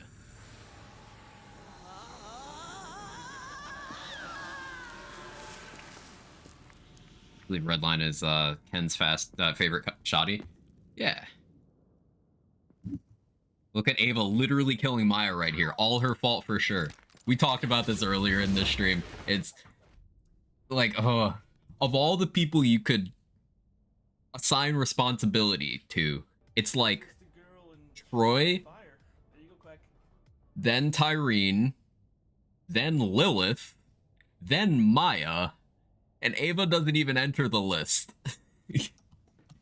Like, and this poor kid is like the most well-adjusted person in Borderlands. Because all this shit happens and she doesn't lose her mind. Blame the child, always. Yeah. Luke is totally to blame. 100%.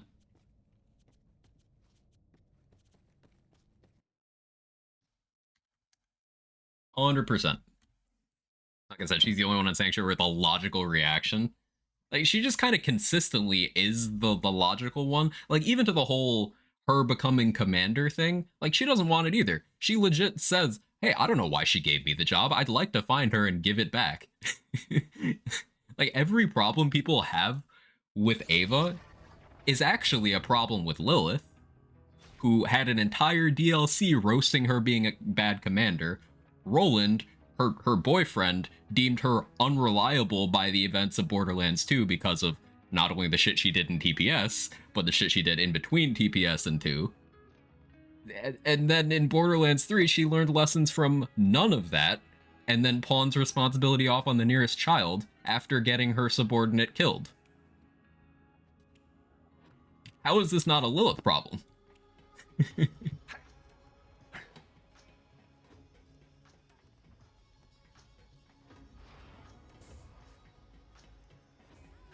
Lol, let's go more Vault, lol. Lilith is the main villain of the Borderlands series. You hate Ava because she's annoying. I hate Ava because I hate children. We're not the same. Based. It's a nasty character and by far the most annoying. Yeah, never forget when she was trying to gatekeep Mr. Torg out of playing B&B. That's by far her worst action.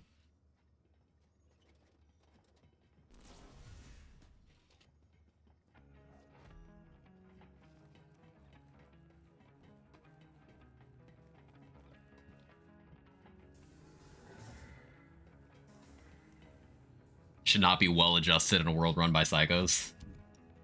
Yet Giga Stacy, I guess, technically. Ava manages. Despicable, forgot about that. Yeah, Lilith just sucks. Like, on every level. She's a bad commander, she's a bad friend, she's a bad role model.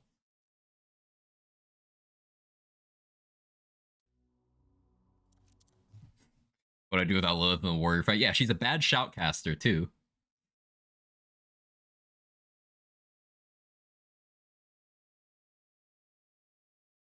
At least she was a fun playable character. That's true. I enjoyed the shit out of BL1 Lilith. Very fun gameplay. Krieg was onto something thinking of her as evil. Even if subconsciously, yeah. Got back in time for the Lilith hate. You did, Ken. You did. We were also talking about the red line. which I'm told you're a big fan of. BRB. I gotta pee.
Okay, I'm back, and the sky has progressed to yellow.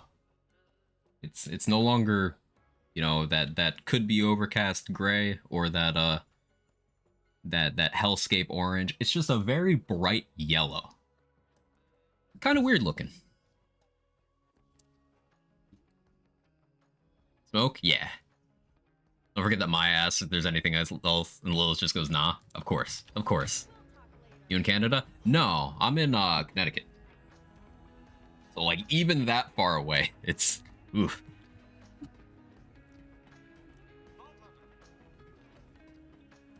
Fog is coming. Dead by daylight hours. It's even a bit here in West Virginia. That's so crazy, man. It's just scary. I can't imagine how bad it is where it's actually happening. Hey, Gage, thank you for the 9 months. Jiggling. Jiggling, jiggling, jiggling. Nature reports a victim. When she said she didn't see the cult coming, I was like, whoa, somebody needs to go back to school. And she had no problem weaponizing those people to her advantage. Which isn't necessarily evil, but like, ain't heroic. Quag Jiglin.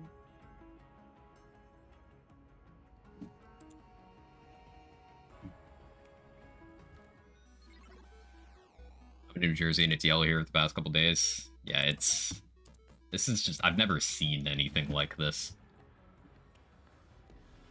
Delayed the TTS is. It's something about it's cursed. Some channels just have really delayed stream elements alerts, and I don't know why. I just happen to be one of them. I'm from California, so I know those color skies all too well. Yeah, I've lived on East Coast all my life, so like, I've never experienced this.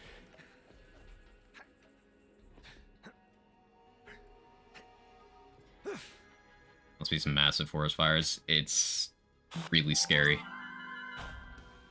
I just thought you set the long delay intentionally. No, I didn't have it as an issue until I switched from Streamlabs to Stream Elements, and it's just been like this ever since.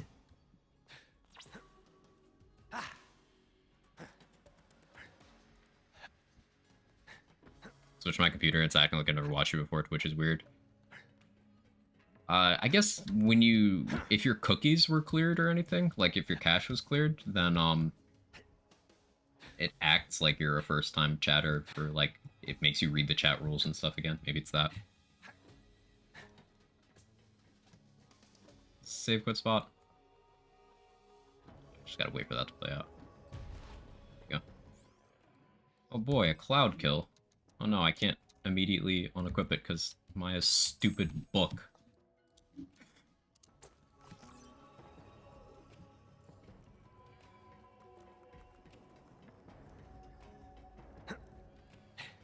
Middle of the country, I never get wildfire smoke, but one time there's traces in the sky, made the sunlight orange. It's weird.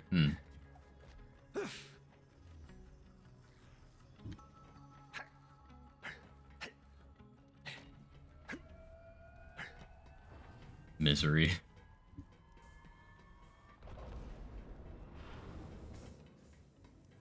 So for the benefit of the raiders, This playthrough is gonna... Basically, the restrictions I've put on myself.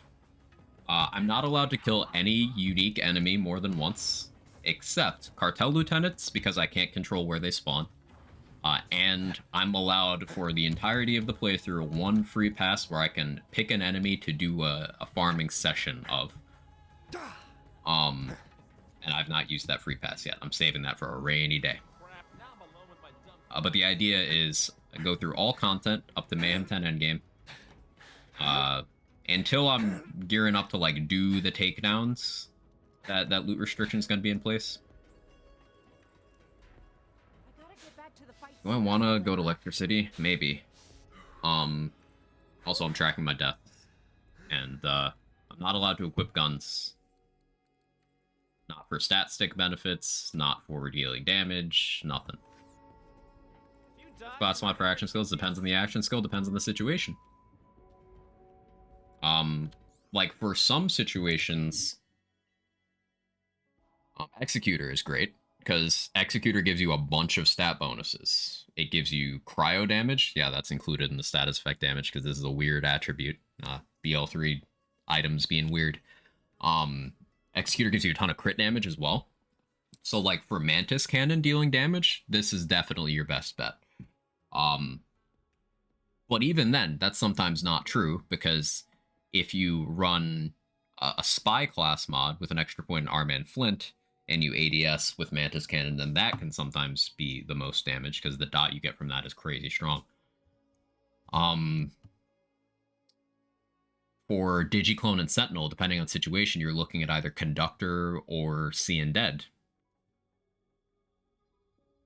Like, it depends. Infiltrator can be useful for getting certain shield effects to happen more often. I've been using that a bunch. Techspert has a shout here, too. Assume Gunless means you can't give Clone a weapon other than the default? Correct. Clone will only equip with double barrel what I have equipped. And since I can't equip anything, I can't give him anything. Now, I'm still most likely going to end up taking double barrel because it does give him gun damage.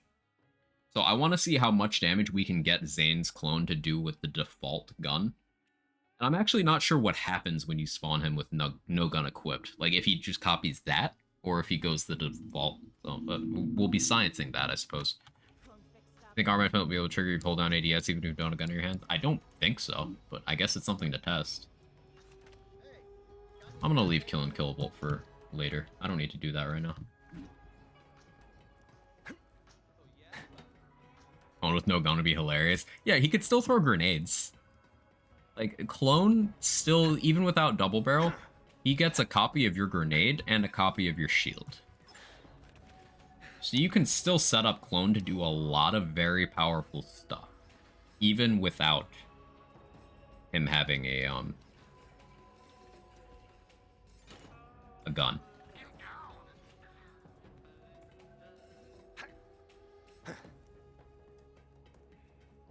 So we got that shield with an ASC 50. That could be useful at some point. The Shock Raider has 1 pocketful and 3 duct tape. This is the one. I'm hoarding items. So many of these are useful, and I don't want to get rid of. I guess that sticky didn't go that well. Shock one is out leveled at this point. Okay, I can get rid of those. Alright. Curious how you're gonna handle Hag of Fervor, or if that's a dodge. So I've done True Hag of Fervor back when it first was a temporary event. Gunless on Flak. It took me about 27 minutes. I did manage to get the chest, you know, obviously not with all the bonuses, but I managed to complete the quest on time. It took me about 27 minutes. Now that was with a setup I happened to have. It wasn't optimized or anything. You could definitely get it way faster if everything is on the table. There's some stuff that I see myself likely having to do Fish Slap Unleash the Dragon. But I want to do as much as I can without using that combination of items. But just so you guys know, like, for example, for Hemovorus, the fastest recorded Zane kills of Hemo use Fish Slap. and Zane's skill tree doesn't boost the fish slap at all.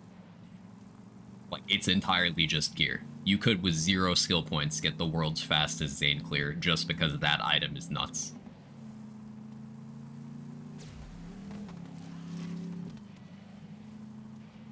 Older, not wiser.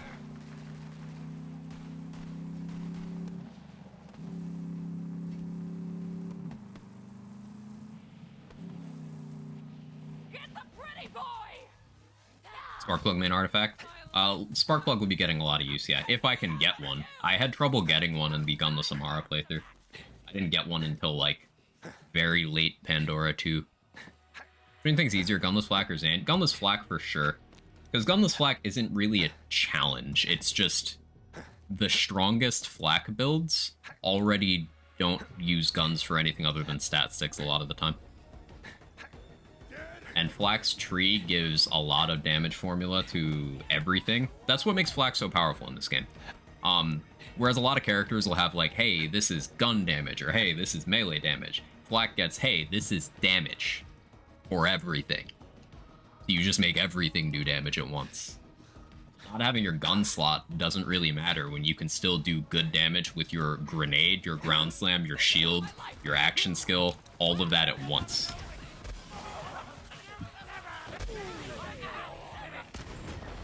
Damage. Yeah. With Zane, it's one of those cases where the skill tree doesn't help out very much other than... So if you strip away guns for Zane, the next supported thing is actually grenades. Which is very interesting because pocket full of grenades can give you infinite grenades very easily, but nothing in his tree directly boosts grenades except if the enemy's not aggro to you, you get Trick of the Light bonus element, and if the grenade is capable of critting, you get Headsman's Hand. That's it. That's it. So it's kind of difficult. If the grenade can crit, you can also arm and flint off of it, but it's very gear dependent to do non-gun Zane.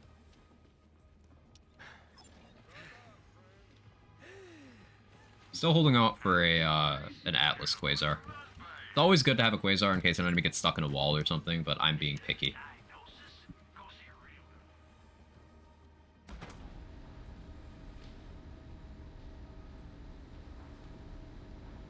Here's what would be more optimal. Clone with no gun, free up actions, normally used to shoot, potentially just spam out nades. Well, it only throws grenades if Fractal Frags triggers, and Fractal Frags is a kill skill. And Fractal Frags is already a higher priority in the clone's actions than anything else, which is why it can sometimes be, like, especially if you're running a See and Dead, it can be better to not spec Fractal Frags because he'll always choose grenades over shooting. Like, for example, if you get a string of, like, 20 See and Dead triggers at once, and 10 of those trigger Fractal Frags, then the clone will just stand there throwing 10 grenades instead of shooting. And that can be annoying.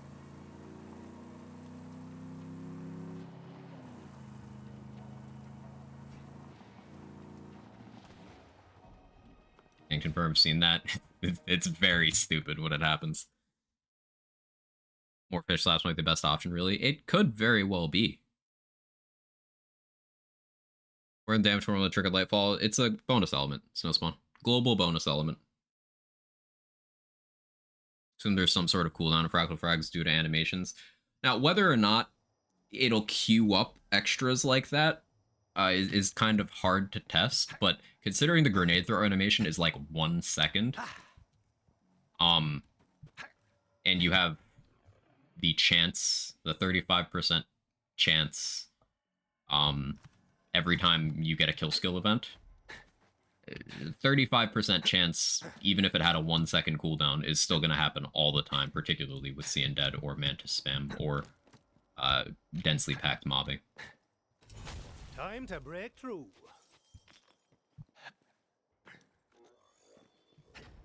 Mentioned the Spycom. How do you even farm on this playthrough?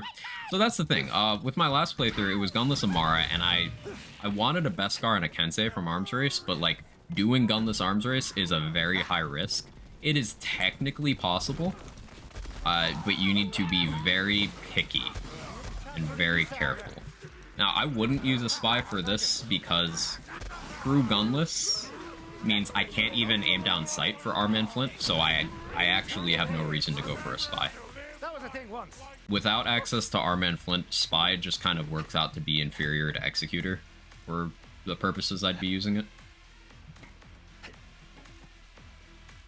Executor, we can talk about that real quick. Executor is a insanely good class mod, one of the best class mods ever made across any character.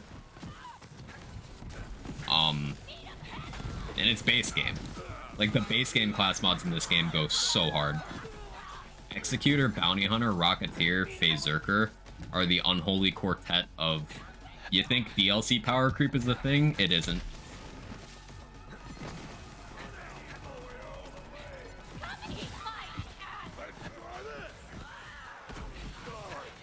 With max kill skill efficiency, Executor gives you 105% crit damage, 28% cryo damage, and then a bunch of other stats most players won't care about, but like those two things alone.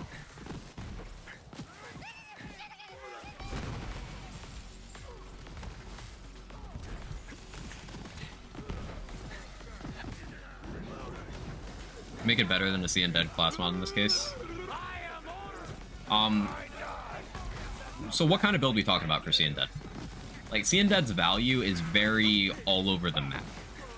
It's really nice for Digiclone, particularly if you want Digiclone to throw grenades, because, as we mentioned and K6 corroborated earlier, if you get a ton of Fractal Frags triggers, he'll just stand there throwing nades for a while. Like, that's a good use case for it. If you're trying to maintain your action skills and you have some like windows of downtime where you're not going to be able to get kills for good misfortune, then it can be better for your duration than Conductor is, although it's close. If you want Clone doing damage with guns, then See Undead is technically the most you can get him to do because extra points in Donnybrook.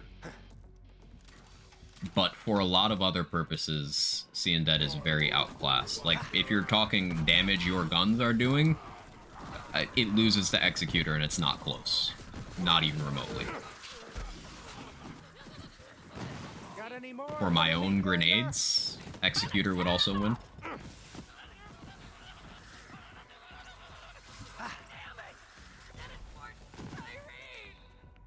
Infinity. Infinite damage.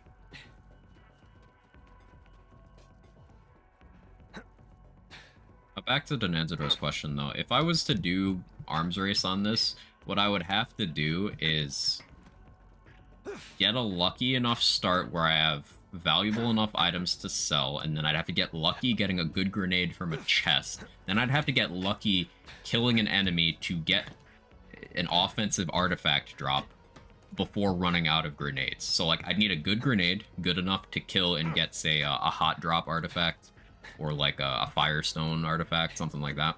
And then I could kill with that. There's a lot of RNG hoops to jump through with that.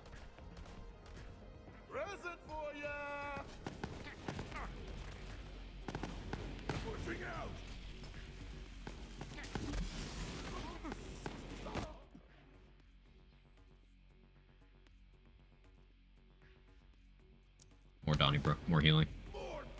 Get Broken Hearts for it. Ooh, that's a good shout. Yeah, that would help. The Corrosive Hearts do good damage. That's a good shout.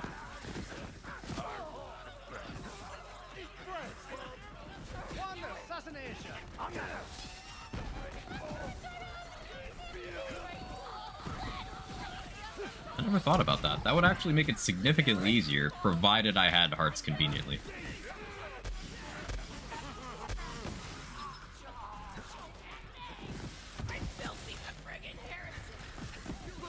A lot of luck then? Yeah, a lot of luck to get powerful enough, but then the real problem is that even once you get that level of power, you would then have to get lucky enough to get the drop in the run. So, like, you'd have to get that level of power for every run to even attempt to farm the items. So remember, you gotta kill the enemies to open the source chests. Otherwise, it'd just be waiting out the timers to hit the airdrops. And that takes a long time. We are up all night to get lucky. Hey, Urban Mech, how are you? Brick's such a bro, he's doing the challenge with you. He is! He's a real one.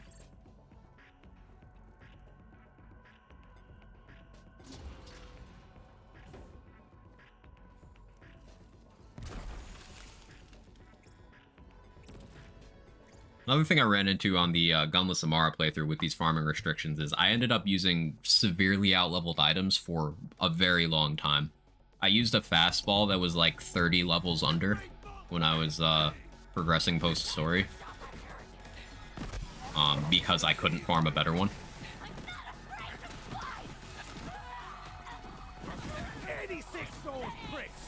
And we'll likely end up in that situation in this character as well. Is Brick the only character to not get worse as each game goes? Mordecai gets better in my opinion as well. Like, Mordecai gets some moments of actual emotional depth. I think he's pretty rad. Hammerlock. I think Moxie is pretty good too. I really like the character moments Moxie gets throughout the series. Like, she gets some really cool ones in TPS, she gets a couple in BL2, she gets a couple in BL3. Moxie's like fine wine. Yeah.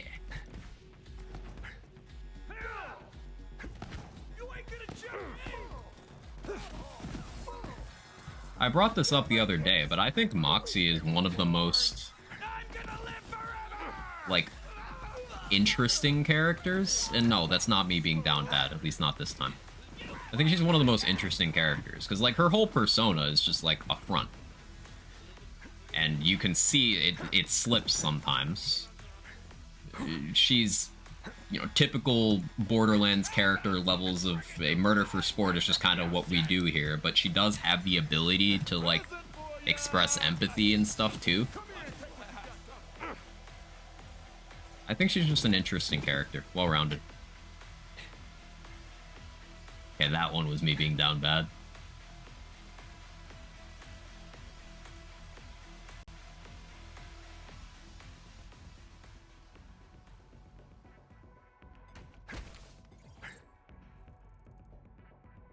And ass grows a lot. Sir. Would you agree that having more than 1 point salvation is useful for lower levels? Not really, because even though getting the additional lifesteal makes you safer in those lower levels, the thing is, it's the blue tree. It's Zane's blue tree. Like, one of the most fundamentally broken skill trees ever made. There's always something more valuable. 5 violent speed, 5 violent momentum, 5 cold bore, seeing red, 1 salvation. But then by that point, okay, you're choosing between playing dirty, violent violence, cool hand, drone delivery, all of which are good skills as well. So you're gonna at least take a couple of those, and then you get down to good misfortune, and you still have those other skills. Like, salvation is just, unless you're specifically not shooting your own gun at all ever, you never have enough points to put in. And even if you are doing gunless stuff, if you're holding stat sticks, then cold bore, cool hand still are more useful. You'd have to do a run like this to ever take more salvation and for it to be a better choice. Power Scene Dead lies in the fact that it's dependable, easy to use IMO, not so much about the highest damage option. That's true. It's dependable and easy to use, but here's the thing.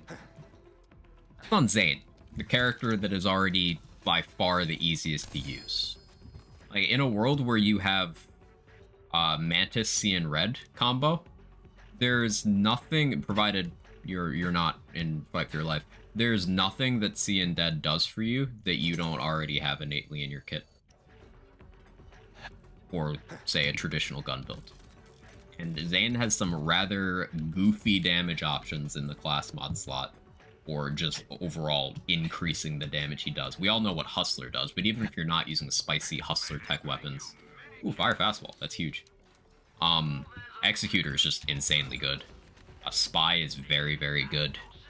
Infiltrator, Antifreeze, get Vital Momentum up to crazy levels of damage. We're gonna use Fastball, because it's fun.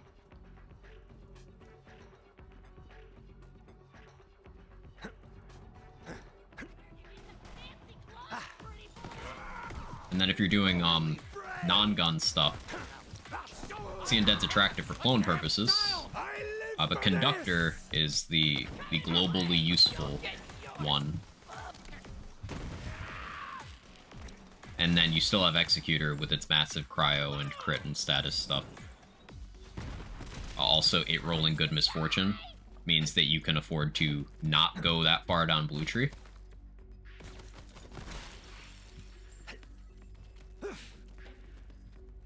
And that's sometimes useful for getting additional value out of your skill tree.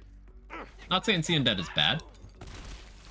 It being not the damage option doesn't make it bad. I think it inhabits an area where it's still what I would consider too powerful for something Zane ever should have been given.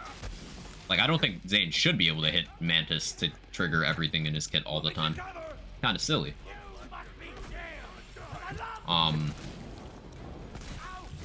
And in its heyday, Seeing Dead was just that era of BL3's version of that.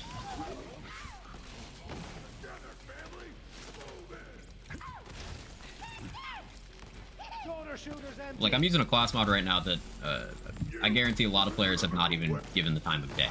I'm using a Shocker Raider right now. And I'm not using it for the Digiclone Augment stuff. I will be at some point. I'm using it because it gives me grenade regeneration. About bloody time. So with how I personally tend to play, I end up doing specific enough things that a generalist class mod like Seeing Dead doesn't have a lot of value to what I try to do. That's not always true.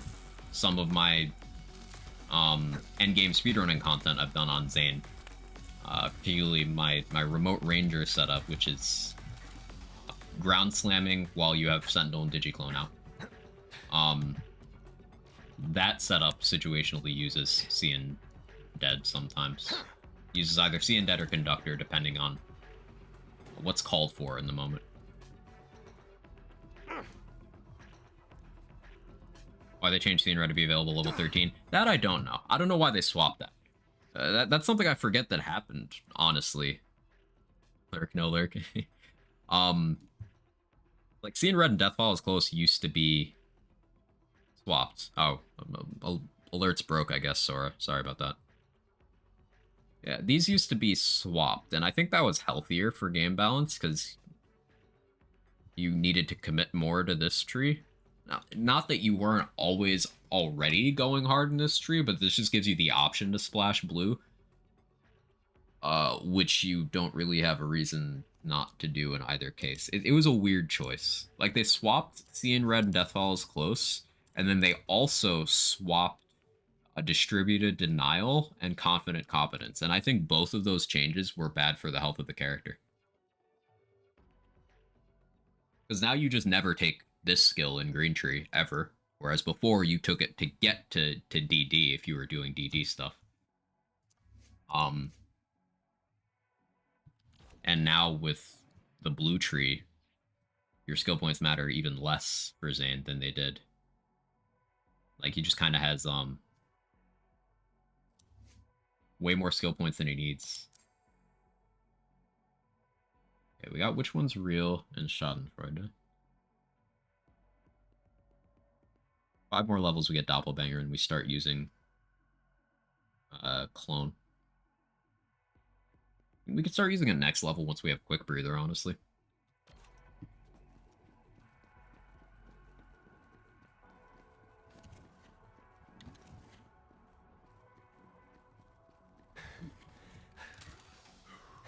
Forgot to pick the thing up.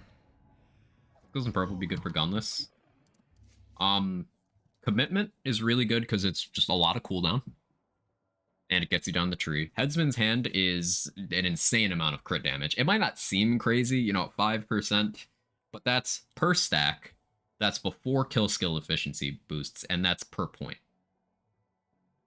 You can get this up to without kill skill efficiency boosts, a total of 50% crit damage. That's more than Flak gets in an optimized skill tree, by the way. Yeah, just from that. Remember, Zane still has Executor class mod for another 105%. That's before calculating the boosts at Headsman's Hand from kill skill efficiency. I don't remember the exact figure after the boosts, but like, it's crazy. And then you've also got Sheer Will down here for even more cooldown. Note that the second cooldown boost from this doesn't apply to Mantis. Yeah, it's weird. But then you've got a little bit of passive healing from Renegade as well. This is useful for Gunless, excuse me. Racer apply to clone? Yes. Yes, it does. Now, he doesn't benefit from Hustler. So, like, he can't consume Hustler. He can stack your Hustler, but he can't consume it. So, it's not going to be as crazy as Hustler Eraser on Zane himself. But Clone does benefit from Eraser, yes, if he crits.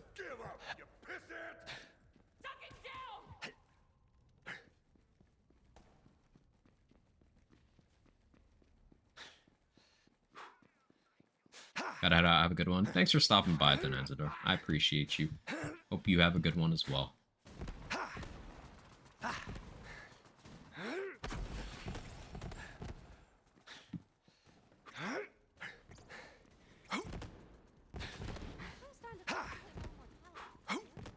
mean, I'm pushing 20, and that's like a Bertillion in Pandora years.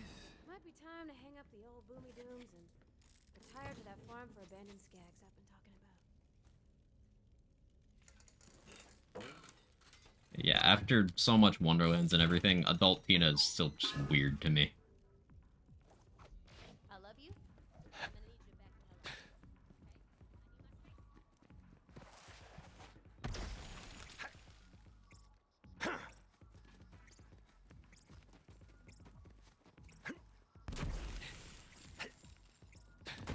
So Warden shouldn't be a big deal. I have this fire fastball. Honestly, that'll mean like the next few bosses I have to deal with. Don't say I didn't warn you.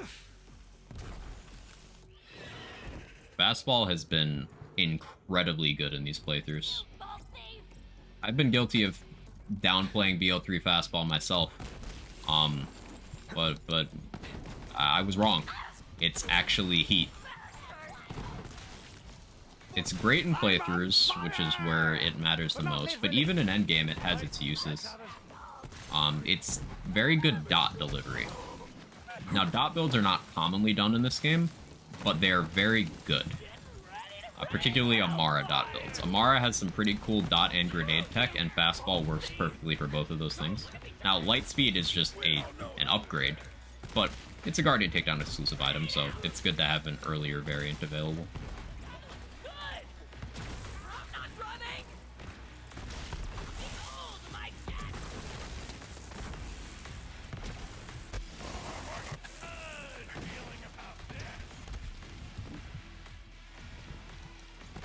Bad aim almost killed me there.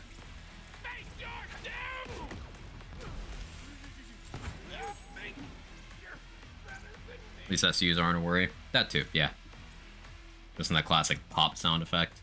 Wasn't that soundbite just the Jacob's shotgun sound? They just plopped it on the grenade. Friendly reminder that Moe's class mods are all cracked. True. Moe's does not have a single bad class mod. It's insane. Even the non-uniques, they're all good for something.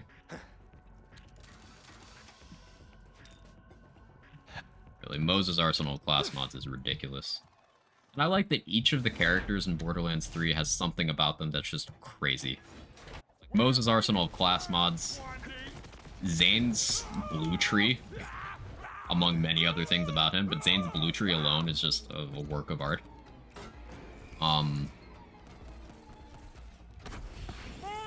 Flak's ability to just apply damage to anything, and then Amara's diversity in playstyle options and how the skill trees kind of complement each other for that. Oh, I doubted myself. Okay, so what we have to do here is switch to an infiltrator and a stopgap and get a mantis off. this thing. Oh, this is why I have so many different shields in my inventory. They're for me to switch to when I get in troublesome situations like that.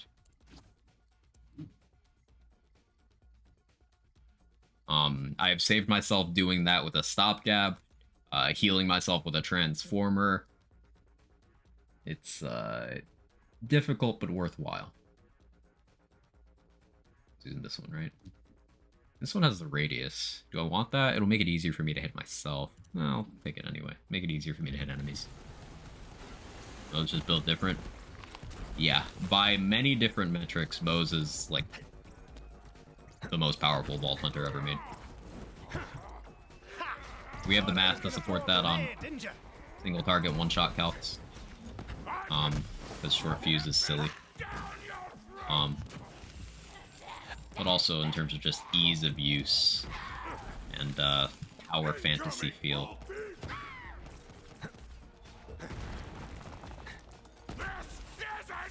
Those is just crazy powerful.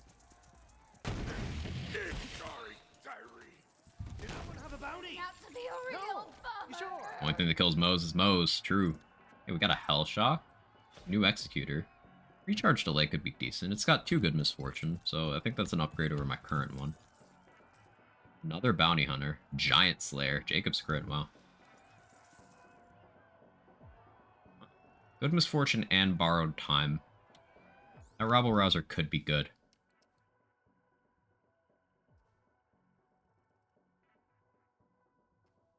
I need more storage SDUs. Can drop that. Drop that too.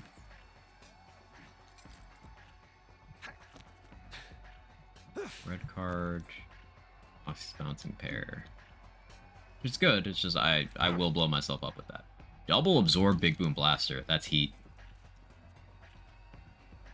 Big Boom Blaster was such a crutch for me on that Amara playthrough I did. Like, the entire time up until endgame, I just Big Boom Blaster for grenade spam.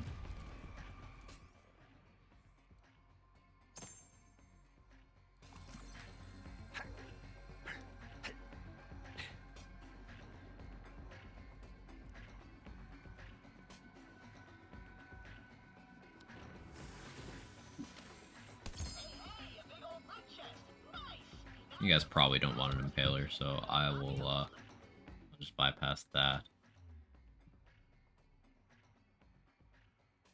So I need SDU money. I still have that money grenade now that I have pocket full of nades investment. We just basically need to find a tanky enemy and just throw money grenades at it until I'm satisfied.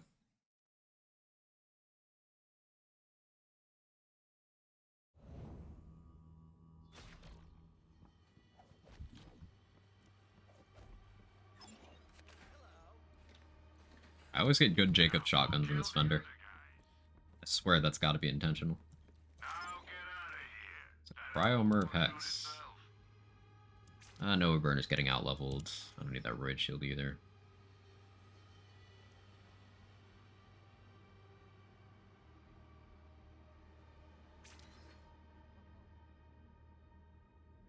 We don't need that.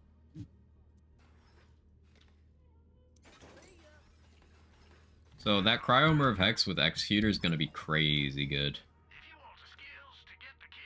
Other Executor. Shield recharge rate is a little bit better than the other ones I have. Ah, Rectifier. The worst shield ever made. Oh, not the worst. It's probably better than the Firewall, but not by much. 23 shock damage at level 21.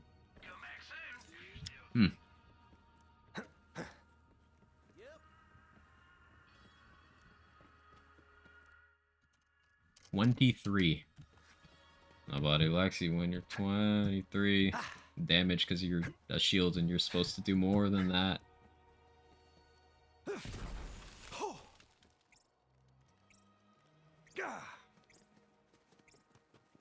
more than 22. It's debatable. Best shields in this challenge run? Frozen Heart, Void Rift, Stinger, potentially Messy Breakup.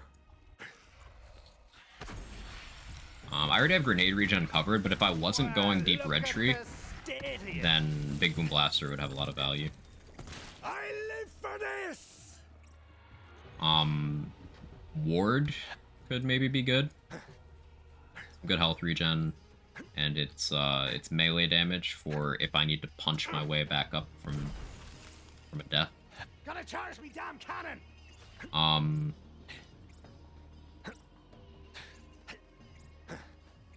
Revolter's actually not comparatively that good when the other shields I mentioned during the conversation, because it itself doesn't deal damage.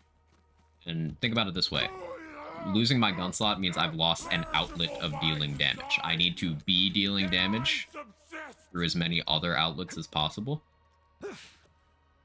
So instead of using one of those whole potential outlet slots to boost my damage, I'm frequently better off by using it to do damage. So that's why Black Hole, Void Rift, Stinger, Frozen Heart are all great. They deal heavy amounts of damage. But in the cases of Black Hole, Void Rift, we have the Singularity as well, which is very nice for getting second wins. And with Frozen Heart, we have the Freeze plus the Heal. Which makes it great for crowd control and survivability.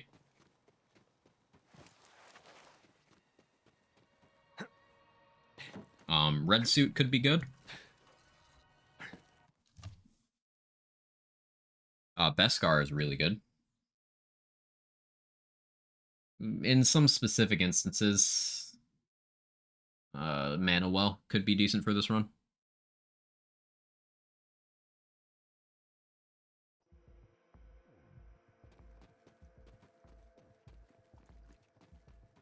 Lilify is pretty dope. You liked it?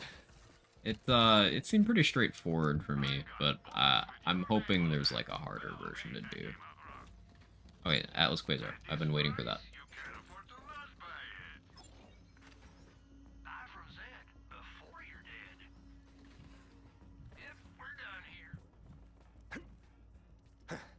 Love me Emmanuel. Such a good item. I kind of wish that the items they had brought in the Bunker Master's Vault card had been like more represented in Wonderlands, if that makes sense. Like they made it seem like it was a teaser for the kind of stuff we'd be getting in Wonderlands, and it just wasn't.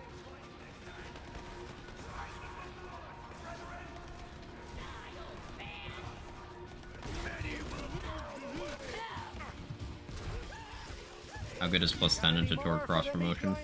You don't have that much of a reason to do it because the radius increase is always the same with every point. It's just your uptime on that increase goes up, and you get a small increase to splash damage.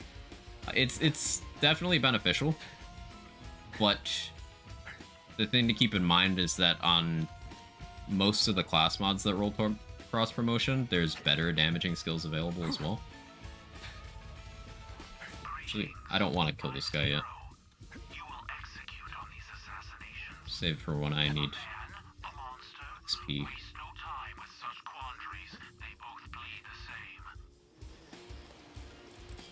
How much you like dying? Just don't die. Axe Torque Cross is, in skill tree at least, is still the optimal play. And like, keep in mind, Mose is the character who loses the least from going down. Now, she doesn't have the pet revive like Flack, so same framing at the end of an encounter is still a thing. But like, Mose's kill skills don't go away when she goes down. Unlike Flack, Zane, and Amara. And she can throw grenades while she's down. So she cares the least when she goes down and can recover from it the easiest. It's whatever. Iron Bear get TCP? Yes, this does. I stopped by Woody's the other day. He said something about Uber Lilith, so I'm gonna guess there is. Yeah, there's The game mentions when you get to endgame stuff, like when it's telling you what the activities are and how the world tiers work, it does briefly mention there's like a stronger Lilith fight. I haven't gotten there yet. That's world tier 4 shit. No, I should grab that over there. While picking up a plaque around Moe's, being like, this will be dope, and remember what? That it is dope. Because it is. Good playthroughs usually grab a recharger from Electricity and a stopgap when I get to Eden 6. Good place, good place. Very safe. You go down because of it so often. Yeah, you just gotta, like, walk backwards when you shoot. Not a big deal. Or just, if you have a super soldier, you can run an amp super soldier and just sprint into your shots. It's really funny. Just don't go down. Yeah, just don't go down. Lazy had the speedrun record for Trial of Discipline for a while on Moe's using a flacker. We talked about this cutscene earlier. I like this cutscene. There's no dialogue, but I like it. Me no hurt you. Okay. Mayhem. I'll 86 those pricks. For the church god. The triple nuke purple grenade good? I don't know.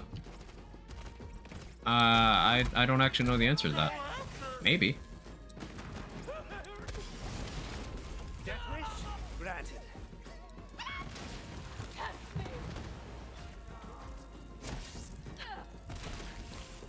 Let me free! Woo! Doggy! Yeah! Why not? My favorite line. Unfortunately, you won't hear it. But yes, it is a good line.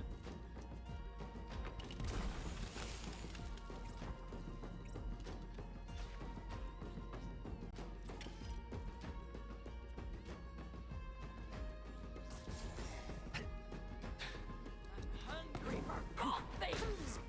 Do or die. Hey, that's it. You're out of book club. Come out and fight with me. Me? Now bring it on.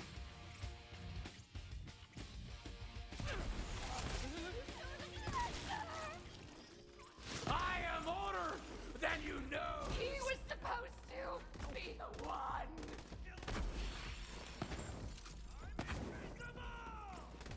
That's not gonna work. Give the Troy cutscenes favored in the base game. We talked about it earlier. I skipped it because I do have dialogue skip on. So like in the cutscenes the dialogue is muted. So it's just him standing there gesturing while we're phase locked for a while. Which I guess is still cool, but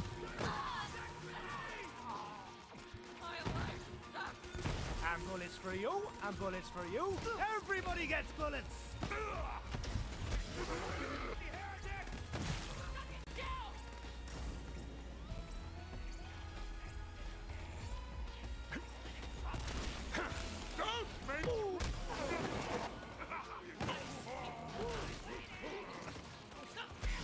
we're gonna grab this. This should level up. Oh no, it's just really close. Do I want to maybe not kill enemies so that I have a level up bonus for Billy? I have a fire fastball. Billy will be easy.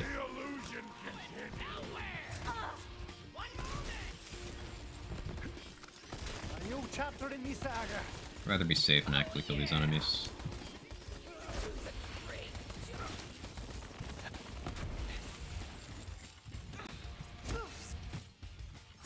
It's possible you picked the wrong battle. Okay. Still could get a level up for Billy, but I don't really need it. I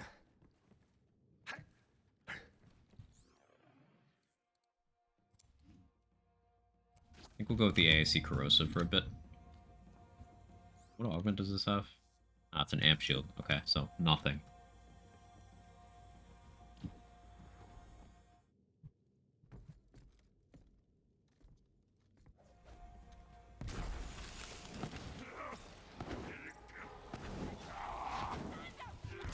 Thanks, fastball. Very cool.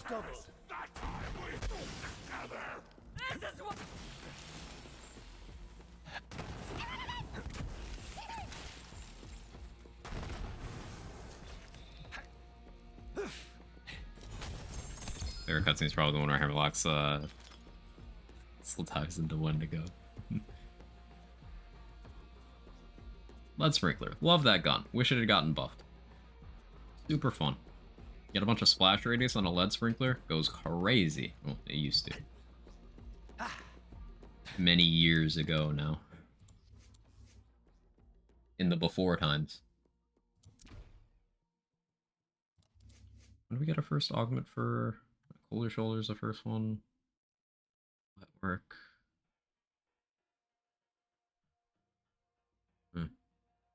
Yeah, proliferation is a while away. We won't have augments for Mantis for a while, but it's okay. We're gonna switch to Lone over Mantis shortly enough anyway, so Mantis will be a situational swap after that point. I never remember how to do this. Alright, it's the arch. Like, I can't tell these backgrounds apart.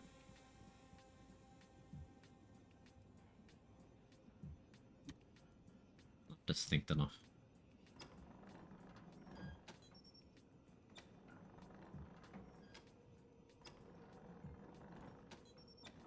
Is that Typhon? Go back. Yeah, you just don't change the background. Cool. Another jackhammer.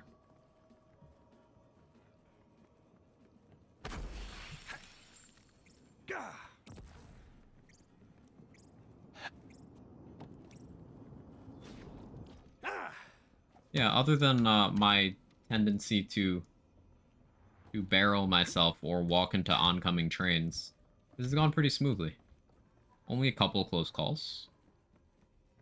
And one of those was just due to massively bad planning. Developing bitch. That was my nickname in high school.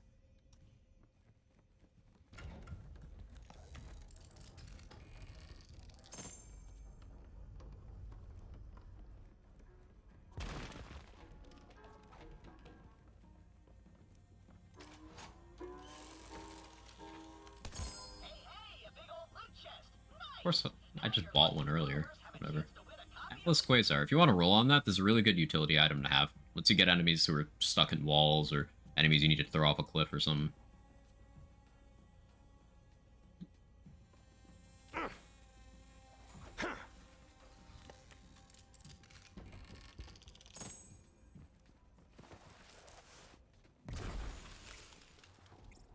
The last, Typhon thing's in here somewhere, right? Claptrap in here.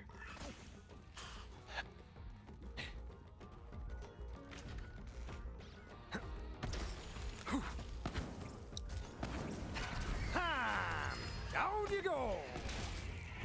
Let's have us a Donnybrook then. Or so.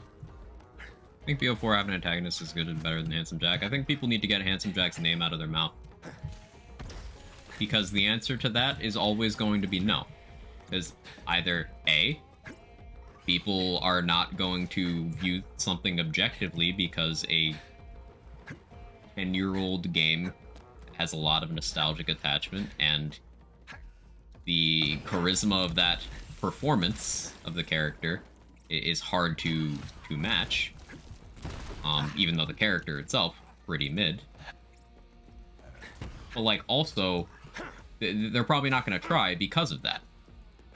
Like, how do you follow up the performance of Handsome Jack? You kind of can't. So you should just do different things. Change the VA and Jack sucks, honestly. Most of what people like about the character is just the VA. Most of the lines you like were improvised by the VA as well. Didn't anyone teach you how to fight? Like, Jack wasn't written particularly well. Jack was acted extraordinarily well.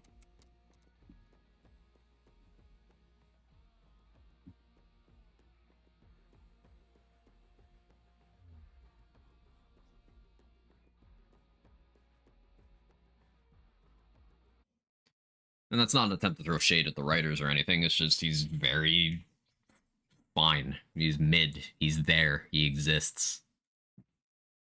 But like the presence, the performance is what people love about Jack.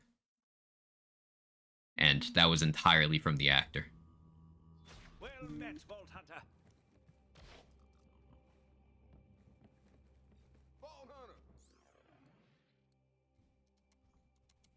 Sort of improve my time on Amara TMTD, got a 505. 505 with a meme gun's impressive. Keep moving. You could always use another gun. Crazy Earl would be a funny villain, fueled by the search for Rudium. I don't think people would take him seriously as a main villain. Yeah, they're in an interesting situation in terms of, like, main villain, what to do in Borderlands. I don't know what the answer to that is. Like, in terms of scope, you know, they went with evil siren who wants to eat the galaxy, and people still didn't really care. Including myself with people there. I was like, oh, whatever, cool. So, like, I don't know what they do. I don't know what they do.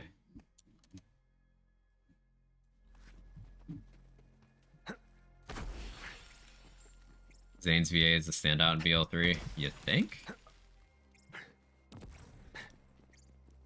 I wasn't particularly impressed. Just has silly lines. Like, wasn't bad or anything, but like, I didn't find it memorable.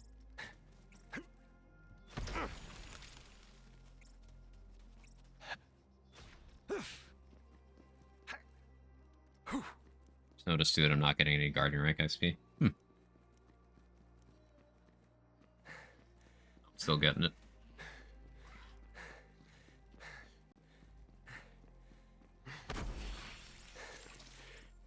Eat stars, not if I eat it first. Just, yeah, great dialogue. I think they gotta come up with something huge, like a big bad that's been collecting other vaults from across the galaxy. Thanos scale. But then, sure, I agree with that. Then we have to deal with the incessant comparisons to Handsome Jack. Like, if they have any... I said he there because I was thinking of Katagawa Jr. briefly. Because this is a good example of this. If they have any remote similarities to Jack, like are part of a corporation, are a little bit snarky, a little bit suave, people are just going to compare to Jack and be like, oh, Handsome Jack knockoff. Even if the similarities are only surface level. If they're not similar to Jack, you're going to be like, man, I miss when they had Jack as a villain. Like, what do they do here?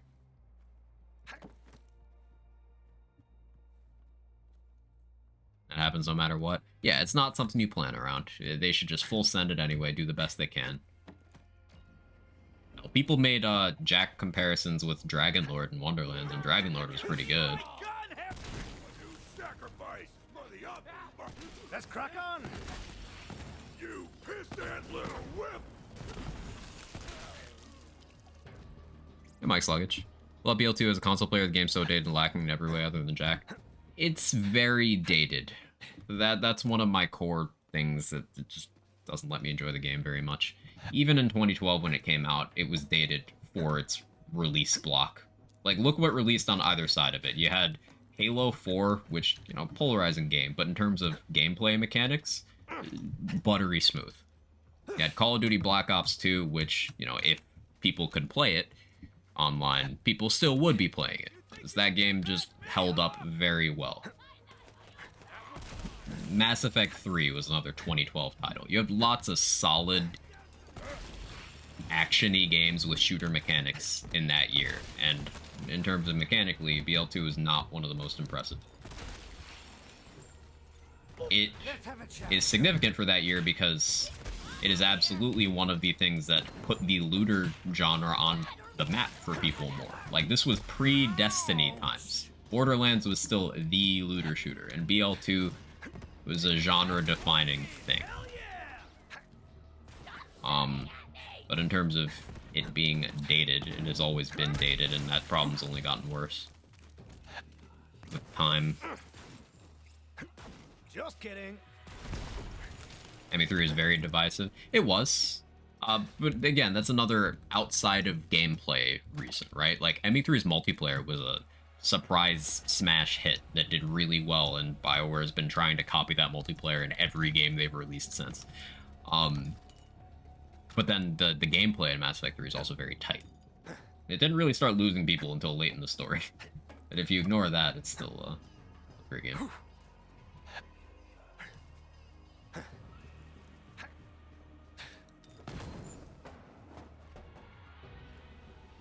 Troy Baker's villain would be nice. He's proven himself a good VA and villain.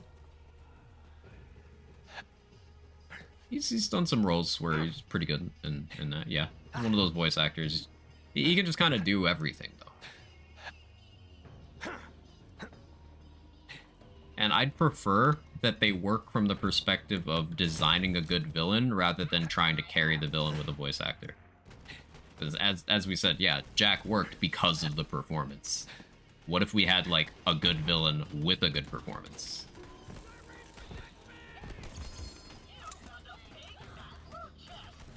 For example, you know, Marvel content isn't... Marvel Cinematic Universe isn't exactly art or anything, but, like, Killmonger and Black Panther worked really well for a lot of people, because not only did they have a villain who was very clearly a villain, but who had interesting enough motivations and who made you think about what was happening, but also Michael B. Jordan is insanely charismatic. So, you know, both things were there. They had a good performance and a good foundation. What are some other villains you guys can think of like that? Anywhere in media. It could be gaming, could be film, could be TV, could be books. If you read an audiobook and it was acting really well. Like, what do we think?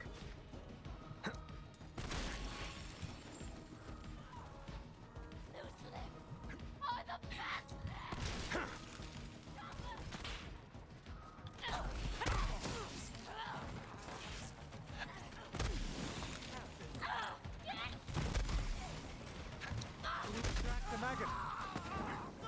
gonna go down here. It's bad aim. Oh, I didn't. I'm actually surprised. Cool. Agent Smith from The Matrix? Yeah. Hugo Weaving's a titan. And the character was interesting enough. So yeah, that absolutely worked. That's a good one. A lot of anime, but I mean, that's anime's thing. Fair enough, yeah.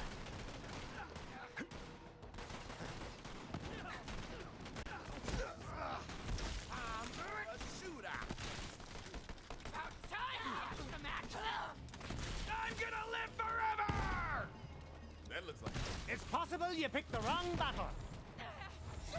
Irene! For the twin gods!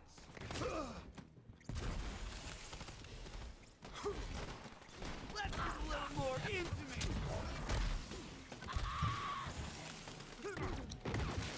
Presentation! Taste your defeat! I'm glad I didn't have a grenade there, because that would have downed me. Yes, Irene, I'm sorry!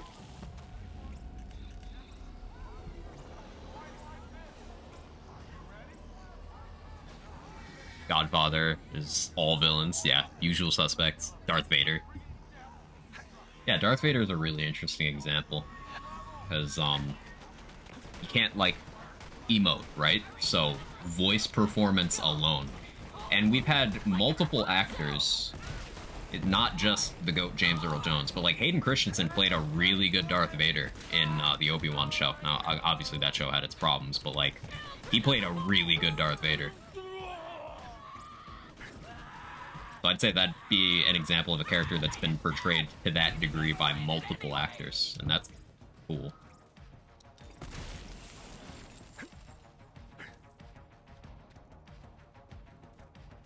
Gollum? I hesitate to even call Gollum a villain. Like, definitely an antagonist. Definitely, like, not a good person or anything, but, like, villain doesn't seem like the right label, you know?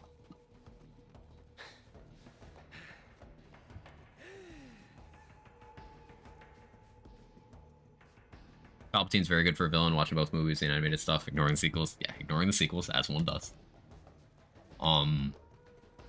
Yeah, Palpatine has had good portrayals by multiple people as well. Obviously, Ian McDiarmid is live-action Palpatine, but Sam Witwer, who you might know is the voice of Maul as well, he voices Palpatine in a lot of content. Does a good job.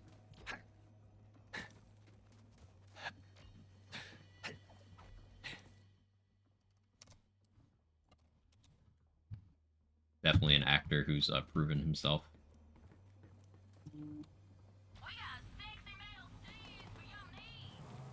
Play. Please get out of the way. He's blocking my car. Hannibal Lecter from Silence of the Lambs. Oh yeah, that's an easy one. Interesting enough character. I still think that is, like, more carried by Anthony Hopkins than anything. But, like, still a good foundation.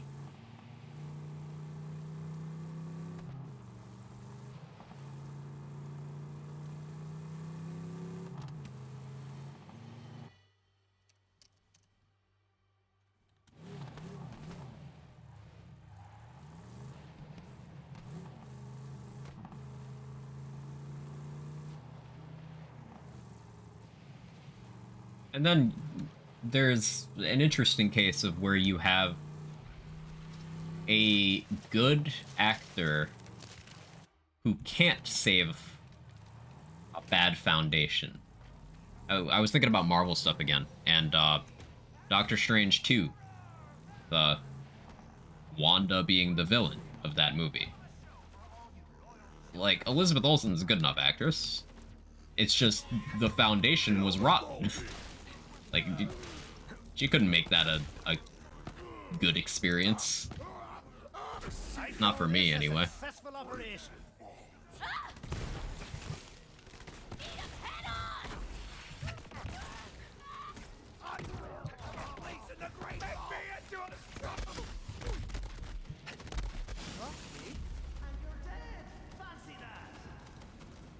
Don't run away.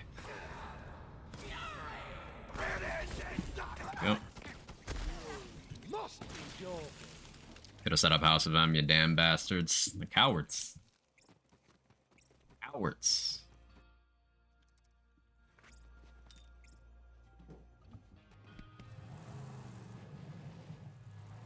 They decided to make a character evil off-screen between two movies, but then changed their minds at the end of that movie after the damage was done. Yay!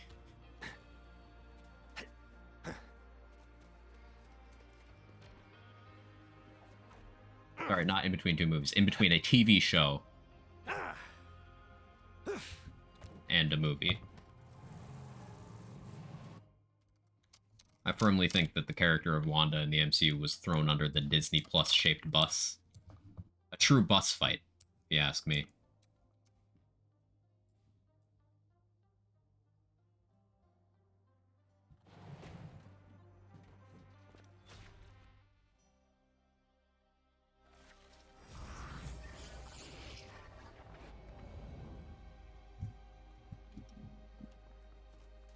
How long have I been streaming? Only 5 hours. Okay. Hey, Raid. How you doing? Good to see ya.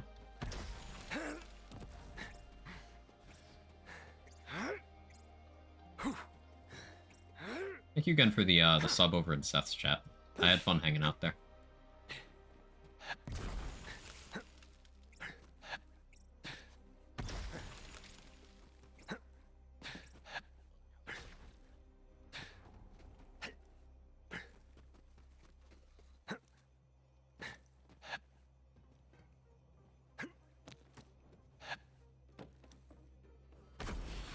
On a good Green Lantern movie so badly.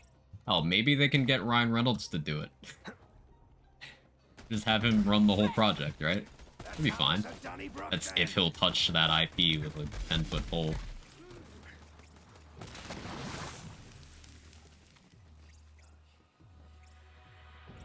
I loved Guardian of the Galaxy 3 a lot. I thought that was a really good movie. Yeah, like, I was surprised. Like, I went into it expecting that it would be better than recent MCU stuff, and it was. Now, it's not without its flaws. Certainly not. But, like, I enjoyed that movie. Problem is, with Marvel stuff, they've run out of characters people give a shit about. I'm vaguely interested in Captain America 4.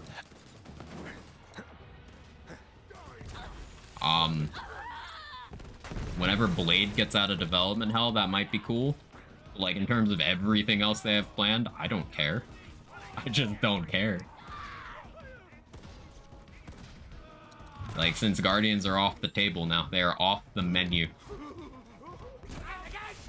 James Gunn's not gonna do another one, but even if he wanted to, he's busy with DC stuff for like the next 10 years. Dave Bautista said he doesn't want to play Drax anymore. Zoe Saldana doesn't want to play Gamora anymore. Chris Pratt wants to still play Star-Lord. So, like, I guess that's something. But, like, I don't really love Star-Lord or anything. I'm gonna sit down and think about my life. Did that one have a bounty? No. You sure?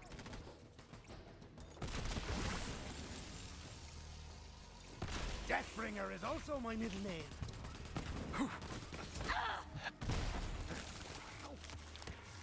Frost Spider is fucking amazing. I'm gonna have to go see that. Got my energy drink to the freezer. Oh no.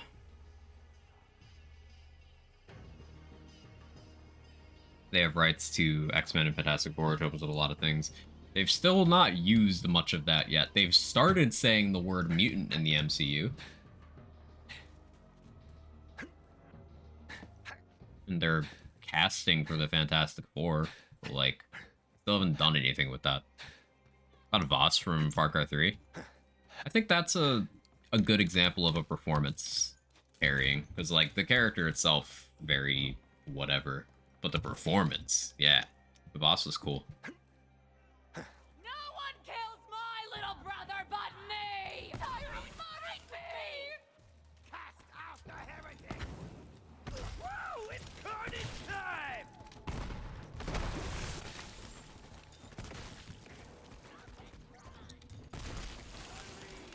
I will. Trigger finger's getting tired over here. A few movies where the team chemistry makes or breaks, like every Avengers. Yeah, every Avengers movie is just who can quip the hardest, and none of them even really have to interact with each other because there's so many characters that none of them have the screen time to interact, so we don't even notice because the plot's just chugging along.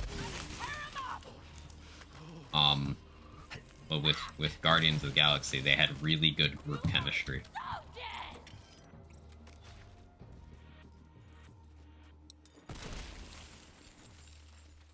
Avengers just fan service, I'm fine with that. Yeah, it's kind of like Fast and Furious, where you get what you go in for. That's it. Like, I saw Fast 10 in theaters, and I enjoyed the shit out of it. I enjoy watching those movies. They're fun. You get what you go in for. Still wearing my Shocker Raider? Yeah.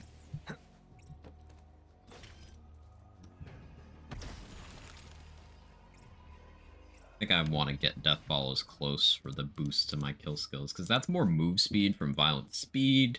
That's more duration from Good Misfortune. Once I get that, it's more healing from Salvation if Clone is shooting. Like the extra 7 seconds of duration is really nice too. Joker in most media is well written, also carried by performance more often than not. I think Joker, depending on performance, can be a case of one, the other, or both.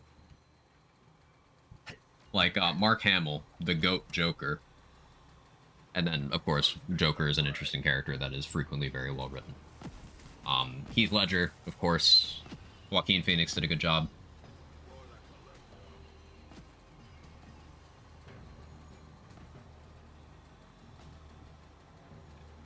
There have been others, absolutely, but yeah, Joker's a good example.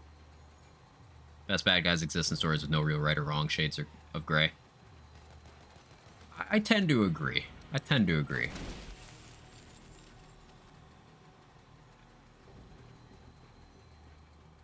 Waiting for the MC Wolverine and who that'll be. Well, I mean, Hugh Jackman is playing Wolverine in Deadpool 3, which is an MCU movie, so, like, maybe it's just Hugh Jackman.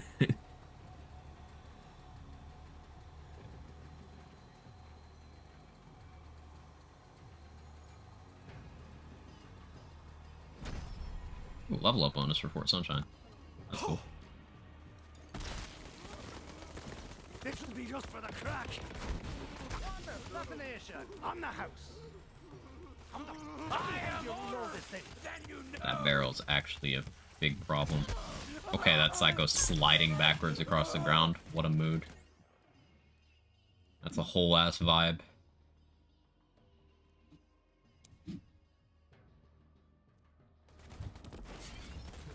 I didn't mean to hit that barrel.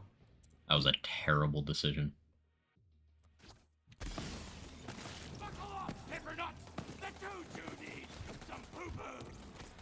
Choo-choo needs some poo-poo. Interesting.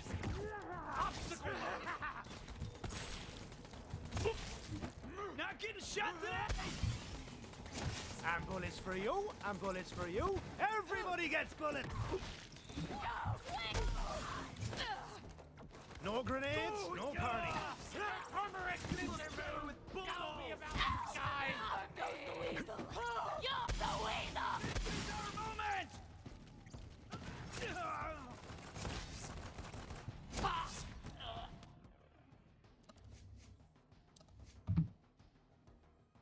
More Donnybrook, more healing. Make sure to go blitz out of your mind so you don't think about it too hard. I've learned from the last time.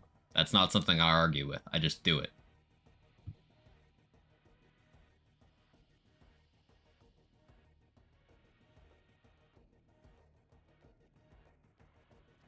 Maybe this Impaler still holds up.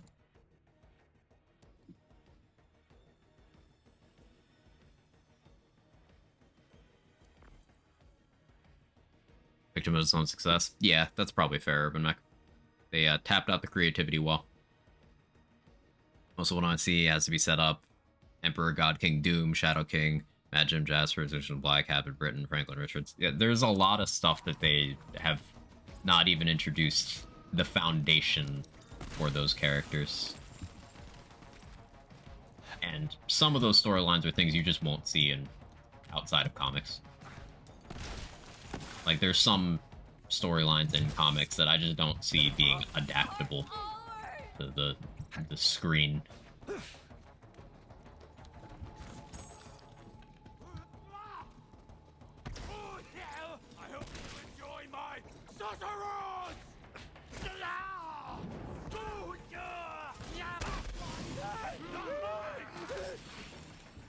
that fire dot hurt. The villains from the Bioshock series.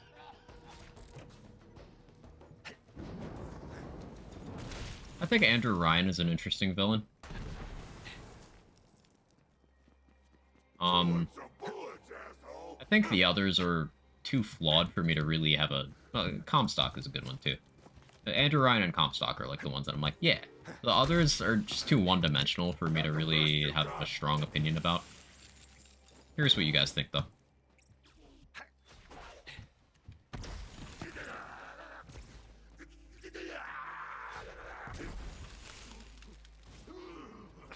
Oh, no.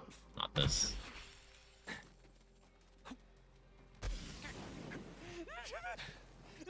No counterplay. Can't even outrun it.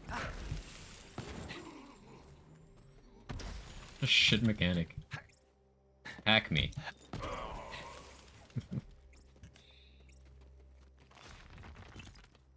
Can't get ripped and go to movies. Take out payday advance to buy candy.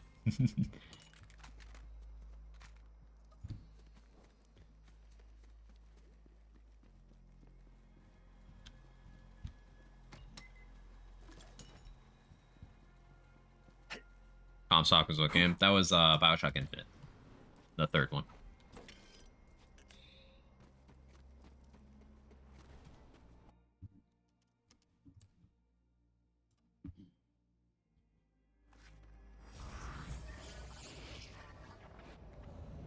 Like how Zane's dialogue is about guns, he just stands there empty-handed. It's great, isn't it?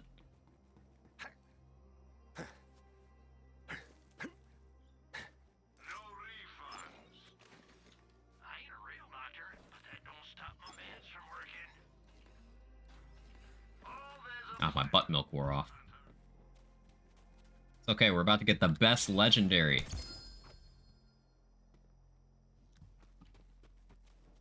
Take this out of my hand, Clay. Thank you. That's so funny, Gunless, because you get a quest Hand of Glory for 10 feet. And then Clay takes it.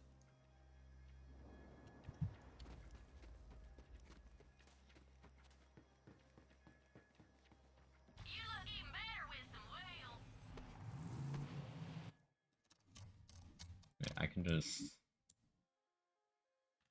I get a naughty peek. Getting ahead of myself. Hey, Lyman. I can pet the pet. Sound alerts are broken right now. Sorry about that. Kevin, come get pet. I need to pet you.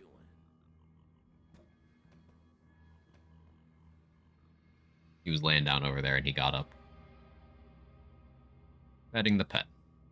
Hope you're doing well, Lyman.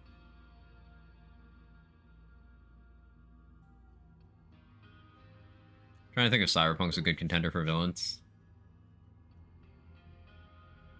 I think so. Because I would say spoilers for Cyberpunk.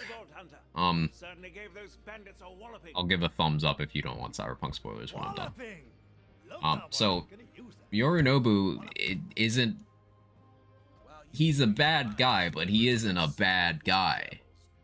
Like, Yorinobu ain't wrong. Yeah, okay. Spoilers over. To think these might be the last words of Montgomery Jacobs. I'm drunk. Oh dear. I'm drunk and I'm scared, boy. Those zealots Got the mute in the middle. They'll come for ours. I'm glad I provided warning. So listen. The Grand Reserve. I like it when the bad guy has a good point. It's a difficult line to walk raid because too often you get to the point where you just have people with low levels of media literacy being like, oh, this dude has a point, and the point will be like genocide. It's like, no, that's never okay. You're taking it too far. It works best for me when it's in the gray area of, hey, you're still wrong and you still have to be stopped, but you made me think about this for a second. Again, Killmonger in Black Panther is a good example. He brings up some very valid points about the state of the world, geopolitical shit, and how his upbringing grew him to be who he is. Like, that's all valid. But his solution to that is global war. Like, no, that's not okay. Like, he commits a bunch of war crimes and does a lot of murder of people who trust him. So, like, still not right. The people going Thanos was right. It's just low levels of media literacy. There's a particular popular anime where people identify as supporters of the protagonist. I'm being vague in case you're into anime and stuff. And it's like, no, genocide is bad. The plot literally tells you, this dude bad guy now. And it's like, nope, he's bad. He's bad news, straight up evil. Even he himself says he's evil. Like, there's no mitigating circumstances for this. No, bad. So you too often end up in situations like that where some people will be like, oh no, he's got a point. Overlord, no.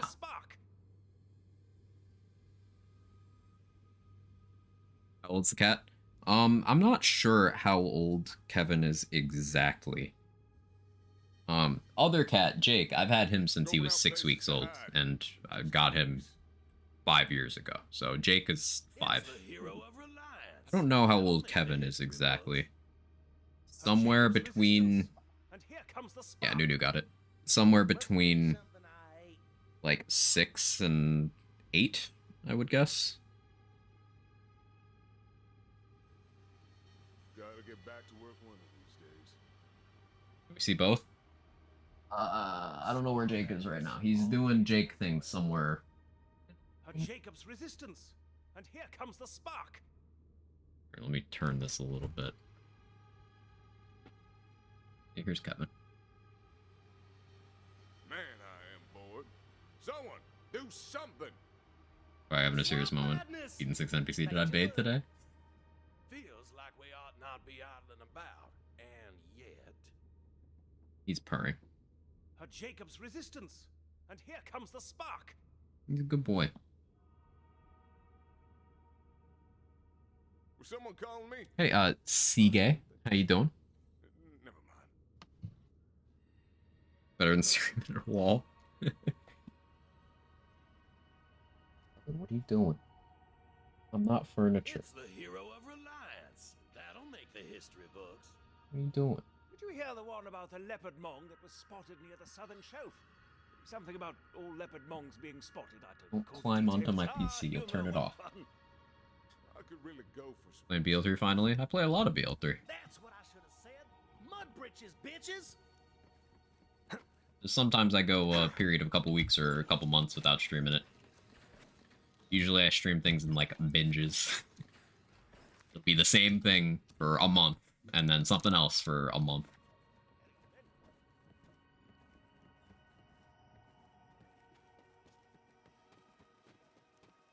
Love animals to people names, just in case someone overhears me saying Kevin pooped in my bed. It's something that I wasn't initially on board with, but it grew on me. Yeah, my cats are Kevin and Jake. Other cats I've had, Preston and Frank.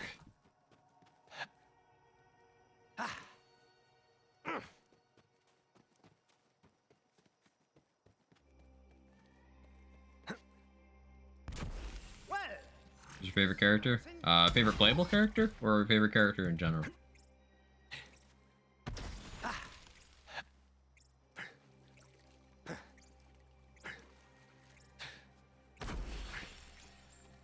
Play? Flak. Easily Flak. Most build diversity of any Vault Hunter in the entire series. If it does damage, Flak can kill with it.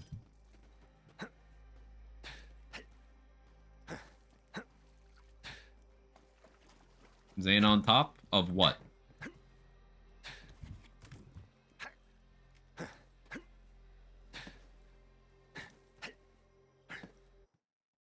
More on top of Moe's. Hey, let's go.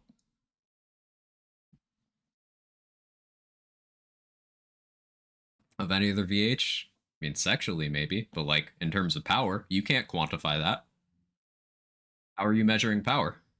And in what situation?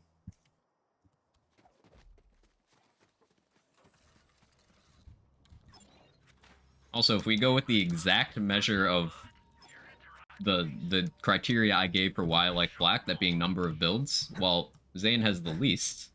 He has the fewest number. His skill tree is the most narrow in what it supports. But, like, he's not on top of that. Like, there's no point trying to rank Vault Hunters in this game, because it's just going to be so reductive. There's always a situation where it's not true. And it just kind of undermines the point of them doing different things. They're all viable. They're all very powerful. And calling one top for anything other than, you know, Amara top and Moses the bottom, it's like, well, subject to debunk. Depending on situation, depending on criteria.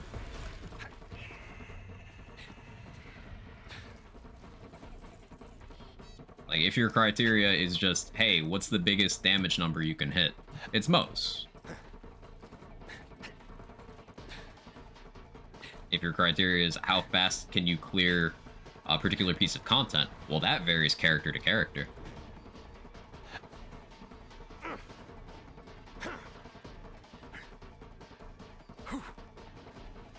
Zane is the best I know because we're both Irish and Irish is best. I see.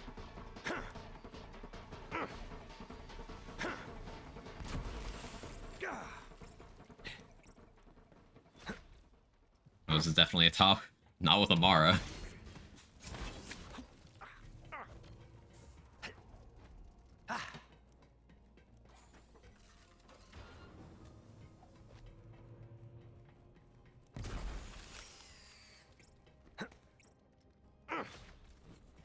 I don't know, man. Amara seems like one of those talk a lot of game, or the better balls, and she's purring, making eggs in them.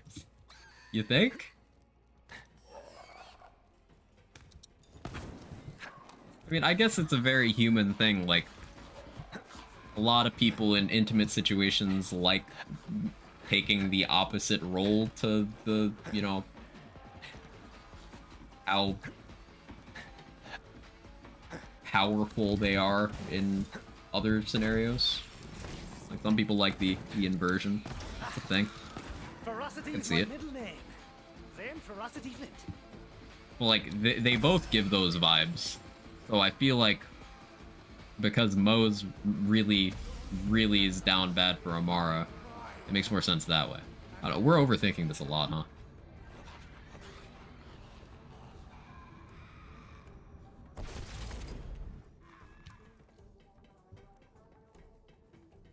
Black is second, Amara is third, Moe's is fourth. At what? Being Irish?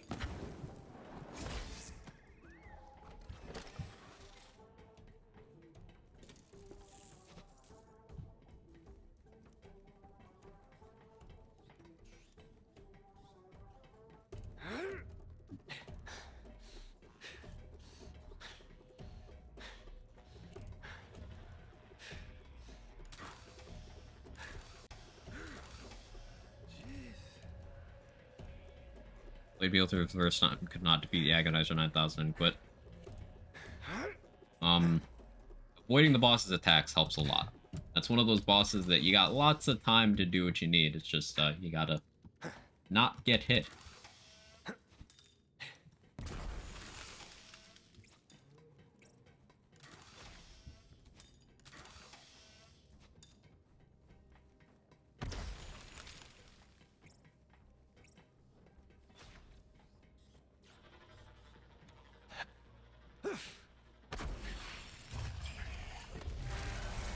I forgot that happens. To be honest, I was thinking about the monkey sex noises. Trigger It's finger's distracting. getting tired over here.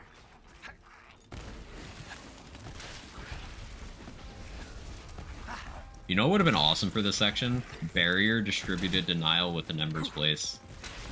Which I still want to do. Yeah, we're totally doing DLC 1 after Eden 6. That'll probably be tomorrow.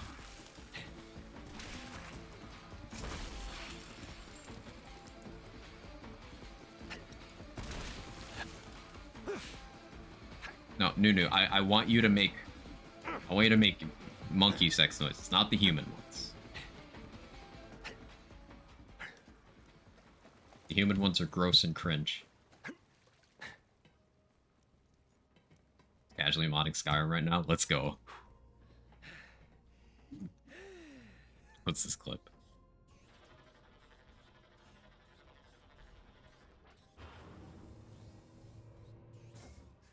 Black is second, Amara is third, Moses fourth. At what? Being Irish? That's gonna be a great clip to have with no context. People are gonna be like, what were you talking about? And I'm not gonna know. I don't remember things. Currently at 78 mods. Are you looking forward to when you have to reverse engineer which of the mods is causing your game to crash? Because I always forget about that part.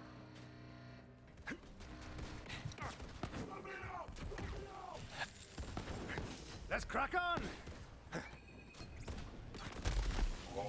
Yeah, Impaler still does good damage. Kind of pleasantly surprised.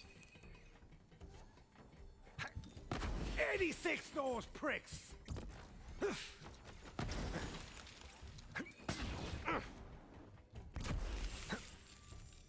By the Irish just the black. Truly mystery.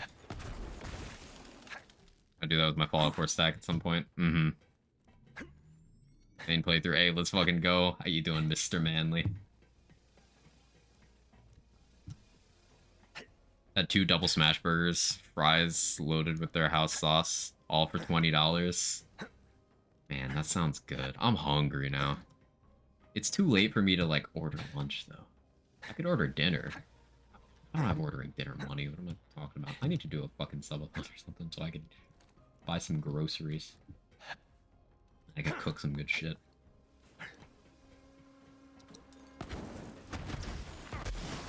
Because I don't have well-priced smash burger outlets near me that I'm aware of. There are no hot and juicy smash burgers in my area.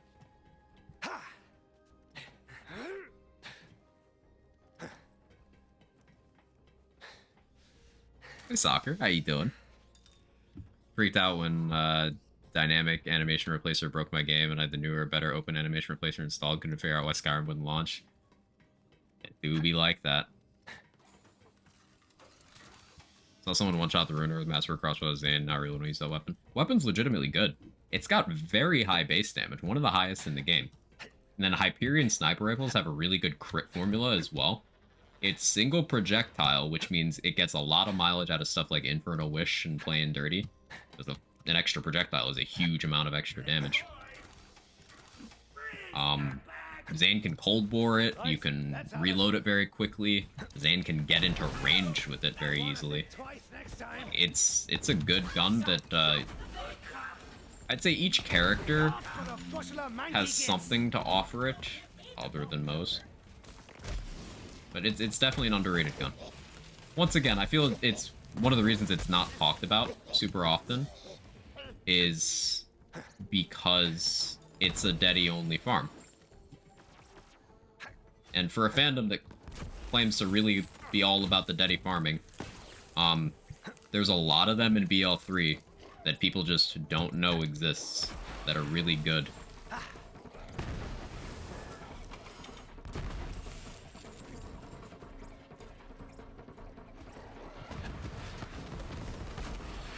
Talking about this earlier, and K6 has been showing off some of these items. The red line is a goated weapon, absolutely amazing. Even comes from an enemy you think people would kill commonly, but red line never gets talked about.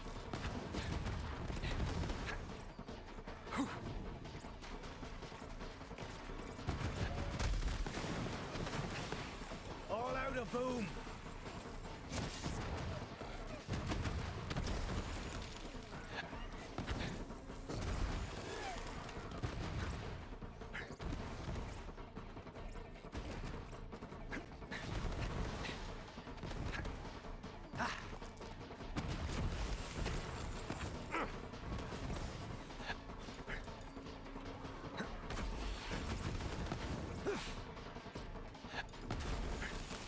Fastball's been so nice. Like, we're already getting back into the Amara run territory where I'm gonna go through withdrawals once this fastball gets out-leveled too much more. How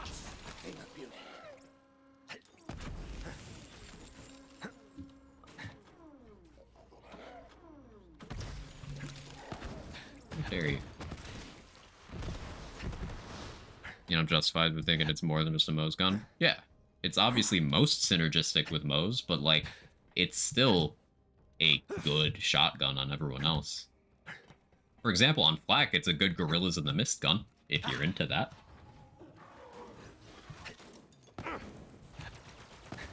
Zane has ammo regen comparable to Moe's, because his ammo regen is stronger, he just has less mag size, so it averages out to be comparable. Just kidding.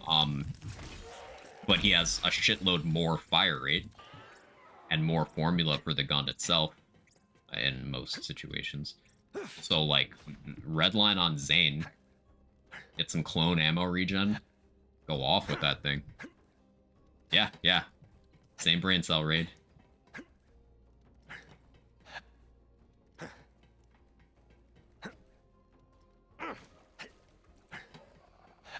I don't think I've ever actually used the red line on Amara. And now I kind of want to try that. Mr. Sean, are you here?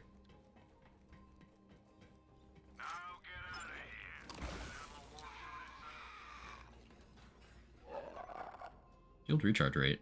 That's good, I want that.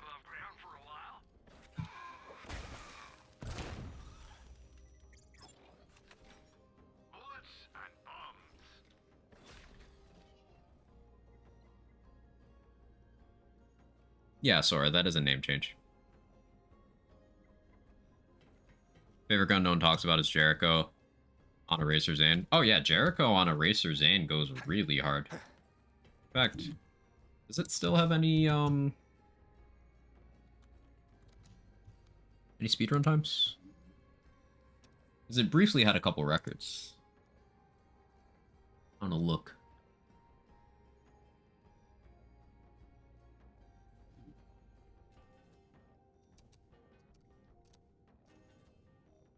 No, it doesn't have any on Proving Grounds anymore. It had a couple records for a bit, but I think those runners switched to Lucky 7 and Creamer.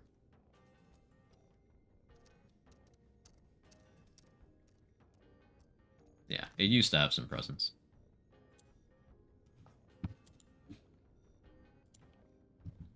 Skyrim run when? From me? Probably never. Problem is, go so hard your PC can't handle it. That's true. Even if I say so myself.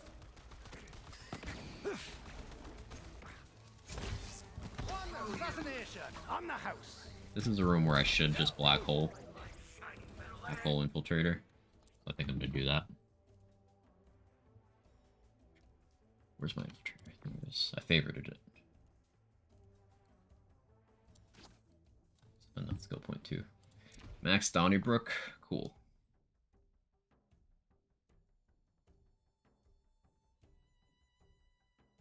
I guess technically 2 points in Premunitus is the play here because that gives Clone a little more mag size. So Clone will shoot more if I have him shoot his regular gun. Whatever. Because more points than Duct Tape Mod does literally nothing. So it's a question of literally nothing versus almost nothing, currently.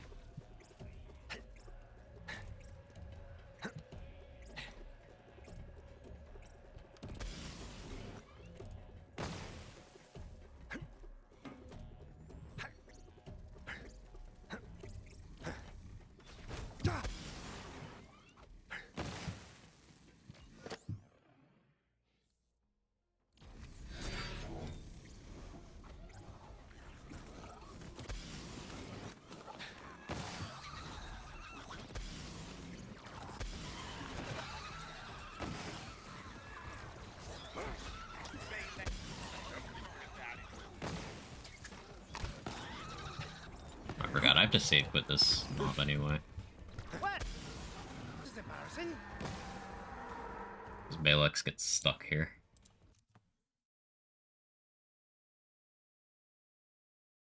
Fabio 3 gun is anything that drops to 30% clone ammo regen, so hard to reroll on console. Yeah, it's not a fantastic system. It's better than when we didn't have reroll at all. But rerolling is something that I hope they get correct in the next title. Or at least better than the 2 iterations they've done already.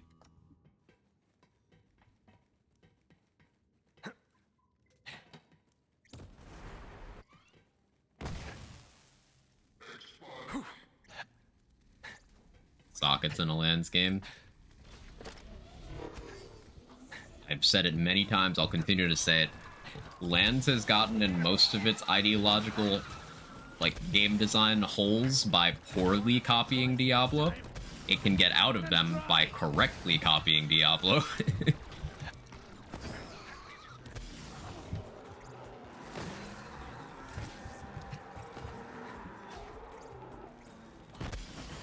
Getting tired over here.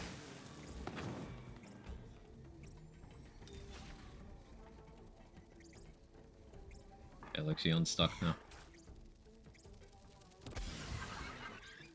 Or do you not unstick until after we get to this quest objective?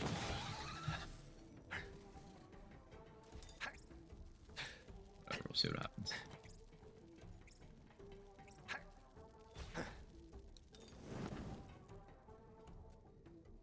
Socks in Lands Games 1. Equipable socks? You would unequip them because you're a degen.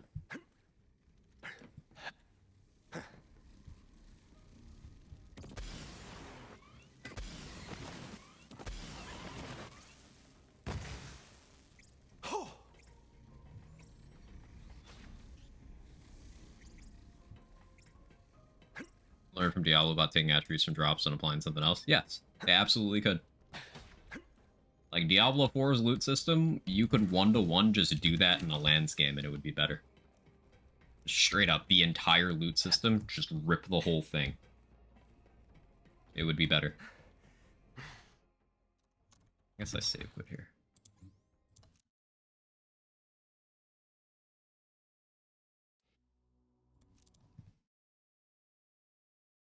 What's the loot system in D4? So you can extract the legendary effect from a legendary item, and then it gives you a, like, it imprints it on a thing you carry in your inventory, and then you can then apply that to whatever item you want. So if you get an item that has good stats, and then you get an item with an effect you want, you can combine them to have that effect on the item you want. Also, there's re-rolling, and when you re-roll, you get, not only is it a bunch of resources that are easier to get than, you know, Iridium, but it gives you a menu with a choice of several instead of one. Didn't they do that in Outriders? Kind of. Yeah. Uncomparable Tread of Fire. That's the thing. With uniques, it's more like they modify stuff you do rather than doing stuff. It'd be like if you had a gun that, say... It's more like moving anointments, I guess, would be the way to describe it. It's more like moving anointments. Diablo 4 respec skills on the fly would be cool, too. It would be.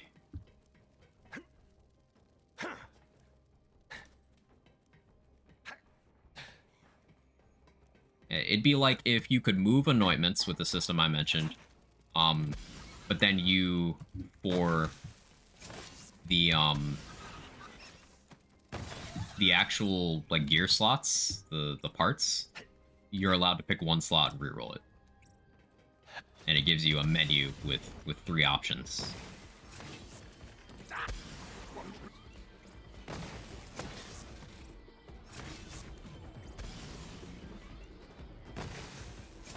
You died at the top of the train. This happened to me. No, I just wasn't paying attention, Beef, and I just walked onto the train tracks while it was there. Where the claptrap is in the Ontario.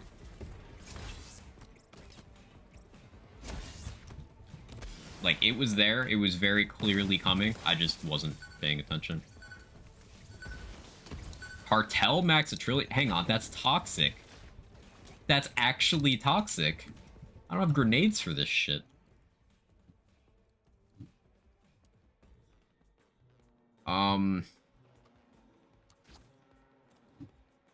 Back to Impaler Shockerator.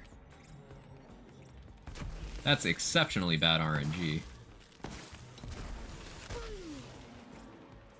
I need to run away. Wait, can I even kill those? Technically, they're not also max a trillion. Yeah, I did say cartel lieutenants are accepted. Loophole. Hey, let's sprinkler.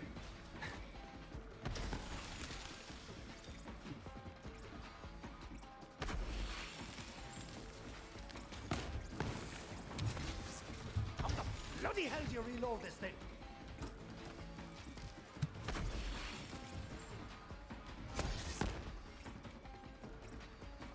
Alright, you know what I have to do here?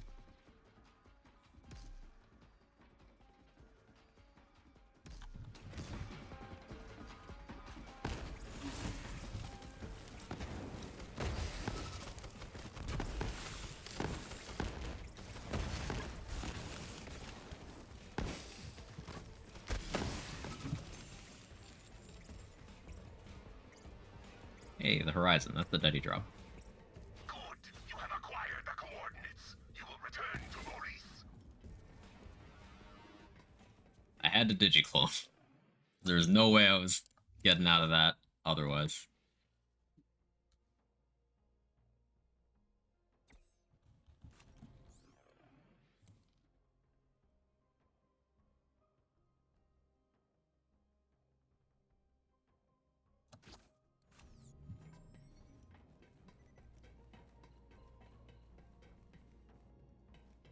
Best case for BO4 would be Anoint's not being so important. BO2 required certain guns for endgame. BO3 Anoint's the same way. Not true at all. BO3 Anoint's are not nearly as impactful as people claim they are. They're very big, but guess what? Your access to formula everywhere in BL3 is very big. You're all set. Till next time, anyway. No window shopping. Buy something or beat it. That's rubberized double sticky. That's actually amazing.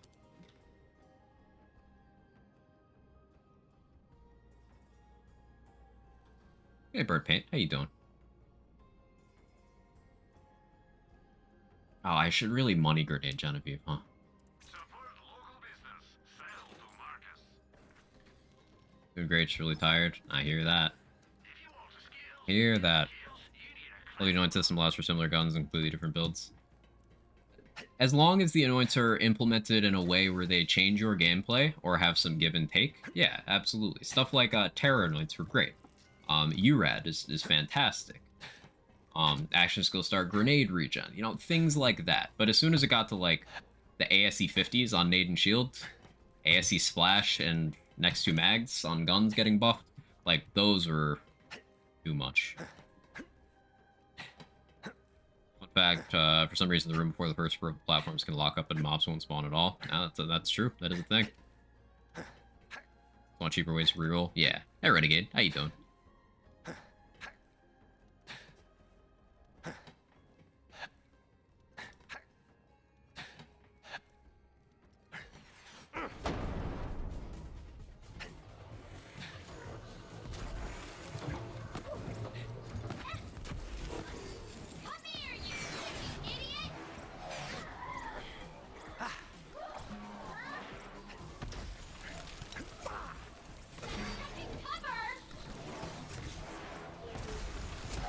That was all me. Oh, that's Felix. Felix's friend.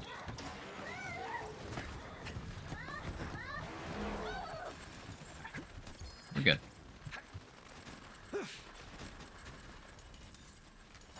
Hey, remember when this boss dropped the item that was this boss?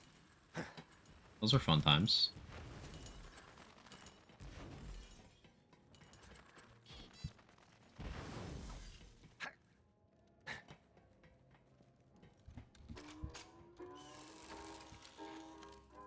Thanks to the magic of echo casting, your viewers have a chance to win a copy of an item of their choice from your loot. Pepperidge Farm remembers. I suppose I should expand on my point about Neuman's not being that impactful. To your point, Mike's luggage. BL2 absolutely required very specific guns to do anything at high OP levels. Like, that game's endgame was not well balanced in the itemization department and in the boss HP totals department. It just wasn't. You had to get hyper specific. Then BL3 is sort of towards the other end of the spectrum, where there's so much player power available everywhere that it can be hard to find the challenge.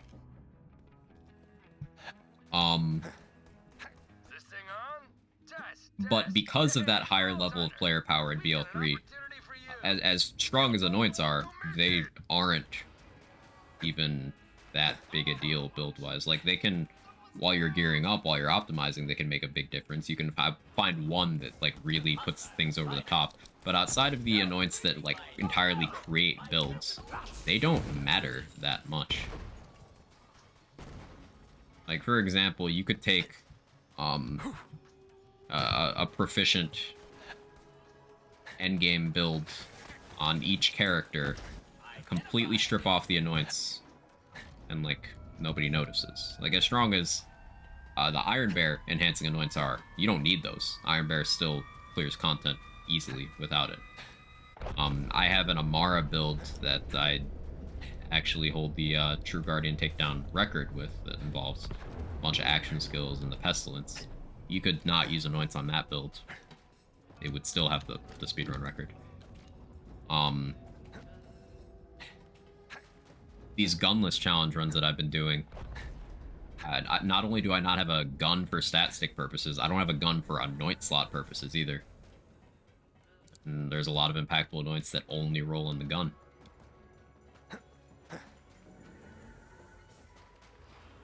You can mob, though. You could mob in BL2 Nexus. And I'm firmly of the opinion that mobbing is the backbone of the Borderlands franchise gameplay loop.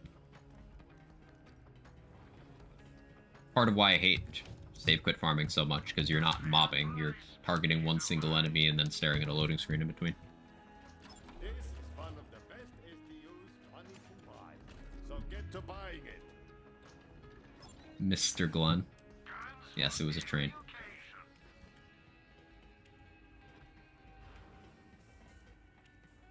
While talking to Lilith was the backbone of the franchise. No, that's the backbone of Diablo 4. Some old guy. Different franchise.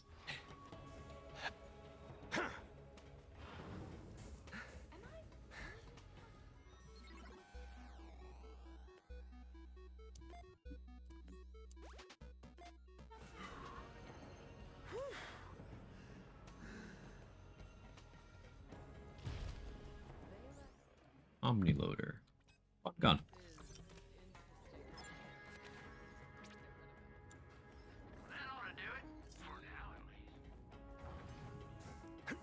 Have I trained twice? No. I'm just putting the most recent cause of death is what goes in the parentheses. The first one was I barreled myself in the face.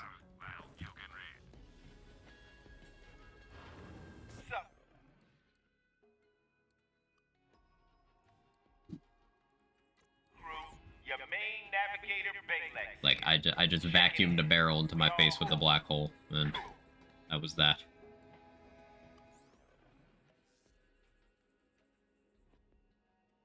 I've been live for 6 hours. I want to continue Eden 6, but this is I think this is an acceptable stopping point. How close are we to level? Pretty close. So we'll be level 27. We'll be able to unlock our artifact slot, and we can hope for a Frozen Heart from Aurelia. Do DLC 1 to get Ember's Blaze. Maybe DLC 2 and stuff as well. Realize that head is butt sound reference. Put something in your... Never mind.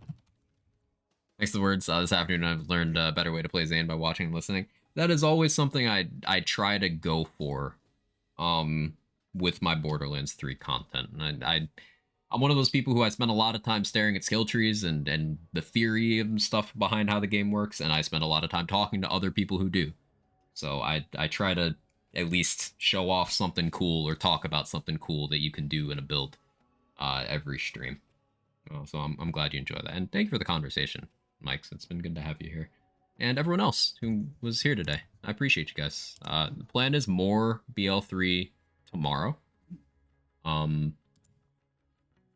Unlike the Amara playthrough, I'm not under, like, a time constraint for this, so I might take my time. I might actually farm gear in endgame. We'll see what happens. So yeah, we'll check this out.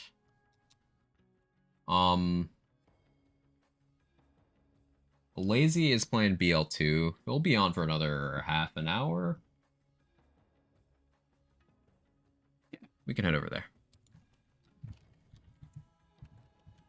For background noise, happy to provide it, Rory.